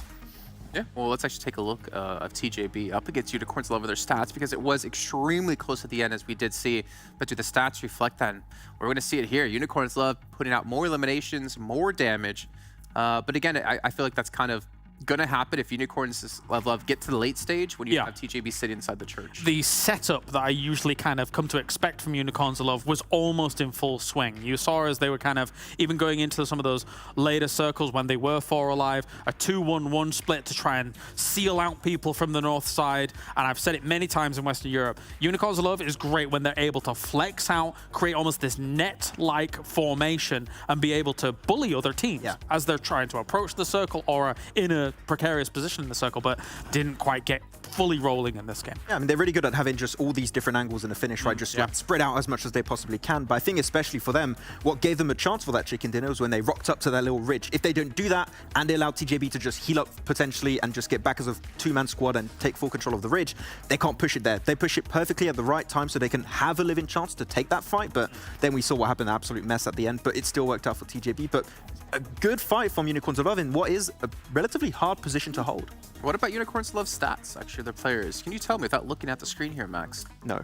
Of course, he's honest. We're going to take a look at their player stats in this last match. Actually, going to be Icy with 7 eliminations here and Crypto with 2. Now, I don't remember who they lost on that northern side. We were talking about Cloris when they were doing that 2-1-1 spread. But they lost a player up towards the north, and it wasn't from the team they were fighting. We think some other team actually shot one player down. They had one knocked, and then Pioneer finished it off, right? Was it? Yeah, that was it, yeah. Okay. Yeah. So that does cause them a little bit more ruckus when they're trying to move on into the further moments in the game. But again, you know, it comes with that playstyle, with that kind of casting a wide net, trying to make sure you're locking a lot of people out. And sometimes you do lose 1 or 2 on that move. And at this point, I think we've seen them perform on pretty much every battleground, right? We saw them get a Sanhok win, we saw him get himself a Miramar win also, I think it was yesterday. Now they get themselves some decent results on Erangel. So they pretty much got every battleground down to maybe not a T, but they definitely get some good performance on them every once in a while, which is a good to see for this team. Yeah, and obviously overalls will be a major factor in this, but we're not going to look at it just yet. We're going to leave you guys wondering and guessing who will be the top team at the end, but we can say things are getting extremely close, and there's only, what, 7 matches left to go here. Top 3 at the end of tomorrow. We'll be going to PMGC, and the rest will unfortunately have to watch it from home. Okay, we're gonna see. We're gonna see. I want to keep you guys, you know, guessing and not sure, but production's like, no, Jason, let's be nice to the audience here. HVVP in 2nd place at 173 points. Unicorns of Love, though, 5th place, 146. Slow and steady rise is working out great for Unicorns of Love. They are in reach now. 1 pop-off game, I would say 1 chicken dinner here, and they're not in that top 3 race currently. They still need a little bit more, but they're in a position where tomorrow, with the amount of matches still left remaining, there's a chance it could happen. I can see here on the 2nd page, though, New Worlds 128. New Worlds, unfortunately, after performance yesterday, they've been a little bit lackluster today. We need to see them step it up here if they want to have a chance, and TJB finally do move into 14th, but 88 points. I mean, they have 40 points to go to catch up to 9th place, and even more to go to get top 3. So it's going to be tough for them, but you know what? At least they'll have some more chances in the future if they can't do it here. Let's head back to our commentators, though, to kick off our final match here of day 3 with John and Blake. One more game for today, then we're at the 3/4 mark. Of course, everyone talks about the 50% mark, but you know what? Mute? I think it might be from my side onto not on the stream again. It's just our own personal call that we have going on so that we can hear each other. That's right. Oh, okay. That's all I'm getting, apparently. But yeah, heading over towards Miramar now. And I don't know what you said. I'm so sorry. That's fine. It wasn't very important. Okay, good. Good news, good news. I mean, the big thing for me is that HVP now have broken triple digits in terms of placement points, so still setting up topside. I'm still curious to see where a FireFlux will be able to hold on to this position in 1st place. And not only 1st place, I do wonder with the amount of teams that are starting to really, you know, put the heat on. You know, they're starting to really hit that maximum temperature now in the tournament. Do they even stay in the top 3? I think maybe, potentially, most probably, but there's always that fun little idea that keeps. I keep thinking about it, John. I keep thinking about it. Yeah. I mean, at the moment they're sat 30 points ahead of 4th place, right? Which is OZAROX. Esports, who are sat 20 points behind MADBULLS in 3rd place. So there is a 10-point difference between 1st and 3rd right now, but that gap does lengthen as you drop down from that point on. But as the guys over on the desk were saying, for teams like Unicorns of Love, OZAROX, QODEX, even S2G and Pioneer, there is still very much enough time left for them to be in that 3rd position. 100%, right? And I think those 30 points, yeah, they look good. They look fantastic. They are still ahead, but there have been so many teams today that have put up massive amount of numbers in terms of additional points here and there. And FireFlux, they're making do. They're getting by. Again, only 7 more matches to go, including this one into tomorrow. I think you might be right that it will be hard to catch up to them, but there is a world. There's certainly a world with how competitive this lobby is as well. I worry for all 3 of them at the top. I think any one could be knocked down, knocked out if they don't continue performing the way that they currently are. HVVP up towards La Coperia at the moment. MADBULLS over in El Pozo, BEŞİKTAŞ heading over to Al-Azhar at the moment. And you've also got your boys from SURREAL dropping in Los Leones, hoping to hold on to one of their players this time around. Would be ideal. You know, not dying is in general more favorable in most scenarios than the alternative. MUERTE and Picado, no one challenging.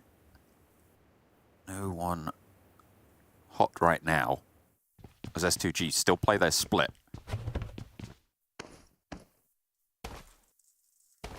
S2G, I think maybe they haven't learned their lesson from before, but this time at least have players in the general vicinity of one another, so they can get into position should one of them fall down and be able to pick them back up, get them on their feet.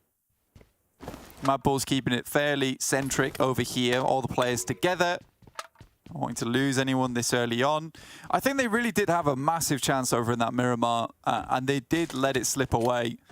And it's affected them quite a lot throughout the day because it felt like they were the ones who were really chasing down FLUX at the top and the ones to beat them. But HVVP came out of nowhere and have set their marks during today in these games.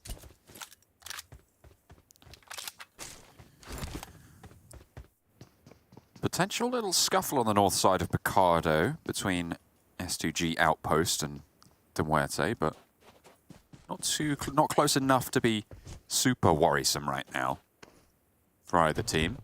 QODEX, of course, do have a close position onto Picardo Circle Center, and probably going to be looking to hold onto that. Defend it from everybody who's going to be moving south fairly soon. On board with FLUX at the moment. I mean, I do give them a lot of grief, but I will say this is a strong team. This is a very strong team, and I'm actually glad to see them in the top 3 currently because they were so close and right on that precipice of dominating over in the Turkish finals. If they'd only found themselves a few more of those chicken dinners, only been able to eke out a couple of those first places, they might be the ones here now that would have come out of the finals just looking extremely strong, extremely powerful. Unfortunately, it's not meant to be, but they have fought very hard in the championships here for their PMGC place. The top 3 obviously going through to PMGC. S2G already have their placement, so do BEŞİKTAŞ in this lobby. GameLord have theirs, but will not be joining us for this championship for Western Europe. Yeah, I think that I wouldn't take anyone else other than the 3 teams at the top at the moment with the way they're playing. HVVP, MADBULLS, as well as FLUX. It's consistency for me, right? OZAROX have shown they had a really weak day day 1. They've stepped up since and been able to put up some good results there. You were talking to me before about how you think they've made some pretty solid rotations, but you know, MADBULLS' consistency over the course of their regional stage. Hang on a minute. There's some sharks, there's some piranhas in the water. We'll come back to talking about MADBULLS, HVVP, and FLUX because MUERTE, they got a player in trouble right now, Striker. Dodging around. Crazy, clambering on up. It always looks so silly, but it looks like they don't know he's there. Okay, fair enough. Backed off, dropped down. Top rope. He's done. Oh, he's just fallen all the way down. No! So sad.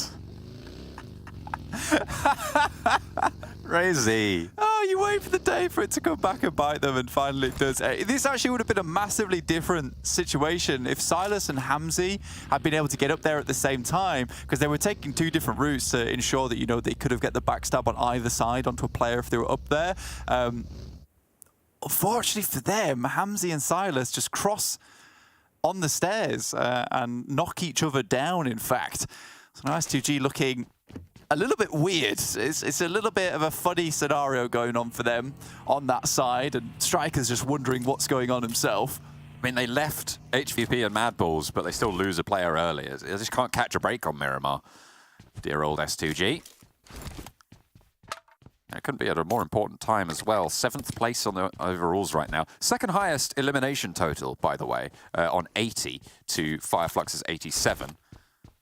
Close up behind them is Unicorns of Love on 77. The field is fairly close at that point, but still been performing well in fights. But they just don't have the placements to back it up. They aren't surviving long enough. Yeah, you look at S2G and it's comprised of some very, very good fraggers on the side of the team. And I think the way that I look at them, you know, with those 80 eliminations, it's both a curse and a blessing, right? Because I think that they're so confident in these fights that they maybe take them a little bit too often and when they don't need to. Whereas you look at a team like MADBULLS, and I'll just use them as a quick example, they're a team that will often just stay quite quiet on the edge, just quite silent, let teams pass them, get into a better position, and then take those fights later on when they're more meaningful, when they're going to mean that they get towards those upper placements inside the lobby. That was fast from MoneyKen. That is some unbelievable reaction speed. Down on the ground, responds. Smoke out straight away as well. I mean, that is just standard gameplay, but how fast he made it happen is pretty disgusting. Vito peppering away with the suppressed Mini 14. Make it a little bit difficult to locate him, but as soon as they spot him on the side of the door, on the side of the building, they'll be able to answer with a volley. Round does go down. GG taking a knock. Not ideal. Pioneer, though, on the other side of this engagement. Izumitsu having some flashy plays here and there throughout this tournament. Pioneer just don't feel like they have as much of an X factor as some of these other teams. I mean, QODEX as a team doesn't have a lot of X factor, but they have MoneyKen. Huh. So they have star it's kind power. of okay. They have star power, right? So it's fine. Yeah, they've... This guy's flashing rainbow colors, looking like an unstoppable force. They've been able to rely on him, right? Invulnerable, seemingly, in some of the fights we've seen him in. But Pioneer, I mean, they are still there on the tables. I mean, look, they're 8th place right now, fairly close fought to QODEX. They're only 6 points behind. They're very much in that middle field and one of the teams that has a chance still. So even if they're not cracking off crazy plays like MoneyKen, they are still consistently there. Yeah, and that's the thing about Pioneers. I don't have many complaints about this team, but the way I see it is that they're a competent PUBG Mobile team. But are they PMGC ready? I don't know. I don't think I would go as far to say that. And I think that's why it's so difficult to look at Pioneer, is because that is... as far as they look right now, it is a competent team. They're not disappointing, but they're nothing to cry home about either. Yeah, I mean, I was saying it during the Western Europe Championship. Pioneer is the 3rd place team. They're just quite solid, quite good. Never quite up in there among the top rungs. S2G looking to take down the MUERTE, doing efficiently. 1 and 2 as well, 2 separate engagements. It is all over for Fluky and Ingush. Dalaev and Striker left standing. 2 players for the MUERTE after they leave Picardo to the south. And I mean, this is what gets S2G in trouble. And you feel bad saying it, but look how easily they took that fight. And I think sometimes you can get a little bit overconfident, honestly. I think they might need to reassess that going into PMGC. But I think it's a good thing. I think if there's something you need to improve on is overconfidence and taking too many fights because you're so good at taking them and you feel like you could take on the world. And quite literally, they will be taking on the world over in PMGC. I don't think that's a really difficult thing to fix. Folky near to Striker. Thinks he knows he's on the top floor. Will put one in through the window, but not posted correctly. Return to sender. Striker puts the pin back in, and Folky knows he's on the top floor now. Falls away from the window. Another nade bobbles on through. The Striker evades it yet again. Flashbang down the stairs to slow things down. Wants to put a nade out, but in comes the push. He's blind. Holds out. Is he completely? He is. He managed to just slip on past, get to the new building, get away from the spray, but not quite. Zed Wolf threads it through the door frame, and Rip7 finds the last. MUERTE tumble. Yeah, MUERTE and GG have been battling it out over on Sanhok for a long while, and looks like they're taking that one over into Miramar as well. OZAROX rolling up. And again, this is why I like OZAROX, because a lot of times they'll take these edge positions and then you'll look at the map 2 minutes later and they will be towards the center in a fairly decent compound. Very good at scouting, very good at acknowledging where these areas are open inside the map and taking them quickly, even if that means they have to crash in. You saw it over towards MADBULLS. I think that was a position where, you know, there was really nowhere else for them to go and they had to make that play then.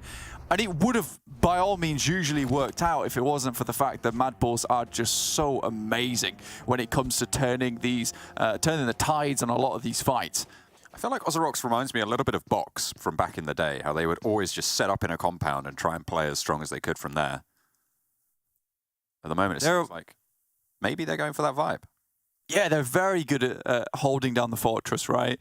You know, once they're able to get themselves situated, get the supplies on board, and set up the barrels on the windows, it's difficult to vacate them from that position. Next circle, though, will be popping soon. MADBULLS fairly towards the center, as are S2G, but both MADBULLS, New Worlds, TJB, HVVP on this southwest side will have to move in.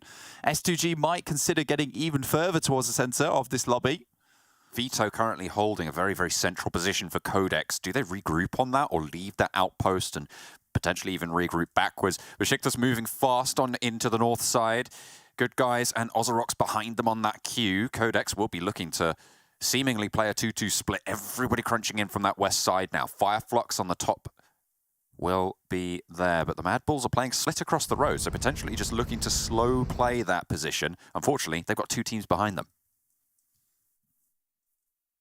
This will be a case of, it looks like they are just holding the roadside, so this could spell absolute doom for HVVP, but I think they smell blood in the water over there, and not to go too close to it.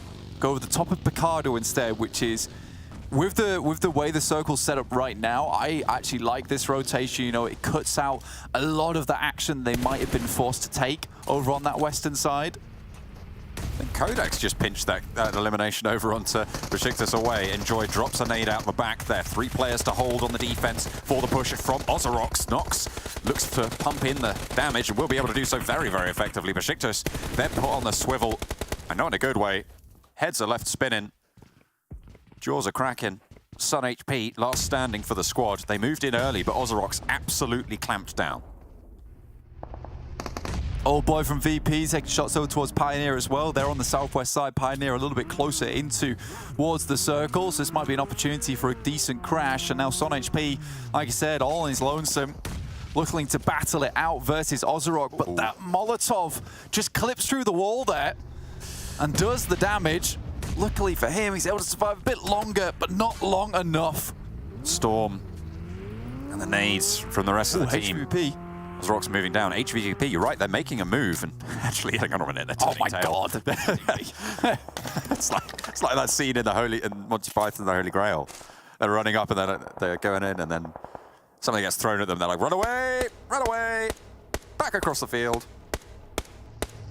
It's not worth it. Must retreat. OZAROX opting not to get too far into this circle so far after their initial engagement there with the guys from BEŞİKTAŞ, but I don't think that they're going to sit idly by for much longer. Maybe thinking to head down towards QODEX. And you mentioned Vito being a bit of an outpost, and this is what has got QODEX so many of these wins before, is being able to have these outposts, being able to have those options available to them, taking some very good compounds and then also giving themselves positions to rotate afterwards too. I'd be curious to see the predictions, and I mean, I hope Kalaris predicts QODEX. I hope he still believes. I mean, there you go. Vito's in a good spot, and now the rest of the team will head across and regroup with him. Absolutely. It's a really solid position. Unfortunately, though, the south side of the road is more likely for the finish on this next circle after this one, which means that it's likely they're going to have to cross. So potential for them to even go a little bit further south to the buildings on the south side of the road early to try and hold that one down. FLUX off in the distance. MADBULLS want nothing to do with it. It's been a few times where they have kept them locked down in prison outside the circle itself, not allowing them to get in, and instead MADBULLS opting to head down towards the roadside. A dangerous play, a bold play. I'll see if the strategy pays off. MADBULLS begin their downward descent. The predictions do come through. Unfortunately, Kalaris goes for VP instead of QODEX as they regroup. Unicorns of Love trying to make it into the compound on the south side of the road in the center there, but losing one knock in the process. Fortunately, seems to be some cover for them to stay alive for now. MADBULLS, in the meantime, looking over towards TJB, embroiled in an engagement with Pioneer on the crash. GK first is down, and it's just Xiao remaining. Pioneer holding very, very strong on this forward position. Black-White doing so much work with nades to slow down this aggression. They hear it, though. They should do. There's only one left, and they should be aware there is a snake in the grass. Xiao put down, and TJB out of the misery. MADBULLS looking to potentially third party onto this one, but there's not much to third party here. TJB were very lackluster on the approach into this engagement. Utility was used for Pioneer though, and they're out of position, supporting one another, so they don't have the most ideal of positions to hold people down. Skills moves out, gets back behind the ridge side, so won't open up those angles for Black-White just yet. The MADBULLS typically looking to just evade these fights right now. Zerich, bold rotation close to the window there. Doesn't take any damage for it and gets past. Monkey sails on in effect, actually bears the brunt of it as he falls down first for MADBULLS. They're trying to evade. They've moved to the south side and they are in the circle. They can hold out, but hang on a minute. From out of nowhere, who's this? It's FLUX coming in on the west edge. MADBULLS being out on the side though, but it will be Pioneer's first to face. With MADBULLS further down towards the south side, this is comfortable to hold two teams within. Effect, unfortunately, not able to get into the building to bring it back up into play. Skills is on an idle flank at the moment, but might be able to make something good of it. Oh, Ketch survives his teammate, but has more to deal with. 1 and 2. Wow, huge position for Ketch, but is the backup there for FLUX? 2 of their players are down. They need to try and protect them for the flushes. Solke is going low, out in the zone, in the blue. Solus wants to try and push in. Last player now standing for FLUX. Pioneer have held out some really strong pushes. TJB moving in, followed by MADBULLS, followed by FLUX now. MADBULLS are still a problem, but Solus is looking to move forwards, try and get Ketch back up and into the zone. But Fash has other ideas. A nade over the top. It's looking good. Solus low, but repositions away. Solke stays alive somehow. Solus needs to stick the heel. Ketch will be falling here. And Solke can't cross this open ground either. FLUX eliminated. 2 players remaining now for the guys of Pioneer. MADBULLS have set themselves up nicely to attack any of these guys wanting to leave the compound. Sadly, they don't pick up any of these FLUX eliminations or points. But they still have a good position in the circle. 0 eliminations isn't the best thing in the world, but with the way the circle has shifted down towards this south side, this gives them a pretty good springboard to actually get in towards the circle. In the meantime, HVVP taking heavy casualties, now down to just 2 players. Important for them to be able to get points on the cards here, because remember how close the top of those tables are. 3 eliminations for FLUX, who are currently in first place, but only just. HVVP on the 1, so if they can outlast, if they can survive longer, would be absolutely incredibly useful, but the circle shifts away. Pioneer dropping smokes in towards the window, deny those sight lines for the time being. It's a good play. Skills this is the flank. This is the one that they've waited for. He spent so much time setting this up, and this is where it pays off. Pioneer, 2 players. Putting utility inside, through the top windows. Underarming it through. Out they go. They're trying to just leave from this engagement. S2G looking out this way, though. Will know where Fash is repositioning to. Monkey looks for the angle, but VIRTUS.PRO are chiming into the fight now as well. So much damage pouring out. Pioneer playing a 1-1 split. Izumitsu left on the back. VP taking heavy shots towards Skills. Just about to get behind the shack here. Monkey falling to S2G, in fact. Left out in the cold for too long. Weren't able to get in. Izumitsu going for the heel, but just 1 first aid kit isn't going to cut it here. Needs a vehicle. Spots the party bus, but thinks better of it. Skills has actually laid down Fash there on the front. I think that was the flush coming on through. So forward position for MADBULLS is good news. Tixi now left alone as well for HVVP on the northern side. Will have to make a pretty mad dash. Unicorns of Love having to move southwards as well. OZAROX somehow in the middle as well with their 2 players left. And on the south side, it's the DENİZBANK WILDCATS. Some good rotations again from OZAROX, slowly clearing their way into this circle. Now find themselves with a bit of a ridge side to play in, a ditch to hunker down in. They don't have the most players in the world with just 2, but that's enough to get towards the end game. MADBULLS, for them right now, with HVVP also being in the lobby, but FLUX going down a little bit earlier, you know, this is about a 5th place. This is where they want to get to. There's a lot of teams here with a fair few players still alive, and you know, MADBULLS will have to go far. And when I say MADBULLS, I mean just Skillses, and he's right on the barest edge. It's not ideal for them. OZAROX 4 eliminations.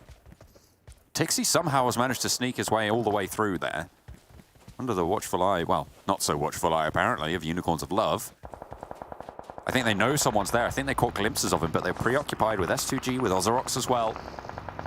Those remaining duos. S2G will have to be pushing forward. SURREAL holding on the edge. It's all DENİZBANK Wildcats right now. Yeah, they have such a good line at the moment. With this circle coming in, it's going to be very difficult to dismount. The Wildcats' position, Skills is also desperately close to danger here. There are shots coming through. Skills has dropped out wide, finds one from Silas. Will pick himself up an elimination in the process. The rest of S2G just have to leave him behind. There's no way you can get that res at this stage with the circle moving already, pushing you in towards it. You know you just need to move forwards and try and put your best foot into it. Skills' position isolated and known now, though, to them, which means that they can be wary of it. Skills is repositioned away from the prying barrels of X-Ray and Lux, but unfortunately, it's just not going to be enough. There is no cover for him there. HVVP did go down in the meantime as well. 3 points on the game for them, drawing completely level with FLUX, so no change at the top.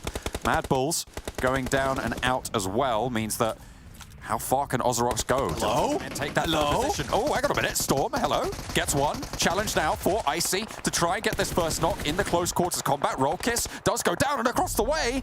Oh my goodness me. OZAROX do fall now as well, which is great news for the MADBULLS. Unicorns of Love can start to keep going south, but they're being cut down in the open. The DENİZBANK Wildcats will not let them lie. This position is just unbelievably strong. I think this is actually the position where Ryzen got the 1v3, by the way. In the bushes. Brings back good memories. Fortunately for Unicorns of Love, they're having bad memories created as we speak. Unable to get into the circle. Crypto has to quickly stand up tall, but Wildcats, will they let him get in? Finally makes his way to cover and does, in fact, get to the side. Maybe allowing Unicorns of Love to ladder up a little bit more, but only 3 eliminations. They'll be relying on big placement points here. Unicorns of Love started on 146. If they can outlast another team. SURREAL's looking like they're not going to last much longer. It's going to be tricky. They were 3 points behind. Oh no, 3 points ahead of OZAROX, I believe, at the start of the game. So at the moment, this would put OZAROX 1 point ahead of the Unicorns of Love. No, OZAROX are 3 points ahead of them. I won't keep looking at the tables because there's more popping off here now. DENİZBANK Wildcats will eliminate SURREAL, and a ladder up for Crypto continues to add on to the tallies. S2G on the Western Front. Crypto goes down next. Now just Wildcats and S2G. 2 players from S2G, and I feel like I've seen this before. A bit of deja vu coming through.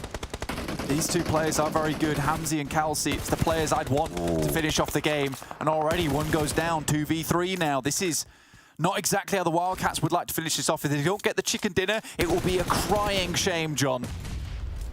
This is great news for S2G, though, bringing themselves into a 2 versus 3. Unfortunately for them, they don't get the circle. It is fully under the control of the DENİZBANK Wildcats. There is quite a few ridges to play around here, though, so they can move, not freely, but relatively easier than they might have otherwise had to. Ah, swifts the grenade slightly. I think he wanted that to go higher. He's got none left now. Just Molotovs.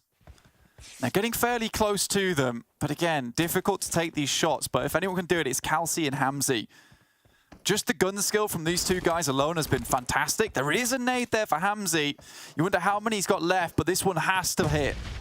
Not gonna go on the money. X-Ray, you could see him down there on the off angle, covering a nice area and forcing the push really to go around that right-hand side on the side of the circle.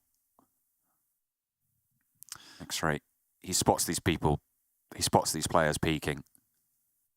And he's biding his time. I mean, he doesn't need to strike yet. He needs to wait for them to commit to a push, but they do go around that right-hand side. Isolate a 2 versus 2. I mean, it's solid. It's probably the right call to make. Kelsey forwards now as DefOX pops out with the UMP. Doesn't really land too much damage. Hamzy did get taken low in the back line, but Boren is taken even lower himself. Will try and keep that suppression going, but the bullets are going to start to run dry. The reload from Hamzy could prove to be pivotal. Actually, looking to get a heal off as well. Boren should be back up to fighting fit form, and X-Ray now pushes in for the flank, wants to be a part of this fight. You can't let it go to a 2 versus 2, and they know that.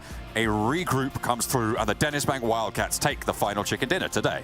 Really good regroup there from the Wildcats, but also just almost fantastic planning ahead there for S2G, because they realized the lay of the land, and the way that those two players on that side of Boran and Defoex were playing was corralling them, like you said, to push down that right side ridge into the sightlines of X-Ray. And I think they catch wind of that, instead go, let's just take the 2v2. So S2G, again, I will say that their team fighting is a little bit unrivaled, but it's been a long while now, John, that we've seen them go for these full 4v4s. They just lose so many players as they move into these circles, taking so many fights. And I dread the day when S2G and these teams have to go against S2G, in fact, when they have 4 players in these end circles, because they are a very, very good team.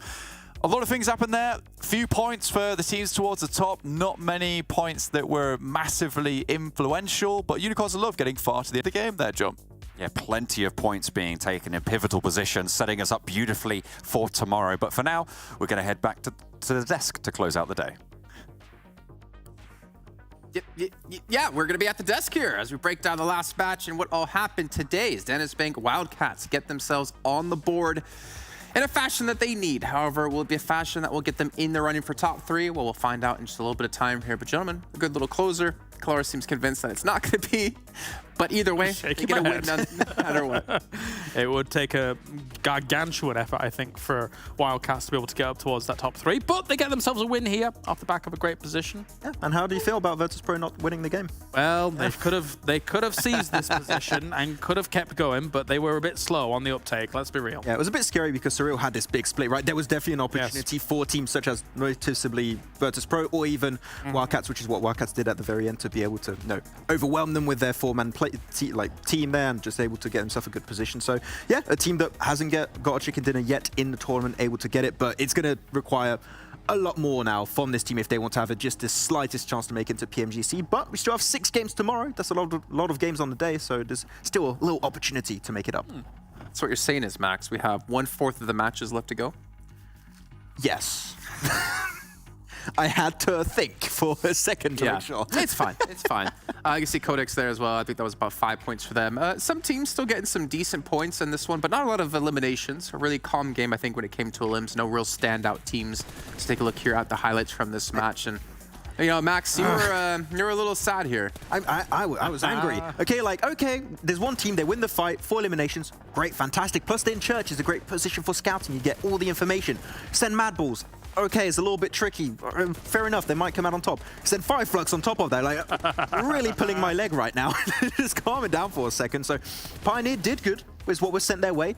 But it's FLUX and MADBULLS. It was, it was really strange because MADBULLS came in, and FLUX came in, and then Nova for China all of a sudden appeared and just started taking them out as well. Those teams with not even playing PUBG Mobile coming in. Yeah. Nobody wanted you Faker to was there. Wow. It was insane. It was Old crazy. Cloud9 squad came out of nowhere. Beowulf out of retirement. There you go. Doing a SWAT team. Oh, he's back in, you know. Stop them. Stop Max right now. Yeah, it was great. It's tough times, but I mean, Pioneer, they've been able to show, I'd say, an okay amount of work today. But I mean, defending against those many teams and those many caliber of teams is not easy whatsoever. Yeah, it's always going to be tough, right? It's just going to be pinched between multiple teams. They try to eke their way out of it, but just you're on top of church. If you start leaving, the teams have the high ground position. It's done. The hilarious thing about it all is that Pioneer put up a really good fight. It was good, right? They really held on very strongly, but there's no way you come out of any of that unscathed, never mind completely unwounded. It's a roller coaster of emotions, like, what? Oh, no way. What? Oh, no. Well, I mean, they definitely won't come out on top if Kars didn't predict them to win. Correct. If he did, they probably would have won that fight. Agreed. I blame you. Sorry. You're not really sorry, though. No. Let's take a look, though. Actually, no, let's not take a look yet. Gentlemen, who's your MVP of the day? I know. I'm going to go first so I can get a correct prediction. I'm going with Moneyken. Yeah, Moneyken. It has to be. Yeah. All right. Who's our MVP of the day? Remember, at the end of the entire event, the MVP from all 4 days will get themselves $2,000. Hey. Moneyken, he's 19 eliminations. I mean, he was leading the table in elims. I think at the end of the day as well, but then again, S2G was still alive at the end. Yeah, I think before this game, he was still the top fragger of the entire tournament, right? The fact that he caught up to players like FLUX, Kelsey from S2G, is mental. These stats are huge. 4,000 damage across 6 games. I mean, he did 1,271, I think it was, on the Sanhok. The Sanhok match, yeah. So, I mean, that as an offset is insane, because Sanhok is just not a battleground where you get 1,271 damage. He had 2 matches where he got over 1,000. Like, one that was close to 1,500, I think, even. So he had a fantastic day. It's hard to, like, compete with that. I mean, it's keeping QODEX in the running. They still have a bit to go here, but with plays like this out of him, if he can replicate this tomorrow, we very well could see QODEX breaching top 3, but they have to continue this performance. I mean, to get the ball rolling for them, he was instrumental in denying WILDCATS their breach on towards the compound on the Erangel win that they got. So that it is enough to be like, okay, yeah, I see what you're bringing, I see what you're cooking with, and from there, just didn't let up. Really didn't let up. And even that last Erangel we had today, where it was TJB getting himself the win, he just made a mess of all the teams around him. He solo's like, I'm going down, but with a bang, right? Yeah. He just got so many more eliminations on the board. This guy, messed up your prediction. Money can, yeah. But even as a solo, this guy can do some real big damage down it. It worked out once again. He is a scary player. But it does worry me, though. Again, in the past, not to have a little asterisk to this, he was great on day 1 in Western Europe, but when it went to the rest of the days, he went completely downhill. He was like a roller coaster that only has 1 drop, you know? He starts at the peak, and then he just disappears off the face of the planet, which I think on a roller coaster, you wouldn't want to do that. It's not a very fun roller coaster. But can he replicate it tomorrow? If he can, QODEX, top 3, yes, no? It's going to be hard. You said at the start of the day, you know, could we pick our top 3? I still think, thinking about it overall, FLUX, HVVP, MADBULLS. I don't know how those 3, if they keep things up, get dethroned. Max? I have to mirror that. I think that those are the 3 teams currently that are competing for that position. Even if S2G have a good day, they already made it to PMGC, so like, who can really compete? There are some teams, but no one's been able to so far have a good day and another good day back-to-back so far, and you need to be able to convert these good days like QODEX if they want to compete. So I would say those are currently the 3 main competitors for that spot. Well, we'll get into our overalls in a second, but before we get there, let's take a quick little recap of who won each match today, because obviously we had another 6 matches, and we had a couple of new winners that we have yet to see before.